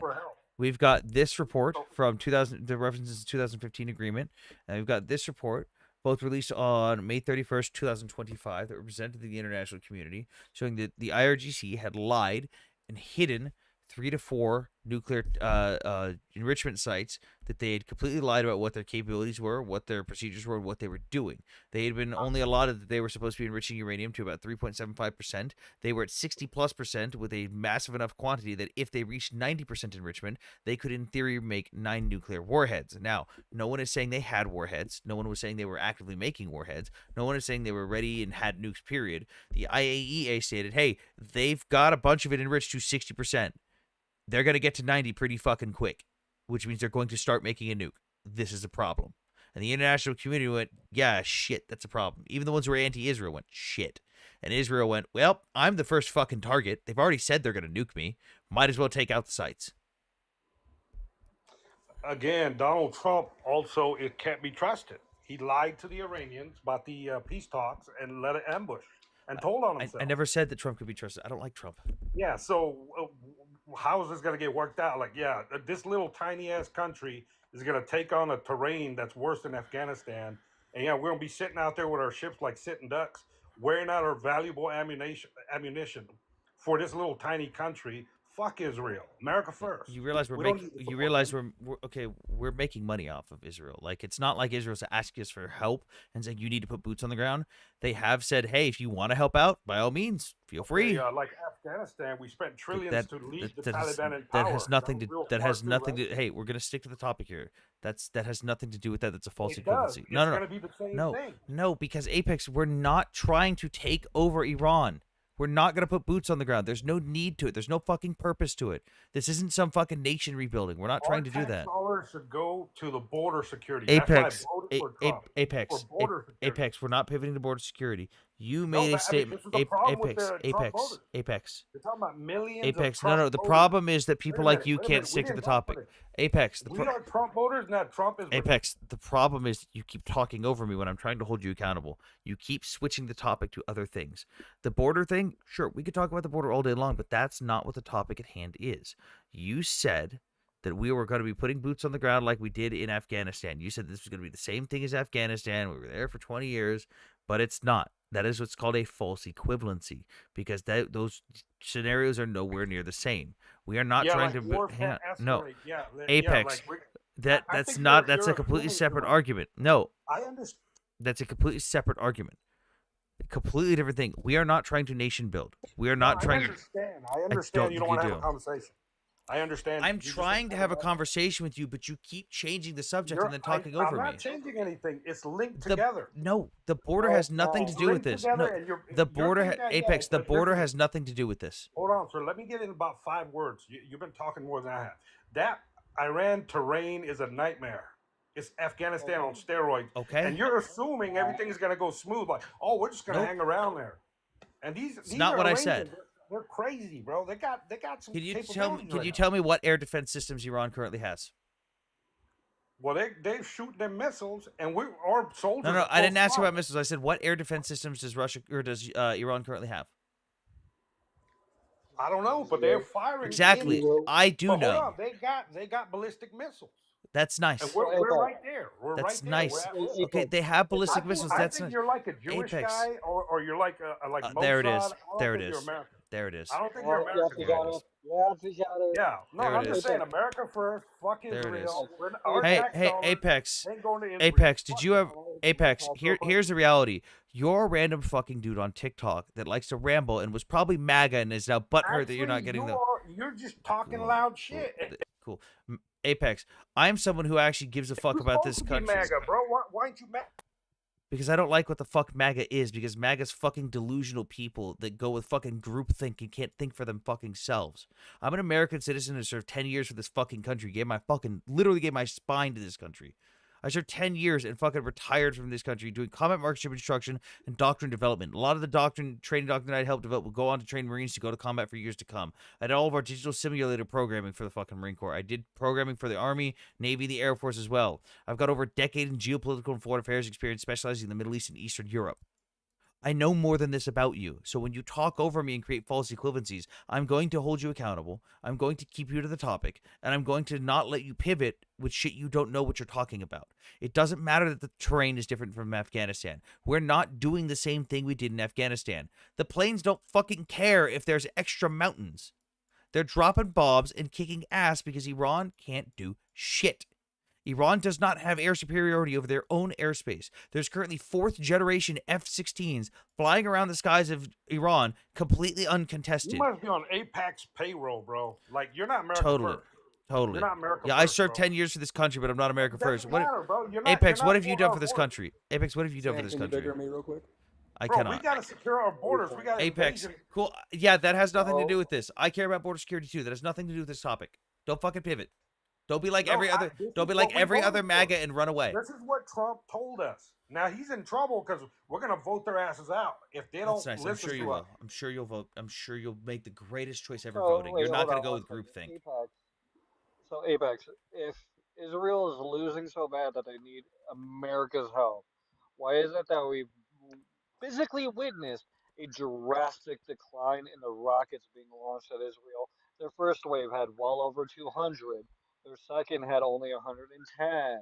Their third, fourth, fifth, and it has had spittle amounts, no more than Listen, 30. we're not here for war. We didn't vote for Trump for war. I don't I give a don't. fuck That's about not your my warmongering, bro. Apex. America, we need to Apex. make money. Apex. That's not what I asked. We need to make money. I don't give Apex. a fuck about Wait, Israel. Apex. We make money off Israel.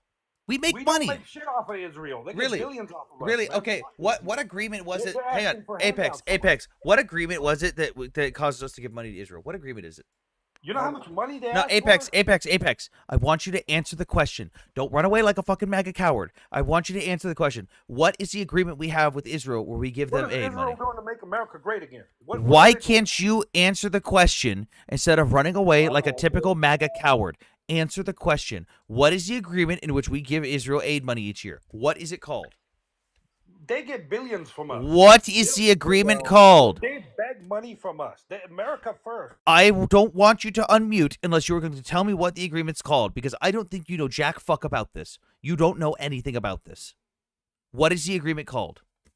Who cares about guys with yarmulkes, bro? It's not American. Oh, it's just, so Jews on American. So this is about Jews. You're just a fucking Nazi. This is about America. You're a first. Nazi. You're a Nazi. Okay, well, wait, Apex. No, no. What's an American? I'm not German. What are you talking about? Apex. What's an American then? Listen. Hey, everyone who's a subscriber, go ahead and spam that Yahtzee emote. We're gonna add him to the counter now. Apex. Listen to me, bro. Listen. I'm not listening to I'm shit. trying- I don't care. You're a fucking moron. You know nothing. Apex. What is an American? Oh, he ran away. So for those that don't know, the 2016 Memorandum of Understanding we have with Israel, in which we agreed for essentially a contract exclusivity deal with Israel. Basically, the United States is Costco. Everyone likes shopping at Costco. We give Israel a $1,000 Costco gift card at the beginning of every fiscal year.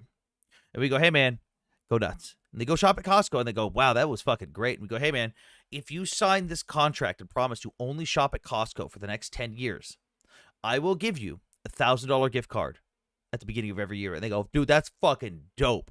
And then they proceed to spend $5,000 to $6,000 at Costco, spending multiple times what we gave them in the first place, in which we actually profit from. That's what Israel does. We give them $3.3 billion in aid every single year for their military. They proceed to spend that $3.3 billion every single year with us, and then proceed to spend 3 to 5 times the amount on average in America because they're contractually obligated to do so. You don't know anything about this. You don't know anything about this agreement. You don't know that we make money. And I don't think you would care if we did make money. I think you're just butthurt about your vote for Trump because you used fucking groupthink and can't fucking think for yourself. You are not educated on this topic, and you coming up here pivoting to unrelated topics is not going to convince anyone that you know what the fuck you're talking about. I love how you brought up the border shit, and I'm like, What the fuck does the border have to do with bombs being dropped? it really doesn't. It has nothing. Exactly. You sound like a Ben Shapiro wannabe. Ben Shapiro can suck my dick.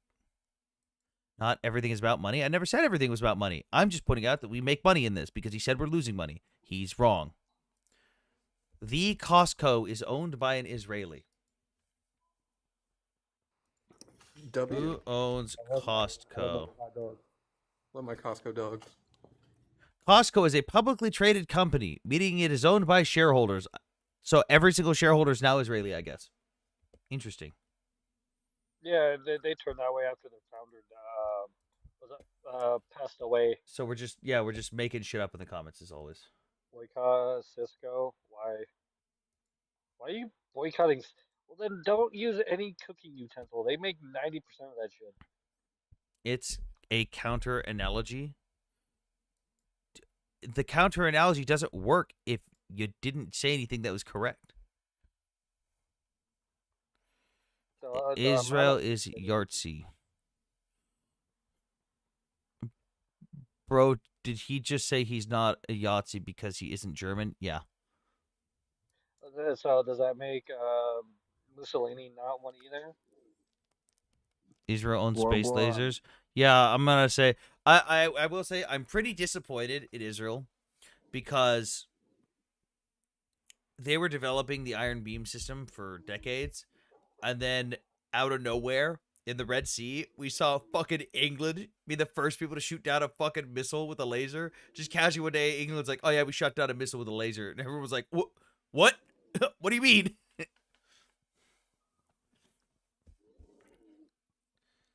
Yes, we're giving money to them and protection because they own our government. They purchase shit from us. What are you I don't talking think about? you guys. If anything, it's the dumbest argument though. The U.S. gave everybody fucking money. Okay, if you want to know about the document that I was talking about, you can go to whitehouse.gov. This might be on the this is on the obamaarchives.gov. It's the Memorandum of Understanding with Israel. It was made in 2016. It's a 10-year security assurance agreement. It's a 10-year contract exclusivity agreement. That's all it is. I love their whole argument that you have to be Jewish to support Israel, Or I'm and not a Mossad. yeah, they act like there isn't like fucking 2.2 million Muslim Arabs living in Israel right now as well. Those guys just don't exist. Fuck them. Key Tom, I'm not bringing you up because this is not a charity stream. We're not fucking donating to you just because you have a fake Palestinian profile.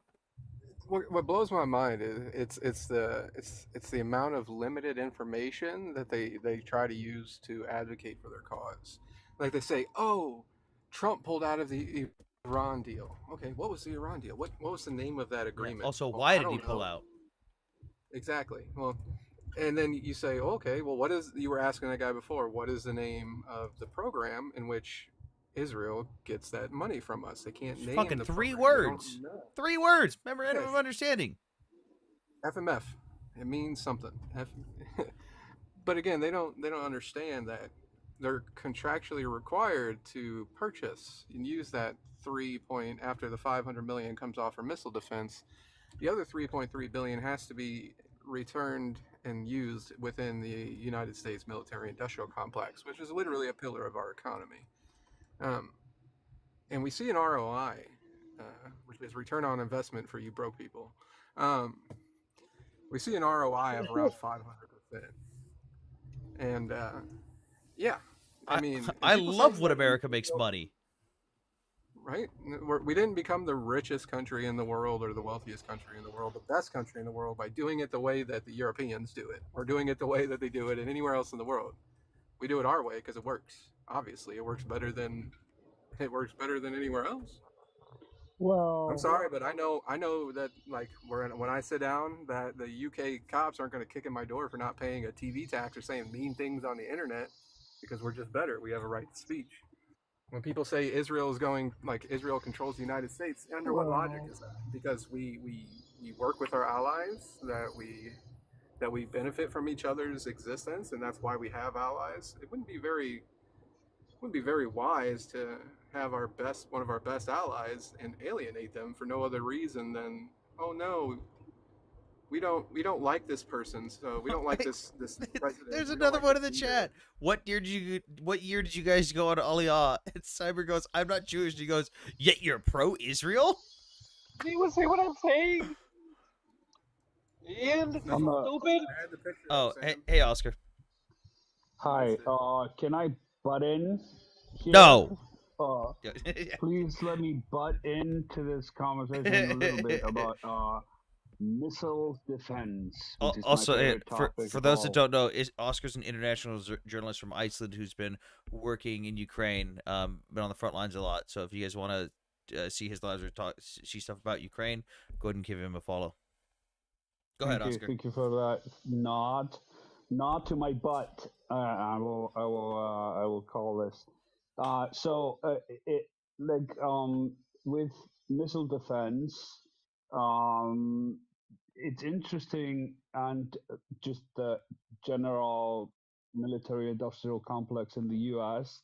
This is the same kind of argument that we got in the beginning when we were told, the world was told that the U.S. was sending money and sending weapons, and like sending money and weapons to Ukraine. Like there was a two Or when it things. was like, oh, we're You know, only sending cash. It's like, yeah, what? no, we're sending weapons to Ukraine, which are what's the word? Equivocated, Equivalent equipment value.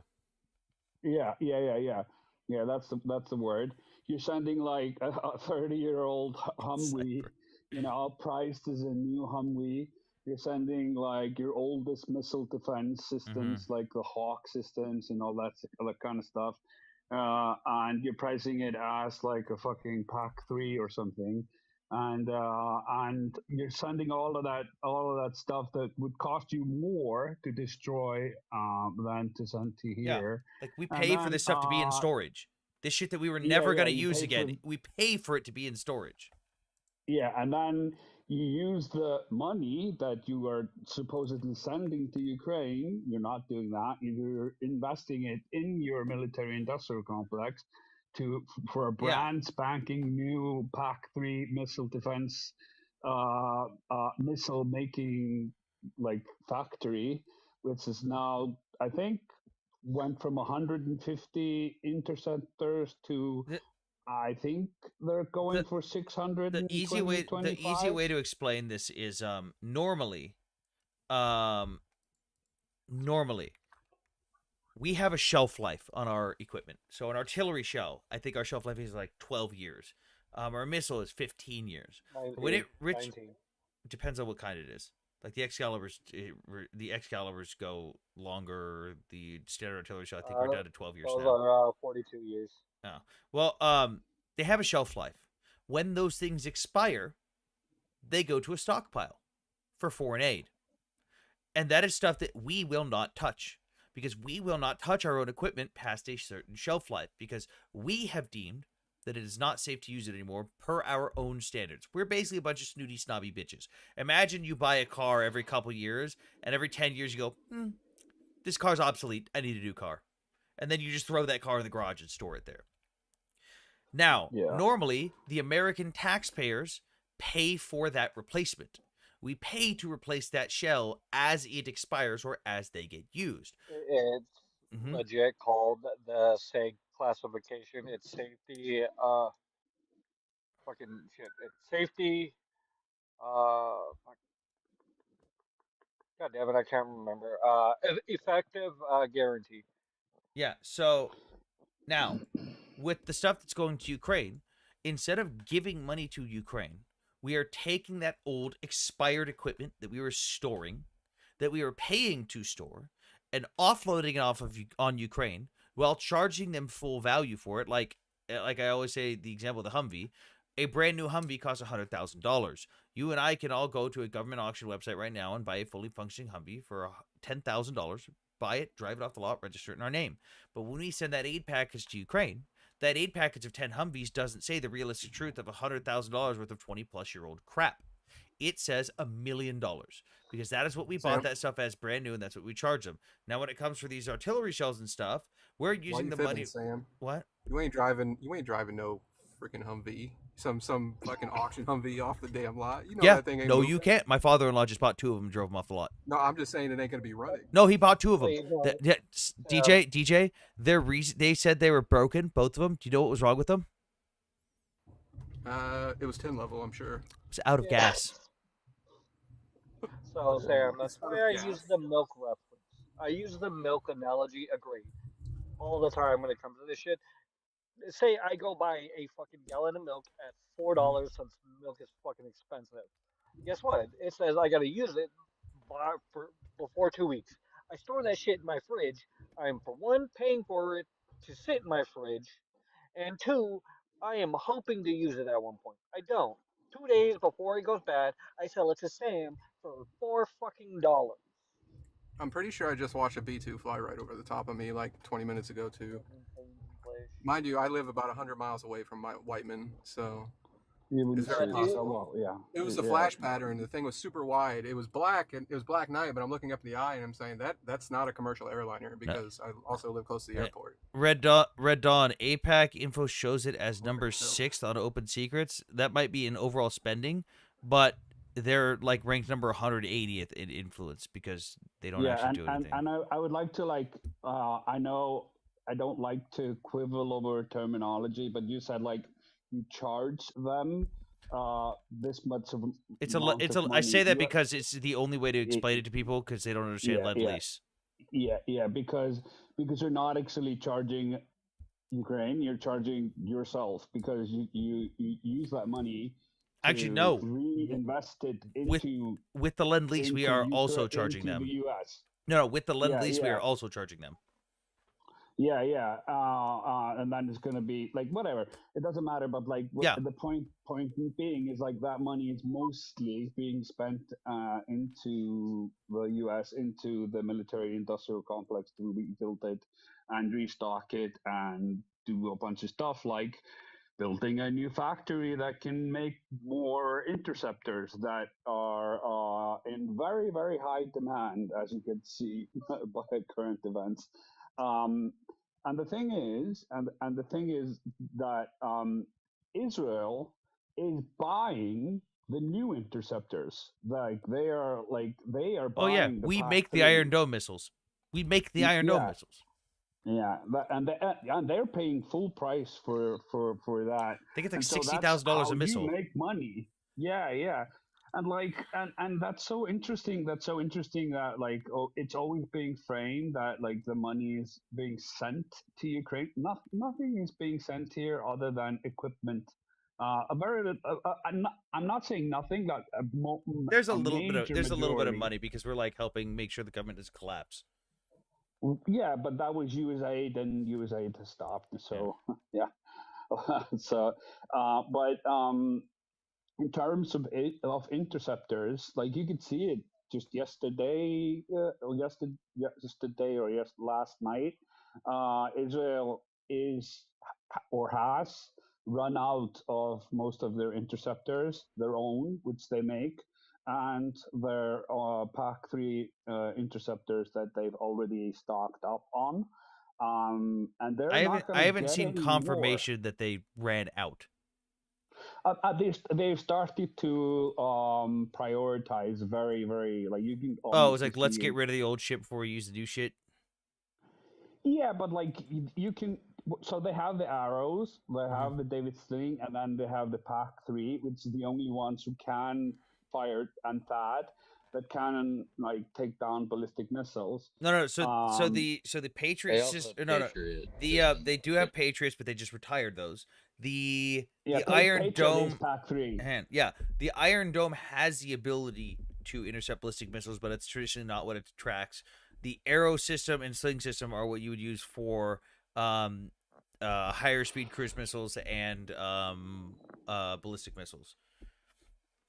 The Iron Dome can definitely do all of the above, but the failure rate is very dependent on what type of munition it's intercepting. Aren't they fractured? Like they sorry, I'm really tired. I woke up at 4 a.m. Like the don't they have a fractional they have a warhead that fractures, like they don't like intercept. They like break apart. Think of similar to the S-300 and S-400 system where it's proximity. Just kaboom! I throw shrapnel in the general vicinity. I'm close enough to hit it. Yeah, but then physics just takes over, and they're heading in like Mach 6, 7. That's why with the intercepts, all you gotta do, you don't have to hit it, especially if you're just doing the proximity. You don't have to hit it. You just got to get in front of it. You just got to get in front of it and get close up to it. It's not like you're chasing down the missile as it goes past you. You're like if it goes past you, oh well, gonna go for a different missile now. It's just you get ahead of it. Sam, you know who habitual line crosser is, right? Yeah. Right. He was 14 series ADA. He's got a lot of good videos. He is up until his retirement a couple days ago. He is probably the U.S. leading expert on air defense. Like he was in charge of helping. I talk to him all the time. He was in charge of helping design the program that trained Ukrainians on the Patriot system. Yeah. And the U.S. military. Yeah, no, he is like the leading expert in air defense in the U.S. military, except he retired a couple days ago. Specifically on the Patriot systems. No, he's not just that. Not just system. That. He's across the board. It's not Patriot is his specialty, but it's everything across the board. He is it's like the entire science of it. Yeah. Like, and Also, Red Dot, what were you talking about? Sixth in spending. So if you go to opensecrets.org, and it depends what category you're looking them up under, there's a part that shows what each political party gets from them, and what it meaning the Democrats and the Republicans. But I don't remember which one I had pulled up. I did a video about it, but it's not a lot of money, dude. Yeah. And in lobbying, they're ranked. I was wrong. It's not 160. They're ranked 191. Yeah. But all we hear about it all day is how AIPAC runs our politicians. That's the one that's what matters too. Like you can contribute to campaigns and stuff, especially like if you're helping people get reelected that already have the same ideals as you, which is smart. Like why would you fucking help someone who you don't think is gonna win? You're gonna help the incumbent who you already know is gonna win and shares your values. But when it comes to lobbying power, they do almost fucking nothing. Like they don't have to. It's just like, hey, do you like American and Israel relationships? Good, thank you. Like they don't have to do anything. And they help maintain business relations between different companies. Like speaking of air defense, so Raytheon and Elbit. Elbit's a drone manufacturer, and they're also the ones making the Iron Beam, the actual lens. So that's a joint Raytheon Elbit project. So one of the things AIPAC would do would be to make sure that relationships like that continue to thrive, that our politicians understand the importance of things like that, right? Because anything that Israel develops also typically gets shared over here at the United States trophy level. System. Yeah. With reactive armor. Wait, hold on, everyone talked at once. Hold on. Who went first? I was gonna say with AIPAC, like for instance, here in St. Louis, Missouri's 1st congressional district, we had Cori Bush, right? Yeah, you laugh. But Wesley Bell, who's also a Democrat, who ran against her, he won, right? And he was backed by AIPAC. And everyone's saying, oh, AIPAC is just trying to buy elections so Israel can get its way. No, like we are in St. Louis, the #1 per capita most violent city in the United States and one of the most violent cities in the entire world. While Cori Bush is in Congress holding up signs saying, making, marks at Israel, while people in her district are being unalived by violent acts literally every single day. And she wants to advocate for another country and does nothing. So we were all happy. Like you're not going to find people in St. Louis who were sad that Cori Bush got voted out, and all simply because they went off the rails because her opponent was backed by APAC, which she's also a Well, yeah, Democrat. and she's talking about something that's not really important to the average person in St. Louis when there's clearly issues that are more important. But yeah, I understand what you're saying. Guys, we're at 43,000 likes. Let's get to 50,000. Join the team. Do the likes. Do the whatever. I don't know. Also, I People will. want to ask though. Oh, sorry. Go ahead, sir, and then I'll ask after. I was just gonna point out the fact that Raytheon and at least their guards suck butt cheeks. The worst kind. Have you ever dealt with going into their security through their fucking gate guard dudes? Cyber, they have an unmarked building on my company's property that I can't even get near. I have a friend I that will be. Well, I have It's an manufacturing unmarked building with no address that if I walk too close to, I will be stopped. Yeah, I have a friend that went to work for them, and they called me to do for his background check, and I didn't even know him that long. Did you make up a bunch of shit about him to be funny? No, I just told him what the truth, which is that he's a really good guy, a solid dude. But like another thing that's a joint project. Well, I think actually Israel just invented it completely. Is the new generation of heads-up display fighter jet helmets that these guys are wearing, and that's being used with the United States Air Force and Navy and their aircraft and their helicopters. Israel created that. So but I often hear people say, "Well, what did Israel ever do for the United States?" Refine the Patriot system so we stop shooting down our own planes. Yeah, yeah, dude. And then reactive armor on tanks. The cell phone technology I mean, just so much of it, but it's like they don't see that. They see that as a result of the funding that Israel gets. If you ever saved your battle And buddy's that's life the with an Israeli conundrum that bandage, this whole thing is. you ever had to save your battle buddy's life with an Israeli bandage? Because I have, Wait, and they work. Thank They're you, amazing. Israel. Thank Yeah, you, they're amazing. Israel. Like I don't know why that's so hard. Hey, your medical innovation saved people's lives. Thank you, Israel. Why is that so damn hard?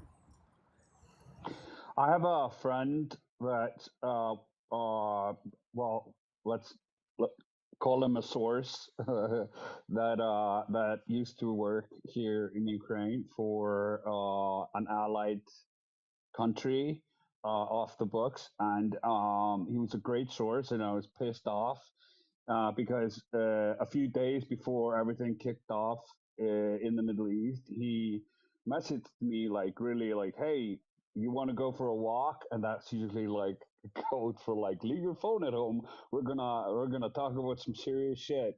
And I'm like, okay, let's go do that then. And then we went and we had a walk, and he was like, yeah, we're leaving Ukraine. And I'm like, we as in we go to Russia team? now.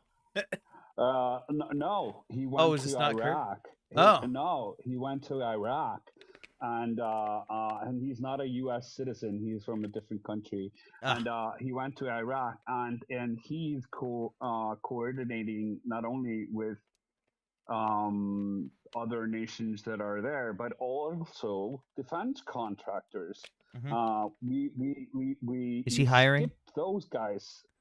He No, Sam, we'll start our own thing. you skip those guys a lot.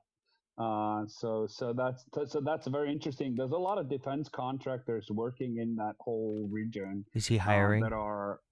I'm not gonna say any more than what I just said. But You should ask him if he's hiring. I'll do it. I will send this man my resume. Also, Yeah, this is an Israeli bandage. This is a Israeli trauma bandage. It's the yeah, style is called yeah. Israeli bandage. This was just packaged as a trauma bandage, made by Rhino, but it's a 6-inch Israeli style bandage. Yeah, they're very good. I have one in my had to pack Google. as well.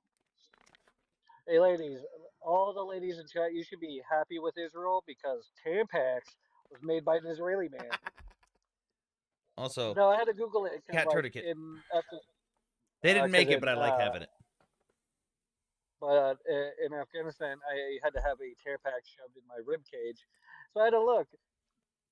Yeah, Afghans and their fucking flatheads. But I had to look it up. I was like, did I get saved by a fucking Israeli dude or an Israeli invention? But yeah, Earl Huss. Is that another clip? Yeah, I had a tan peg shoved in my ribcage. Did I get saved by an Israeli? I feel like that's a clip right there. It should be. That's a good one. I'm gonna That's a highlight very that. good one. I'm gonna clip that. Was it? Yes, Clementine. It was made by Earl Huss, an Israeli inventor. Did you ever hear this? Sorry, my bad. No, you're good. Did you hear the story? And it's gone around TikTok a bit. It's a video of a guy saying how he was talking about how his brother drowned and an Israeli, actually two other people drowned trying to save his brother. An Israeli guy swam out, got him, you know, saved his life. And when he came to, they finally told him, like, this is an Israeli man that actually saved you. And he said, don't ever tell me that again. I don't ever want to hear that. Okay, It's fine. like, Back to drowning you go. yeah, dude. It's like, even in the freaking, like, somebody gives you the grace and just the sheer, like, the humanity to go out and save you. And when you wake up from all that, you go, I don't ever want to hear you tell me that again. Like, dude, that is insane. That is really bad. Okay, then die. Clementine, Guys, we're yeah. 6,000 likes no away. swimmy. Let's get to 44 or let's get to 50,000 likes. We're at 44,000 right now. Let's get to 50,000 at least. I love Clementine's thing. Israel is just really good at making rocket-shaped things. Are they pointy rocket-shaped things? This is not pointy Depending on the tampon. It is not pointy Depending on the enough. tampon. It's not pointy. Do you guys remember the speech that he gives in that movie? Yeah, I just saw it. Someone, hang on, I gotta pull it up. We No, definitely no. Hang on. The dictator nuclear weapons speech. It's so fitting, bro. It really is. It's so perfect. Yeah. Sacha Baron Cohen is actually a damn He's legend. Israeli, by the way, so just. I know. We know. We just absolutely love the dude. Yeah, it's so good. Everyone, we are living in a real life. The figure fucking kills me, bro. Hang on. There's too much daylight. Okay.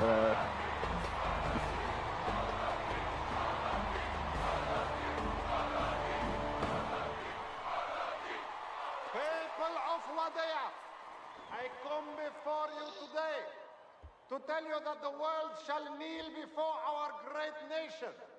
We are 2 months away from enriching weapons-grade uranium to be used for peaceful purposes.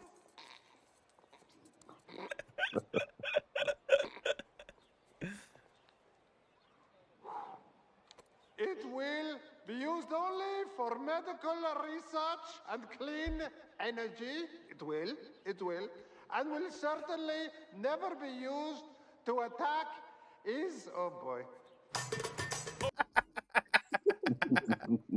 Literally what's going on right now. Oh boy. Literally. It will. Oh God, that's it. The Jews predicted it.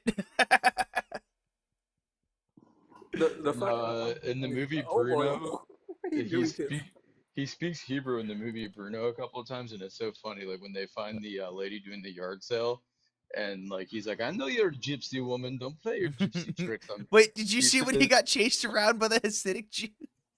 Yes, yeah, no.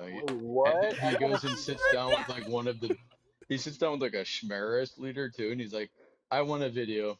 That was real. That was real.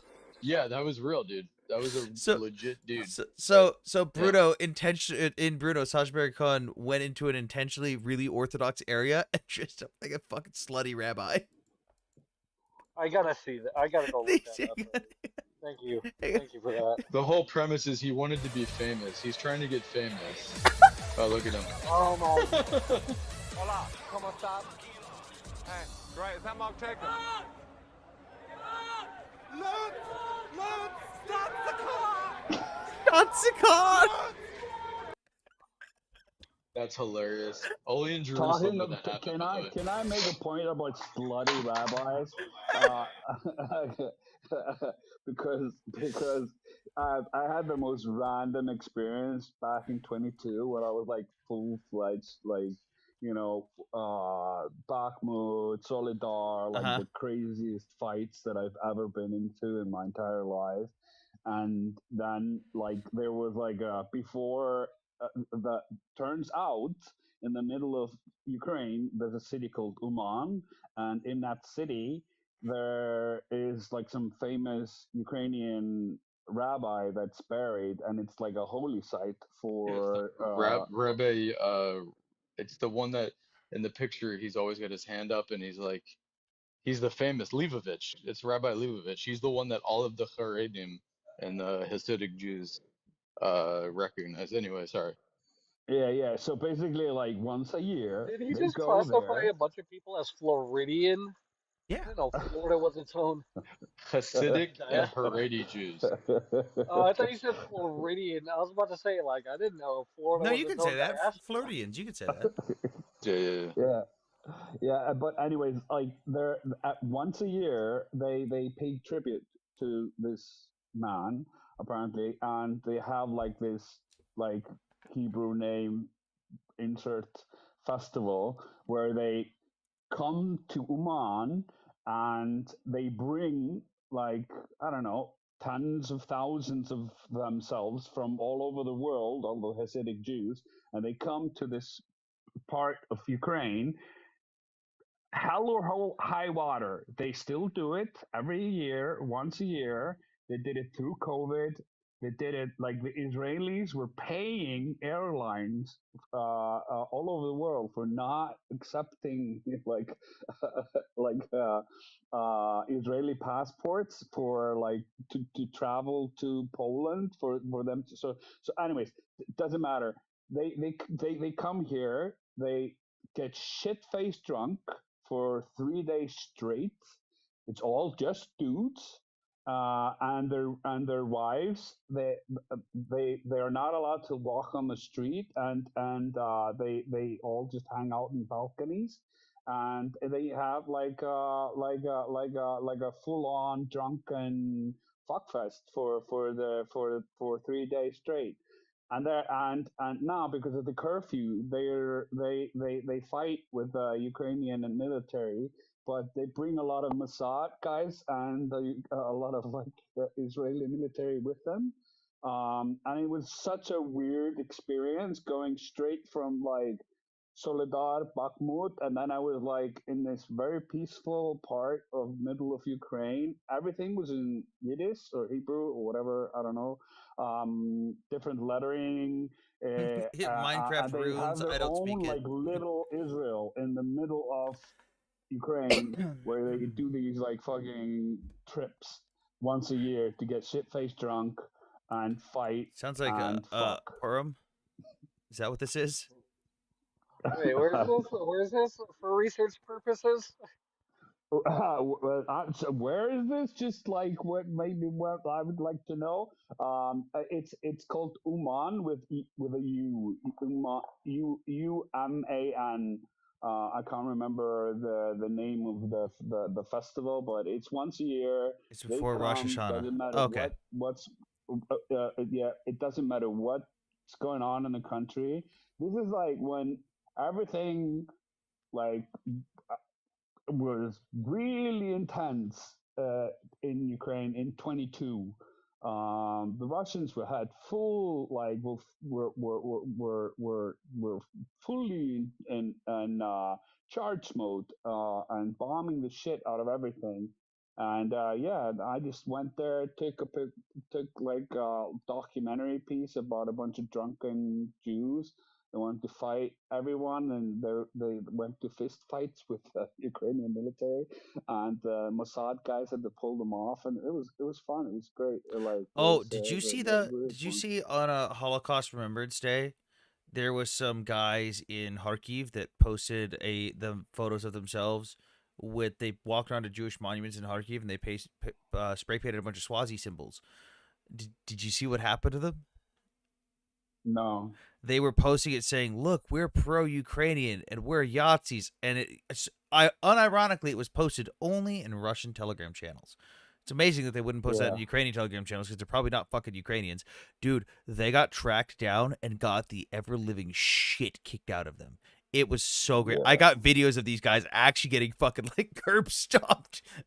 It was great. I mean, there's a huge diaspora of Jews in Ukraine. Like, and before the Holocaust, they were actually the biggest Jews to be killed in the proportion. Though I think them and the Poles were the biggest proportion of the Jews to be killed in the Holocaust. So and then Stalin unalived a bunch of them too. Stalin also unalived a bunch of them. Yeah, for sure. Like so Jewishness and Ukrainian, and to use the Nazi thing for Ukraine, it's such a weird. It's literally like calling Israeli pre-Palestine war whatever Yazis. Like it's literally the same thing. Like because it's such a weird thing to think because they saw a bunch of tattoos, like 5 tattoos of some guys somewhere in Ukraine that were like far right, and then whatever. Hello, Dave. Sam, I need those videos.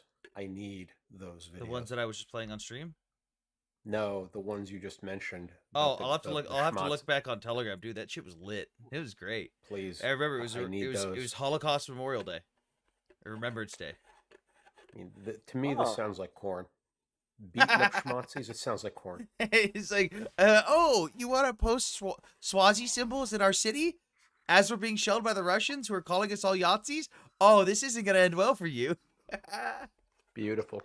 That's beautiful. You're welcome, Dave. You're welcome, Esquire. Listen up. Hey, guys, look at my landmine.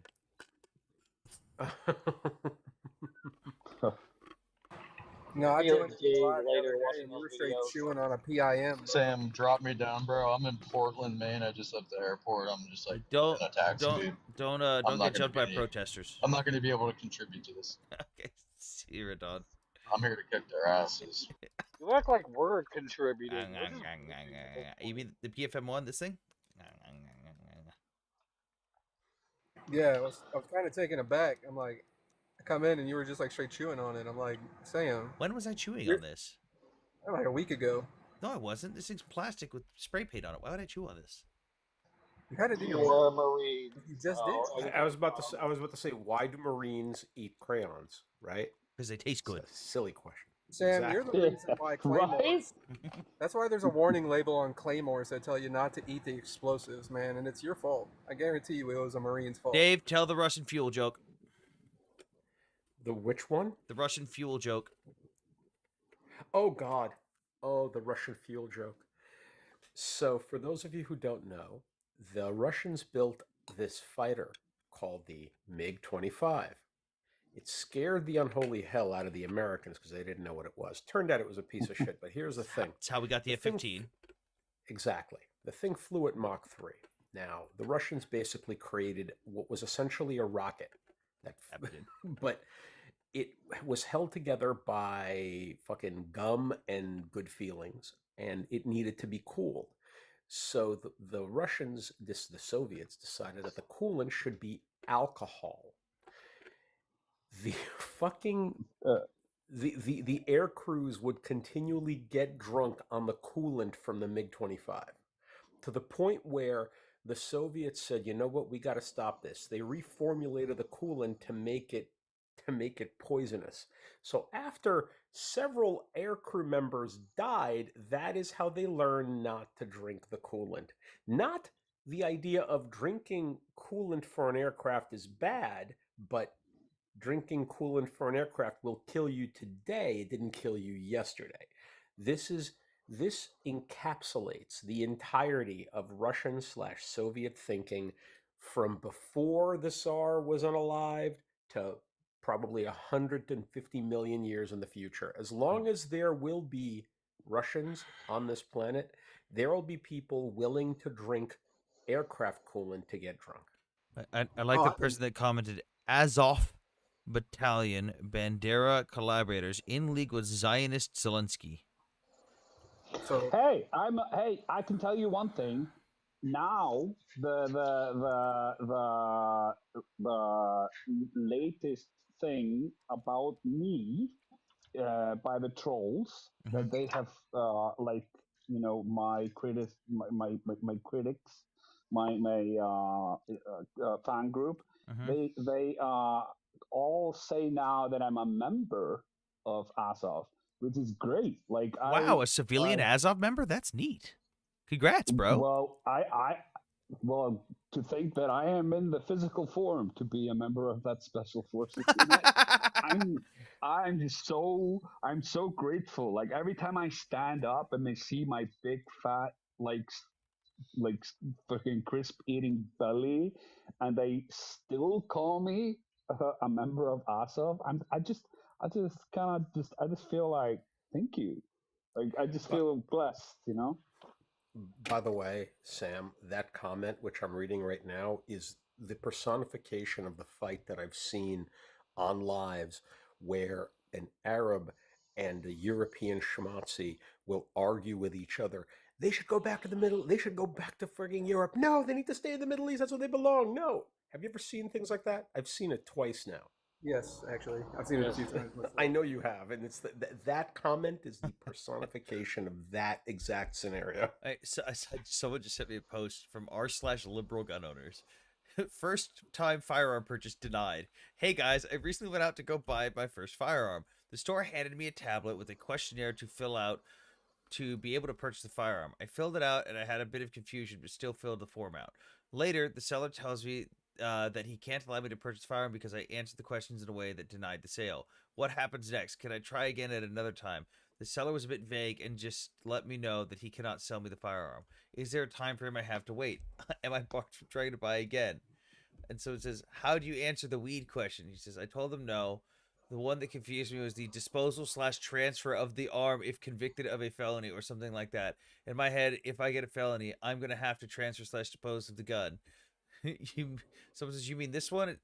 He quotes the question, do you intend to sell or otherwise dispose of any firearm listed on this form and any continuation sheets in furtherance of any felony or other offense punishable by imprisonment for a term of more than 1 year, a federal crime of terrorism, or a drug trafficking offense? That question is asking if you plan to give the gun to someone else so they can commit a crime with it. He says, yep, that's the one. He goes, why would you answer yes? He goes, maybe he intends to do it. He basically answered yes. Like, yes, I plan to give this firearm to someone to commit a crime. This is why they say Americans are stupid. Oh, God. We need more gun control. Tries to buy a gun and gets denied. Stupid. Yeah, people are stupid. Which is weird because I've never been denied for a purchase in my entire life for a firearm. I definitely had an extended background search period because of when I moved from California. That was annoying. How about this? I am a legal pew pew owner in New York City. Unless that person is on Narnia, I don't know how the fuck you could be denied. I mean, really, the probably second hardest jurisdiction in the country to get a legal pew pew. Wait, you guys do the background checks? Oh yeah, I live in a state. I don't have to worry about that. A Lebanese grill in London is using footage of Iranian missile strikes on Israeli civilians to promote its restaurant. Interesting. That's wild and stupid. In London. Okay. No. Wow. Which brings me back to my original topic, which is air defense. Like, I keep harking on about the interceptor question. If Lockheed Martin can only make 600 in 1 year, and they fired 300 ballistic missiles yesterday, how does that math work? Like, is there another company that can make more interceptors? Interceptors for what system? For ballistic trajectory systems. So like you can't like for well, that's a complicated question as well. But for like let's say medium range and above, So that would like not be the Patriots, or that would not be the Iron Dome. Then that would be one of the Aero systems. no, yeah, the Arrow, David Sling, Pack 3. That's like pretty much it. And the European one, which I never remember the name of. It's called like Eros. I always think about like the little angel with the arrow. Because it's Dave, not an arrow, it's like arrows. I have something here for you, Dave. Oh, goody. Wait. Turn up the volume, baby. Hang on. Also, hang on. Listen, everyone. Wait, Cyber. Hold on. Работа выполнена в срок. Асфальтовое покрытие уложено. Проезжая часть открыта для движения. Это хороший пример реализации национального проекта. Работа выполнена в срок. Асфальтовое покрытие уложено. Проезжая часть открыта для движения. Это хороший пример реализации. By the way, for those of you who don't understand Russian, which I think is everybody, what he's talking about is how they laid the asphalt and now it's a good road. Wait, someone says, dude in the chat says, bunch of armchair experts in division. Hey, Daniel Paul, I served 10 years in the United States Marine Corps doing combat marksmanship instruction, doctrine development, creating training doctrine that will train Marines for years to come. I did all the digital programming for our simulator systems for the Marine Corps, as well as a bunch for the Army, Navy, and the Air Force. I also created the entire training doctrine for the SIG M18 pistol. I also spent time doing over a decade doing geopolitical and foreign affairs experience, specializing in the Middle East and Eastern Europe. And I've also been to the front lines of Ukraine, training Ukrainian soldiers on my own dime. I am quite literally an expert here. Get fucked. Hold on, let's do this because this will be fun. Hey, Cyber, hold on, because I think except for Oscar and everybody here, hey DJ, what are your bona fides? Multiple deployments to the Middle East, working in the field of law enforcement, degrees in criminal justice and foreign affairs. Oh, nothing major. Yeah, just, Cyber, how about you? Been there, done that. Cyber, how about you? Multiple combat deployments. The fact that I trained people to go to war. Now, Oscar, I don't know you, so how about you? Well, I'm a war correspondent with more than a decade of experience. I also advise the Icelandic government on their funding. Because we don't have a military, so I'm their weapons guy, basically. So yeah. As the attorney practicing law in New York City, born in the former Soviet Union, speak Russian pretty fluently. I am actually the least qualified person on this fucking channel. Ooh, more footage from the Israeli Air Force destroying equipment. Yeah, but Daniel Paul, but I do have an armchair, and it's quite good. So. Wait, I'm on my couch. My chair has arms. Look at that. Look, it has arms. We are literally armchair experts, to be fair. Jesus Christ. That was the dumbest comment to make. Of all the panels to make this comment. Exactly. Yeah, it's so funny. We literally are armchair experts. We're all not actively working, but we are actually armchair experts, and like. I have a center console. By the way, for all the people that were freaking out saying that the B-2s were headed straight to Iran, they're not. They're all headed to Diego Garcia. And then they're going to Iran. Yeah, there's a buttload of them going to Diego. Two flights of between 6 and 8 B-2 Spirit long-range bombers, joined by 4 KC-135s, are on their way. Actually, Dave, here's something I didn't think about until earlier when I started talking about it. The B-2s that are already on Diego Garcia have been there a little bit, as well as the F-22s. That implies something very significant. Those take a lot to maintain. You have to have qualified crewmen who are specialized in that aircraft. You also have to have spare parts and the fucking radar absorbent material. Well, yeah, that base is a lot more prep than I realized. Yeah, but and it's small as fuck. Yeah, but that base has had B2s on it for a very long time. Yeah, I mean, for I was for thinking they a were just like decade. parking them there, like, oh yeah, we park it here occasionally. No, that means, dude, they've had an entire maintenance system set up. That means, oh yeah, It's I'm been their curious. base of operations for long-range bombers Mhm. for 20 years. Like Yeah, it's that's like, yeah. yeah, that's what it is. It's out of range of every ballistic missile all those nations have. So like it's like a land-based aircraft carrier. I don't know what you call, you know. By the way, Sam, did you saw the film of the guy fly? I think it was an Indian Airlines guy was flying, and then he saw the launches out of Iran. Did you see yeah, that video? that was actually a pretty Did cool you video. know? Yeah. Did you notice that those rockets were multi-stage? Yeah. That's fucking. The scary part about that is with multi-stage rockets, they can put a payload of probably 1,000 to 2,000 pounds on that thing.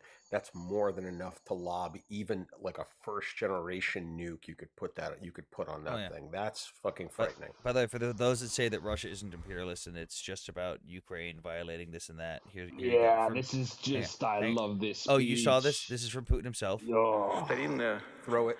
ну, это не поговорка, не притча, а старинное правило. Там, где ступает нога русского солдата, то наша. Старинная. Whatever a Russian soldier steps on That, becomes by the way, ours. that is exactly what he said. Where a Russian soldier puts a foot down, it's ours. That is exactly what he said. The response was this.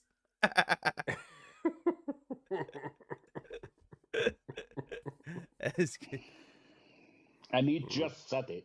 Like that's the thing. Like this is not a speech since. Oh, this is from yesterday. This is literally yesterday. This is from fucking yesterday. Mm. And I was like, yeah, he's so interested in peace talk. Yeah.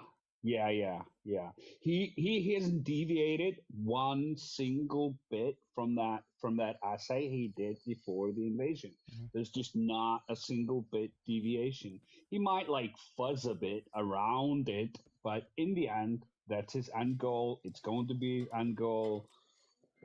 That's the goal. To the person that said, "Do you wish I had the proper Iranian flag?" When the Persian people could rise up, the Ayatollah, the IRGC are no longer in power. We can switch the flag. Yeah. Get to it. By the way, Oscar, just to, the Putin quote that tells me everything I need to know, or the world everything they need to know about who and what he is, was during that interview that Tucker Carlson did with him. Yeah. And during that interview, Putin said to the world, effectively, that it was the Poles who started World War II. That is the kind of history that is bumping around in that skull of his. That's insanity. Yeah, the fact that that's what you're dealing I with. I think it's not bumping around in the skull of his. It's the messages. It's the message he wants to come across. Like that's the thing. Like most of the things that these people say are messages towards a people. It's all a big psyop. Like yes, of course it is. It is true. I think it's the truest, probably the form of his like ideology or whatever. Of course, he knows the Nazis started the World War. Of course, he knows all these things. But the messaging is towards a very specific group of people that agree with most of the things he says, and for those people to take those messages and then pass them on. So the original quote that you're talking about is what we call disinformation, and then the group that gets the disinformation passes along as it's not even just And disinformation. It's just it's just blatant revisionist history. Like again, Yeah, in Russia, a lot of people don't realize in Russia they don't teach the actual start date of World War II. In Russian schools, they teach that World War II started 2 years after it actually did, because they don't like to admit and don't teach their people that they literally started World War II on the same side as Nazi Germany. They invaded Polish cities together. They held joint military parades together in Polish cities. Molotov-Ribbentrop didn't isn't even talked about, and the thing is, like I just did like a really big piece about like the similarities between the like the actual real start of the Second World War and what's going on in the world today. And it's so interesting. Like if you take a little bit step back from Molotov-Ribbentrop and the in between, I call it like the in between, like not even a year, like a few months between the pact that the British and the French and the Germans, without the Czechoslovakians, made about Czechoslovakia, and then the Molotov-Ribbentrop Pact. The Emil Hacha is the guy who was voted in to run what was left of Czechoslovakia, and when when Hitler thought, he was like, okay, now I can do this. Now I can do the Molotov-Ribbentrop Pact. Now I can go into like take the rest of Czechoslovakia. I'm not really sure if I can do it alone. We haven't really talked to the Russians. We're not sure, but we're going to put up a big front. So what they did is that in the middle of the night, like at 9:30, they brought well, he ended up at Hitler's residence at 9:30 at night, and he was made to sit out. We're talking the president of a nation here, like he was made out to sit out on the hallway while Hitler and Goering watched 2 consecutive movies, laughing on the other side of the wall, and they made sure to raise the volume, have him like speak loudly, and then on the meth that they were taking, and 1:30, so like what 4 hours in, they brought him into a room to say, "We're at your borders. We're going in. You're going to sign off your country, and or we're just going to go in. You have a choice." And Emil Hacha, which was the like figurehead of Czechoslovakia at the time, he said no. He said no. I'm not going to sign off my country. No, fuck it. Like we have a pretty good weapons industry, the best in Europe at the time. We're not going to do it. We've been preparing for this for a decade. No, that's not going to happen. And they chased him around the table for hours and hours and hours, until and they even pressed the pen into his hand, and he managed not to sign, and he ended up having a heart attack. And Hitler had his doctors with like fresh amphetamines or whatever you need to do to restart the heart were able to like revive him, and Goering passed the phone into his face and said, "Here's your central command in Prague. Say, do not resist. Lay down your arms and let us walk into Prague." And that's what happened. And it's so interesting. If the Czechoslovakians had actually made some resistance there and used their existing weapons manufacturing capabilities, they would have put up enough of a fight for the British and the French and for everyone else to one, like let that fight go on like it's going on in Ukraine right now, and then when Hitler wanted to take over the rest of the world, they were ready for them, but they didn't do that. The Nazis walked into Hang on, Czechoslovakia and fucking hang took on, over. hang on, got something important. The White House has deleted all records of the Budapest Memorandum from whitehouse.gov. Yeah, of course they did. That's not just going to make it go away. It's going to make it go away in their minds. Yeah, that's the problem. Yeah.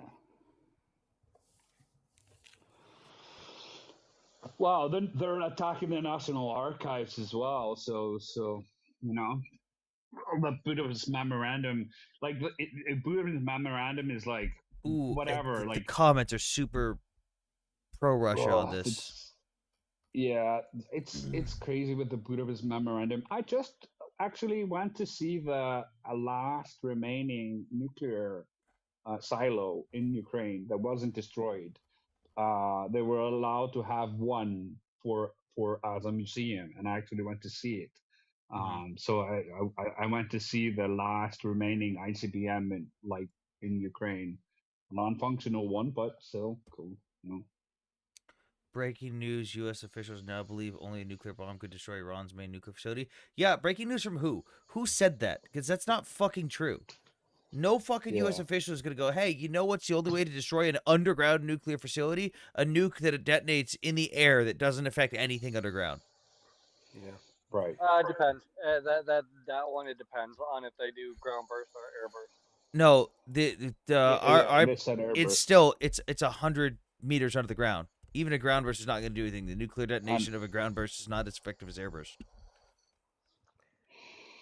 I'll say this. I hope that the U.S. does not do this, for the simple reason that the less fingerprints that are the less U.S. fingerprints that are on this, the better it is for everybody. And I know a lot of people don't agree with me, but I would much rather that the U.S. stay out of it. I would much rather that the IRGC just freaking fold, and then the UN can go in and dismantle the facility. Hey, it We're just not got gonna fold, revealed man. that one of the head guys who was vetting people for White House employment is now a confirmed Russian spy.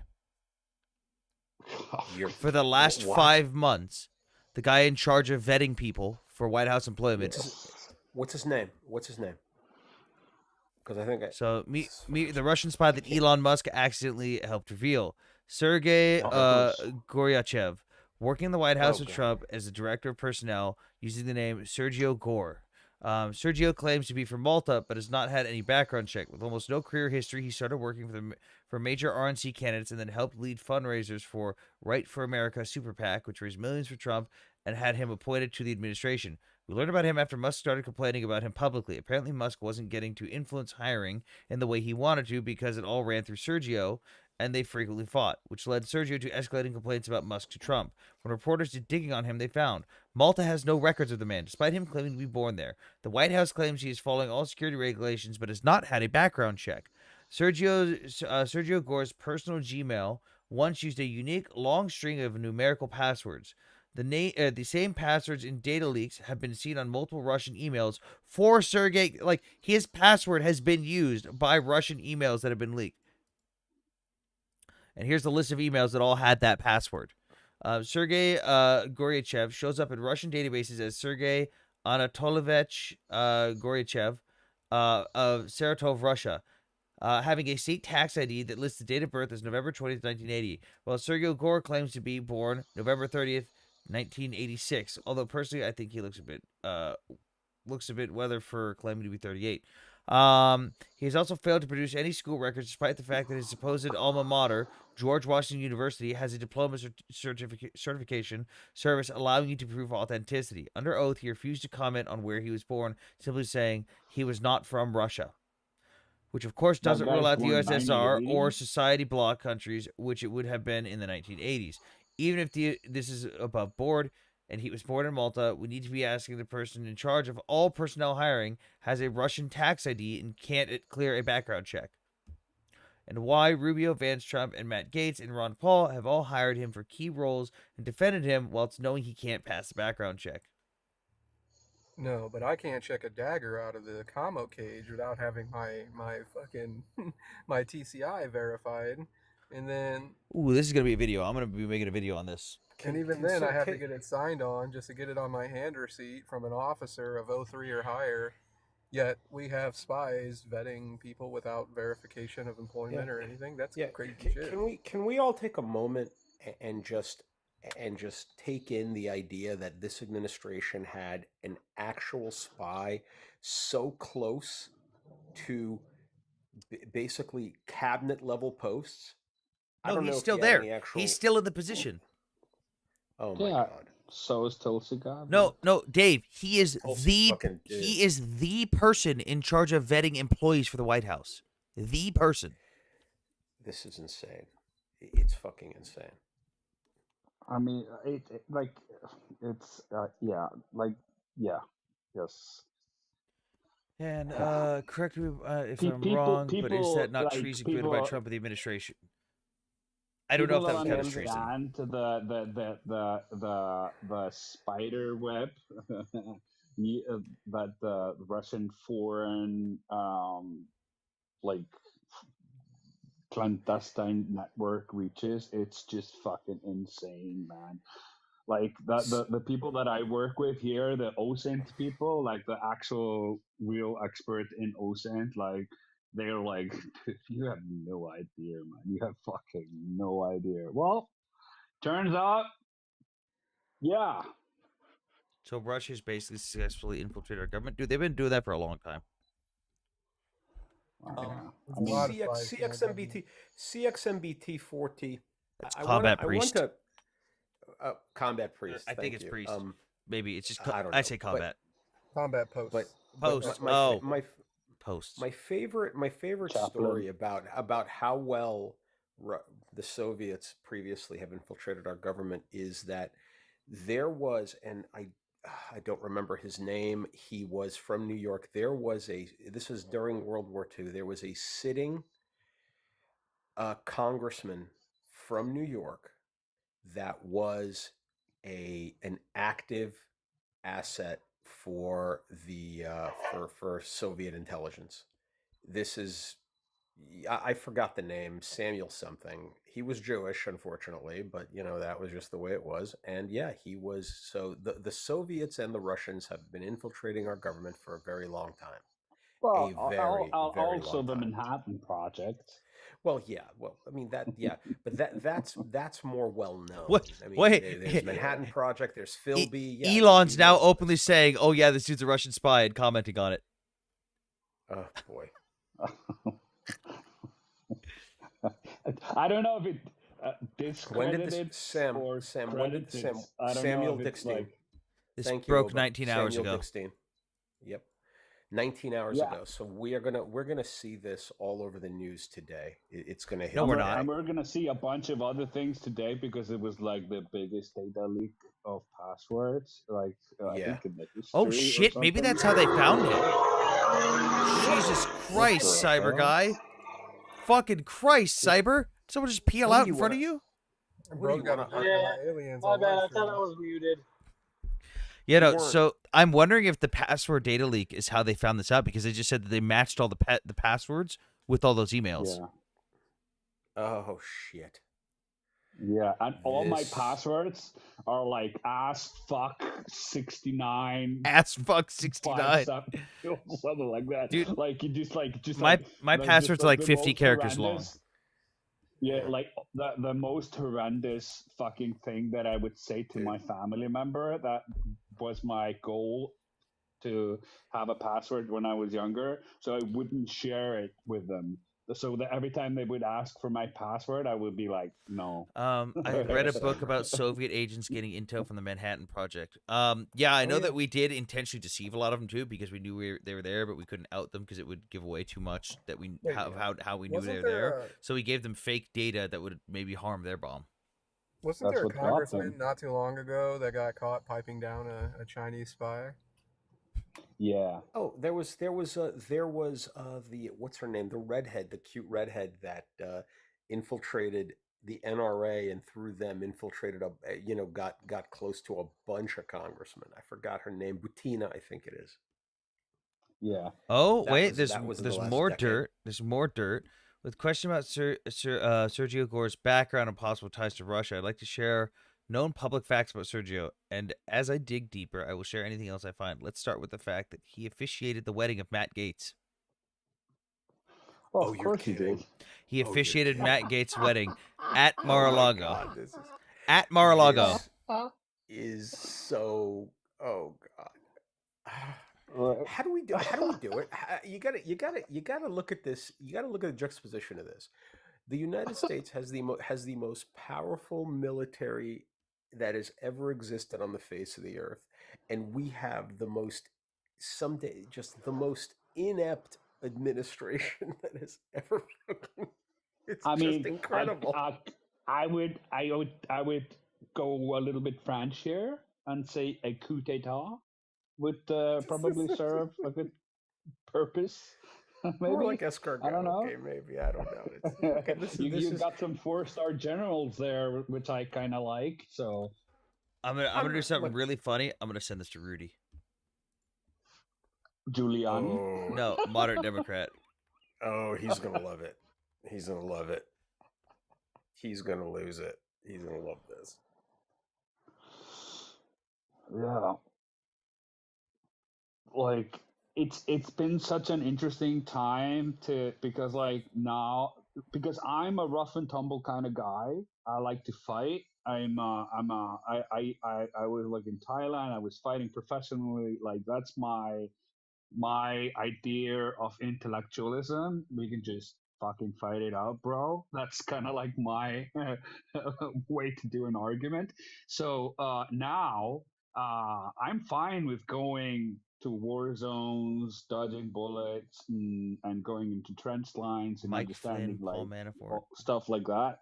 But now I have to be like a global fucking geopolitical expert on stuff. Like I'm not smart enough for this shit, man. I'm not. I'm just not. The funny thing is, and this is really where it comes down to, and it comes down to the basic precepts of how you conduct security. When you're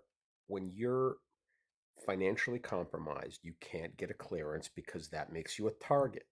And most of these people, I'm talking about these kind of these in the administration, so many of them are financially compromised, and the administration doesn't care. They're like, fuck it, who cares?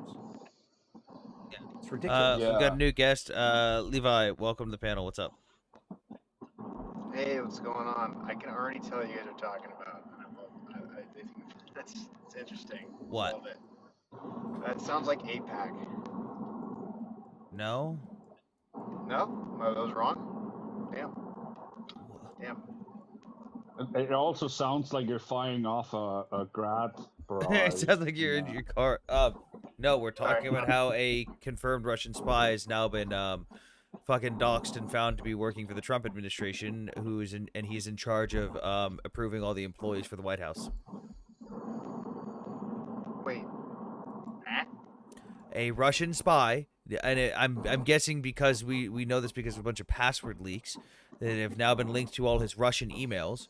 The person in charge of the White House, who is in charge of screening all the new hires and approving them, also happens to have officiated Matt Gaetz' wedding. He is a Russian spy. Wow, that's... I mean, you know what? In this day and age, it doesn't surprise me.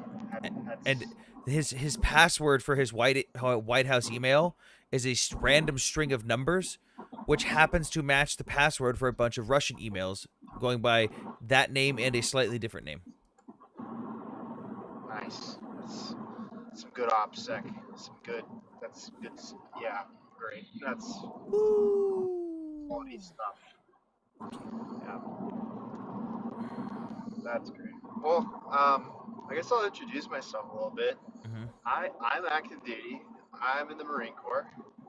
I'm currently less than 5 months out of till my EAS. Wait. Have you fired ARQ yet, or have you skated out of that? No, I've fired it. You're welcome. I helped create that. I'll be at 8 years. Oh. I mean, yeah, I did the crisscross applesauce in boot camp, and then I do it all the time, and then I was stationed in Iwakuni for a long time, so I had to fly from Iwakuni to Okinawa, simply sit crisscross applesauce to go to either Hansen or to go to Schwab. Yeah. So if you ever fired the M18, I did the training curriculum for that. If you've ever done ARQ, I helped develop that. If you've ever used an ISMIT, I did all the programming for that. Yeah, dude. MLS. Stop lying. Primary was 2841, but I did 0933 and 0931 as well. Damn. Who said stop lying? What do you mean? I did. You didn't re-enlist. You ain't ETS. You're gonna re-enlist. My re-enlistment story is like the fattest kick to the nuts, and I know everyone says that, but dude, I re-enlisted as a Lance. I don't know why I did. Maybe it's because I'm a masochist. But on top of that, a lot of my friends, they were doing drugs at the time, and I was playing the la la la I can't hear you game, and well, NCIS right after I reenlisted was like, hey, how you doing, man? You thought you were gonna get promoted? No, no. You're gonna come hang out with us for a second. Let me see your phone. Yeah, so I got my cheeks clapped. After reenlisted as a Lance. Re-enlisted to just get NJP'd is fucking crazy. I didn't get NJP'd. I won my court martial, but pretty much it put me on. Wait, hold on. This calls for a. Hang on. This calls for a. This calls for a.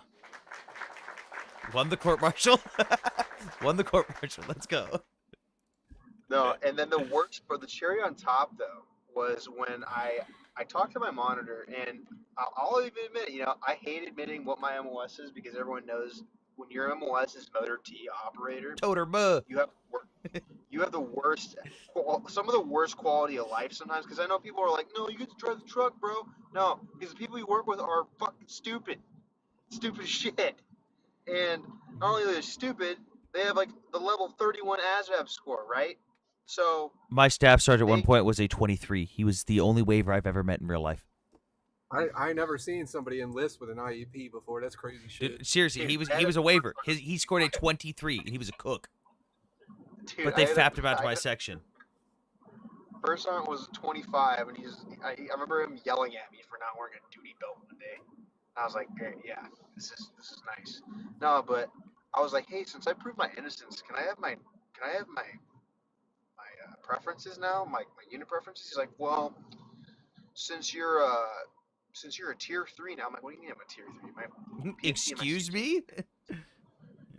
And he's like, yeah, I'm so sorry, buddy. And I'm like, so I can't have 1-5 or first Anglico anymore? He's like, no, best I can do for you is first MOG. And I'm like, oh, well, I'd like to just put some lipstick on and some eyeliner before I get fucked, Okay, Cartman. So wait, yeah. I got told I got told my reenlistment was not economically viable. Damn, that's. I needed spinal surgery, and my spinal surgery was supposed to. My recovery period was going to be during sergeant's course. Nice. And they were like, "Yeah, we're not going to give you a waiver. Get fucked." And I was like, "All right, I did all of this shit, got almost no recognition for it. I'll go fuck myself now. Thank you."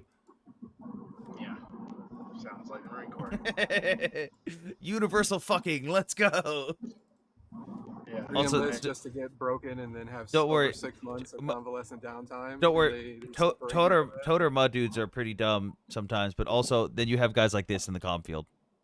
That's a team's antenna. Do you want to know what our staff? that's pretty smart. No, it's not. Our staff sergeant walked in and was like, "Hey, Alpha Company's shit's fixed. Make sure they get it." And the kid goes, "Okay." And instead of calling them to do a custody exchange or transfer custody for them and have them come pick it up like they are supposed to with their Humvee that it specifically mounts to, the kid decided to throw it in the back of his fucking Acura. And if you see right here. That is right here is a single strip of 550 cord securing it to the headrest. That is all that's securing it in place. He had to drive by the road marshal's building to get this to the company that it was supposed to go to. And when I asked him, I said, "Why did you do that?" He goes, "Well, because staff sergeant said to make sure they get it." And I said, "Yes. What do we normally do to do that?" And he goes, "Call them and have them pick it up." And I go, "Then why the fuck did you try to do this?" Hey, I see it touching the windowsill, a seat, and the trunk. That's 3 points of contact. It's okay, right? I'm gonna kick you. I'm gonna kick your ass. It's like 4 points. For me, this is like totally secure. I don't see an effort. I don't see any. Well, I'm not military, so you should see my car as a war correspondent. Like, dude, I drive a 2006. I gotta say it like this. Subaru Outback, like, dude, like the shit that car has seen. Like, so I saw what you just showed me, Sam, and then I think about things like the Davy Crockett, a nuke mounted on the back of a Jeep that was meant to be basically that was meant to be used by a couple of sergeants. Yeah, that's a technical. What And are I you talking think- about? Just a technical vehicle. And I think, It is now. I mean, how have we not destroyed ourselves? That's like when we had this fresh out of West Point second lieutenant put a 50 in the back of his truck and get pulled over by MPs. That was fun. I had a discussion with one of my buddies in the Marine Corps one time, and I was like, did the Marine Corps really do all the things that we've been told we did? Like, did we really accomplish everything we did? Because I just look around and I go, how the fuck is everyone here not dead? How the fuck have we not blown ourselves up on a daily basis? How the fuck did we accomplish all this cool shit that everyone says we accomplished? I don't believe a goddamn word of it. You just got more people. Royal Marines here ate much better. I fucking know. I've trained with Royal Marines. Tell me why every single hazing ritual you guys have involves fucking peeing on each other. What the fuck is wrong with you people? Yeah. And the Aussies do a lot of weird like butt stuff. Like I know that sounds weird, but like whoever's trained in Darwin, my butt's not been touched, and I know that's spoken like someone that says their butt's not been touched, but like the Aussies are doing some weird shit, man. The That's all they talk on one of the joint training operations, Murph D, our guys got banned from going to the Aussie barracks because they were bringing in 16-year-old girls. I just make a point since we're talking about Australian military and stuff. Just want to point out, emus won more war than Palestinians. Just for note. God damn it, Rick. That's actually two. Like, DJ, two. It was two. So I don't know how they lost. what about the New Zealanders? Like, Oh, they those fuck sheep. They do fuck. They fuck sheep. Do some of the fucking.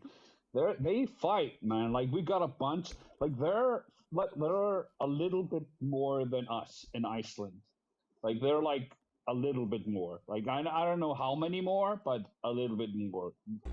We also have the sheep problem, but we don't have a military, But the Aussies, but the New Zealanders here, they do fight, man. They're crazy. They're nuts. Man, I've got a little treat for you guys.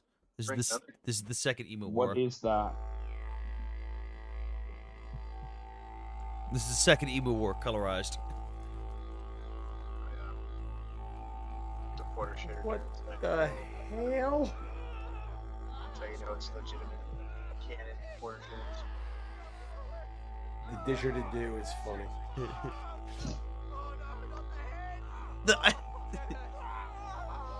What the fuck? Just you'll see. It's one of the greatest videos I've ever seen.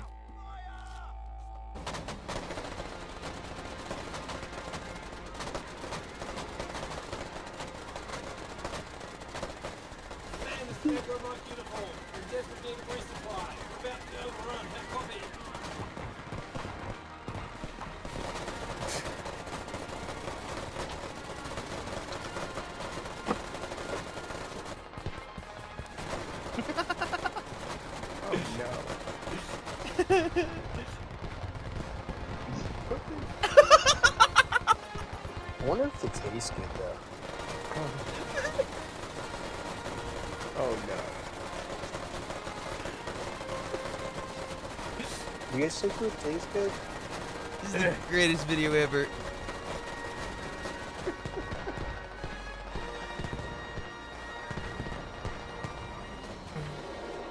Oh no. Didgeridoo mortar. Oh no. Yeah. 60.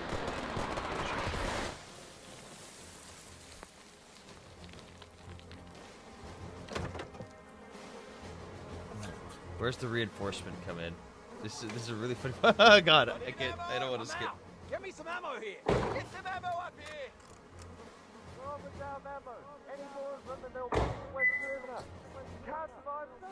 Well, boys, it's been nice knowing you. What the?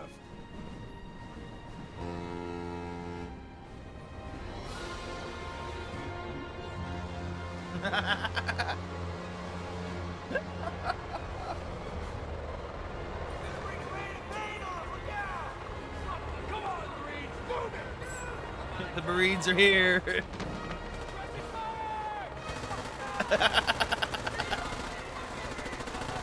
Is this boat?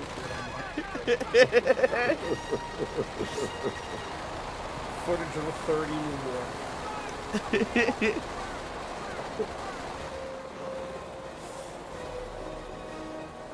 sure is good to see you boys. Any more of them and we'd be dead. We're just about to run out of ammo. Where is it? Do you have it? What? We know it's here. What have you done with it? I thought you were here saving us. Boys, spread out. Start looking.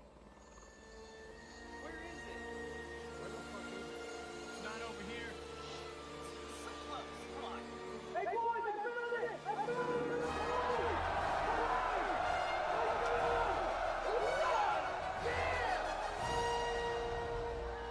I Oh no! Oh fuck no! It's such a great video. Memories. So originally, what's this live about? General geopolitics. I did all my shit in the Marine Corps, but I've also got a decade in geopolitical foreign affairs experience with advisor roles. I specialize in the Middle East and Eastern Europe. I've also been to Ukraine on and near the front lines training Ukrainian soldiers on my own dime. So I've got a lot of experience in this stuff. That's pretty dope. Oh look, it's You Dragon. know, I you know, just Sam, you joined. should just have a T-shirt. You should have a T-shirt made up with that speech. Yeah. I just join every time you're not arguing about Palestine. Then I join. It always ends up at that anytime anyways. Anytime it's about Ukraine, it always somehow ends up at the Jews. It's like, why? Why does every one of your arguments have to revolve back to this? Hello, Ragnar. Sorry, Dragnar. Less than high batch. Oh, Dave, you missed it. What? Modern Ragnar here got hammer really fucking good when he came up as Dragnar one day. Oh no, love it. I said you could put that hammer on me. Oh dear God Almighty, stop it. By the way, no, I anymore. leave it Whenever, alone. All right. whenever I get the real dumb anti-Semites, I always say to them, "Show me on the doll where the Jew touched you." They're so fucking stupid. Let's like calm down. It's free Palestine all day, hair batch. Hair batch. Listen, we're right alongside the freedom fighters, batch. Actually, I reposted a good video that I gotta show. I reposted something that there's a dude that walks around graduations and he asks you questions, and this one actually fucking really hurt my brain.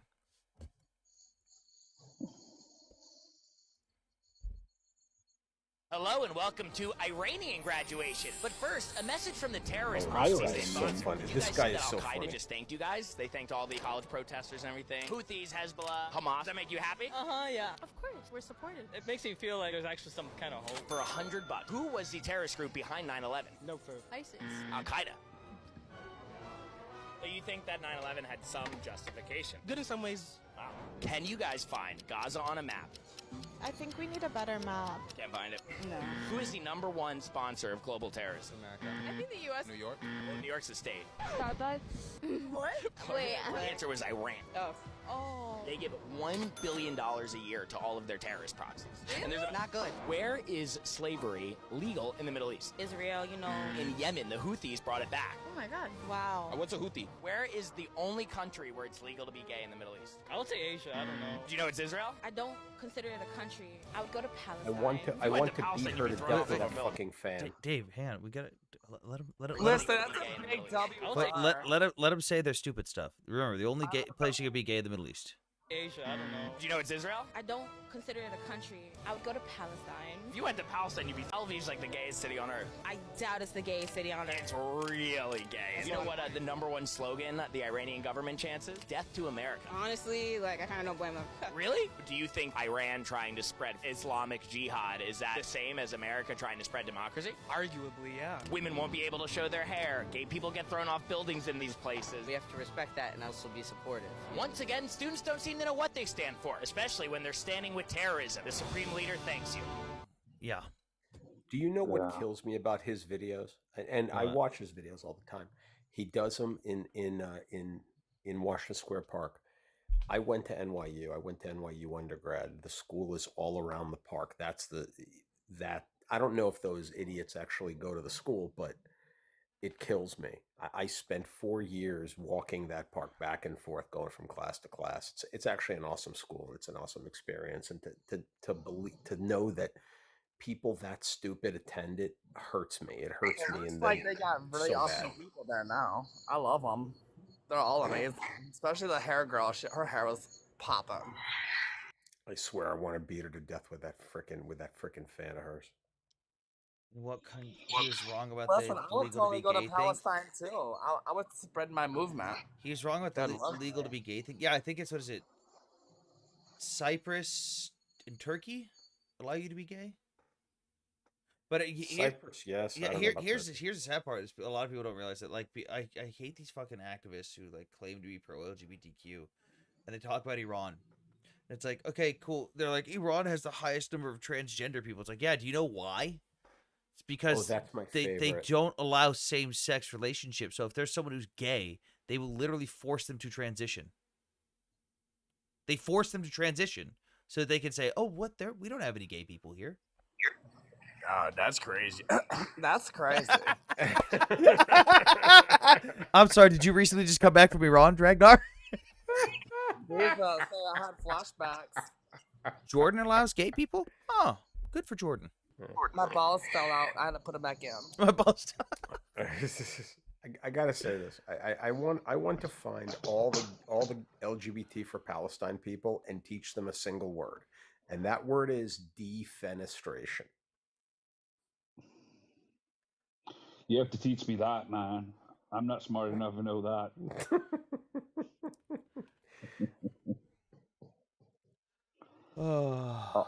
I wasn't joking, man. I wasn't even kidding. I'm supposed to be the smart guy who writes the smart stuff. It's throwing people out of windows. Yeah, yeah. basically it's It's like it's an actual thing, like in Gaza, where they've thrown gay people out of windows and off of roofs for being gay. Right. Like there was a person in the West Bank who, so Israel offers asylum from people from the West Bank who are gay. So there was a story of a gay dude that sought asylum in Israel, and he went to Israel, got citizenship, and then his family found out that he was gay, and that's the reason why he was in Israel. They kidnapped him, brought him back to the West Bank, and beheaded him. Yeah. But we need to respect their culture. Well, there's like I've lived at various places in the Middle East, and they're like I would say at varying degrees of that whole thing, like of the throwing people off of buildings and then having full on like harems of young underage boys. Bocce boys. Bocce boys. You know, you just like there's like a whole spectrum of that in the Middle East, and so I don't know if it's for their defense or not, but yeah, illegal, yes. And depending on but the same sex marriage, no marriage, just same sex, same gendered sex is legal, and then just with sex without marriage is also illegal, and touching women that are not your wife, or you can be stoned to death for that, and the woman will be. But you can touch little boys. Oh yeah, in a lot of those countries, if a woman reports being raped, she gets punished because how dare she violate this? Yeah, dude. She allowed herself to be violated. So, like in places like Afghanistan, these people have sayings like "boys are for play and women are for birthing." You know. Yeah. They have a litany of names like number 9 boys or chogi boys, and you can tell when they're just kind of staring down at the ground, and you look at their fingers and they got painted nails. Yeah, we know what that shit means. It's what act you could use them for, what they're good at. This is why we just need to to boom Iran, and when people complain, Listen, just you say, just need hey, to leave my you people have, alone. How you have about to that? respect our culture. Just You know what leave I'm my saying? people alone, DJ. Listen And here, Matt. I don't want I'm sick of this. I don't want to You like gotta, completely generalize because like you gotta respect my culture. it's such a class thing also because like the lower you are in the totem pole in the Arab world, they use each other's poor nations to work for them like as like laborers. And I used to live in Dubai for quite a while, and I dated Emirati girl. I had an Emirati girlfriend. It was all like a big plot for me to get like an extra passport and a free house to get married because that's what they get there. And she was telling me stories about her dad. And I was like, yeah, my dad's like with his like my other like he has four wives, you know, and I'm like, well, that sounds great. Like, I'm. I have one Oh wife. fuck! That I just sounds flashed. exhausting. I just. That sounds absolutely exhausting. Yeah, but that's the thing, man. When she's exhausted, you just go to the next one, and that's what I'm her not dad talking did. about them. I'm talking about oh god, Dave, it's that not sounds as exhausting horrible. when you can RKO them and shit. You know what I'm saying? Like when one, like, how, That sounds absolutely horrible. I mean, It is absolutely horrible, and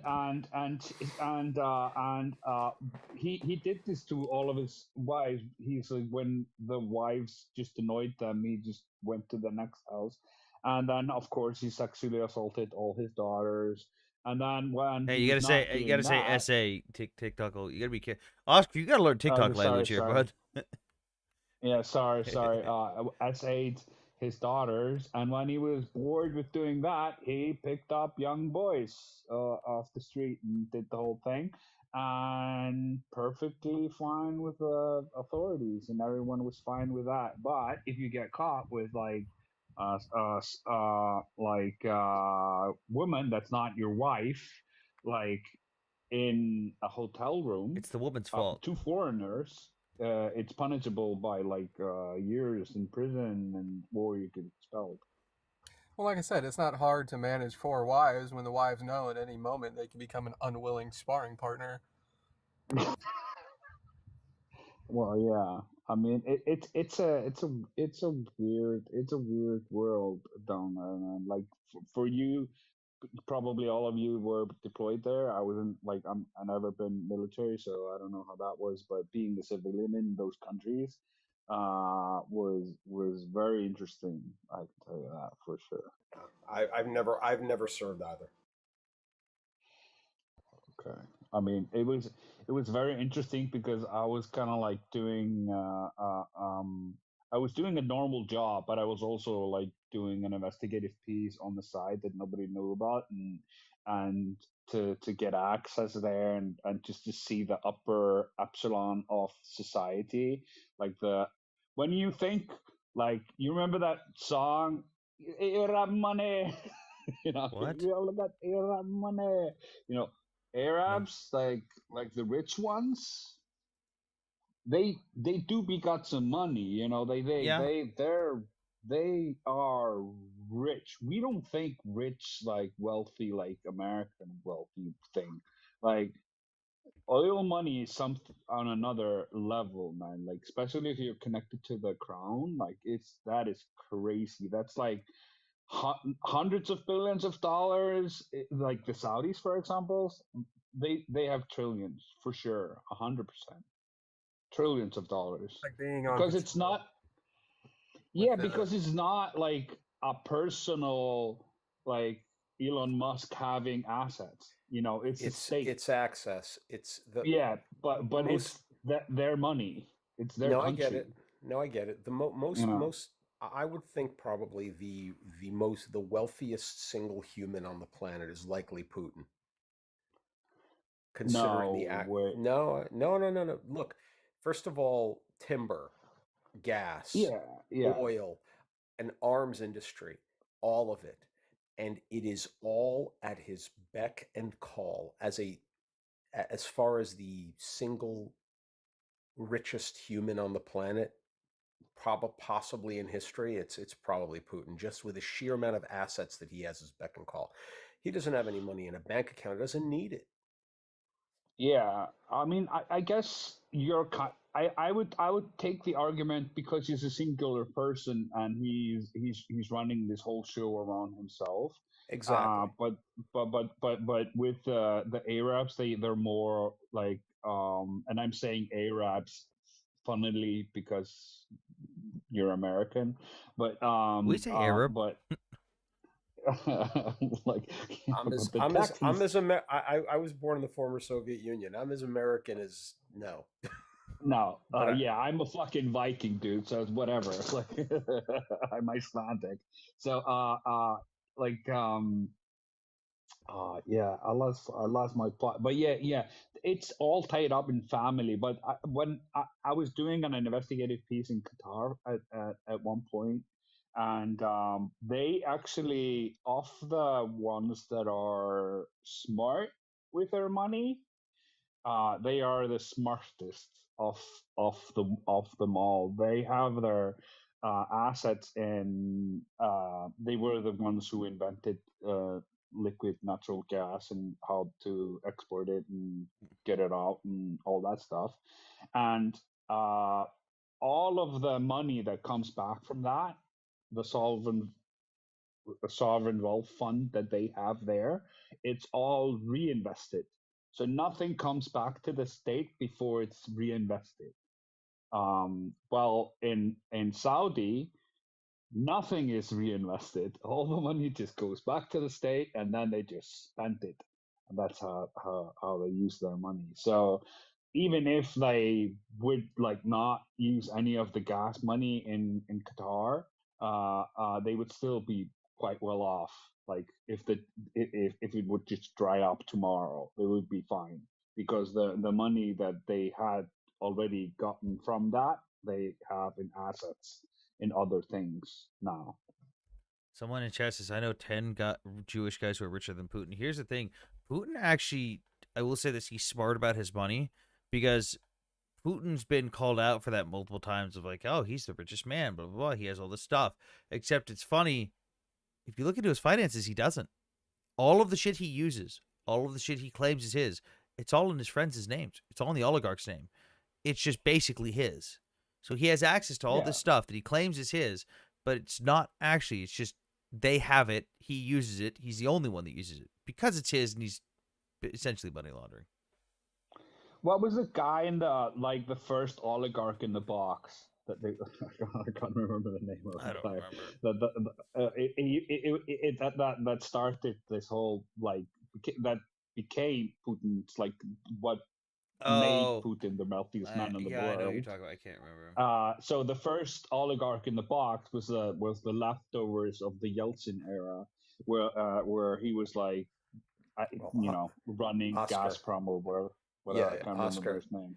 So what happened? So this is kind of my area. I wouldn't call it expertise, but interest. Yeah. Yeah. No. What happened? See, here's the thing. The Russians had no idea how to run an actual country. They never have. Not when they were the Soviet Union. Not when they were Russia. They've never known how to do it. So when the Soviet Union collapsed, you had all of these industries with nobody running them because the state no longer existed.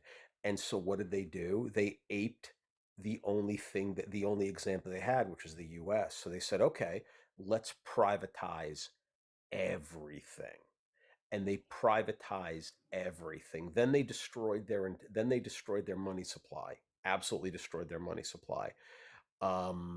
Gave people these coupons which were supposed to be exchanged for the new money, but they couldn't be used to buy anything. So what would happen is guys who had more money than the average Russian, they would just buy them up. And then they would, when the new ruble came out, they basically, these few guys had all the coupons, and with all the coupons they then either purchased or put themselves into positions where they could take over whole industries. Imagine being the one guy who ran the entire Russian oil industry. Russia as itself is still a country that is 13 time zones long. all that timber, all that oil, Mhm. all that gold, all that everything, rare earth minerals, you name it. And there's just one guy running the whole fucking thing. You know what I can't believe? It's That not Sam butter? lost. Yeah. No, that Sam lost the game. But I got to drop down, and you guys have a great day. Get the fuck out of here. Same to you, man. Same to you. Later, DJ. On that note, I'm gonna end about 30 minutes early. Remember, I will be live again tonight. We're live around 1 a.m. to 2 a.m. Central, down to around now. So like basically 6 hours ago. If you look at your watch now, whatever it was Yeah, 6 hours ago is when we'll be live. I woke Yeah. up at 4 a.m. But like, can I finish? And I thought, yeah, what you're saying is absolutely true with the guys that got the coupons and the rubles and the industries and all that stuff, and they were made like it became a complete kleptocracy. Yeah, Yeah. yeah, that's what it was. That's what the oligarchs and Yeah. they ran it. And Yeltsin was very Stupid. dependent Drunk. on. Drunk, Well, he yes. was very dependent on them also to stay in power.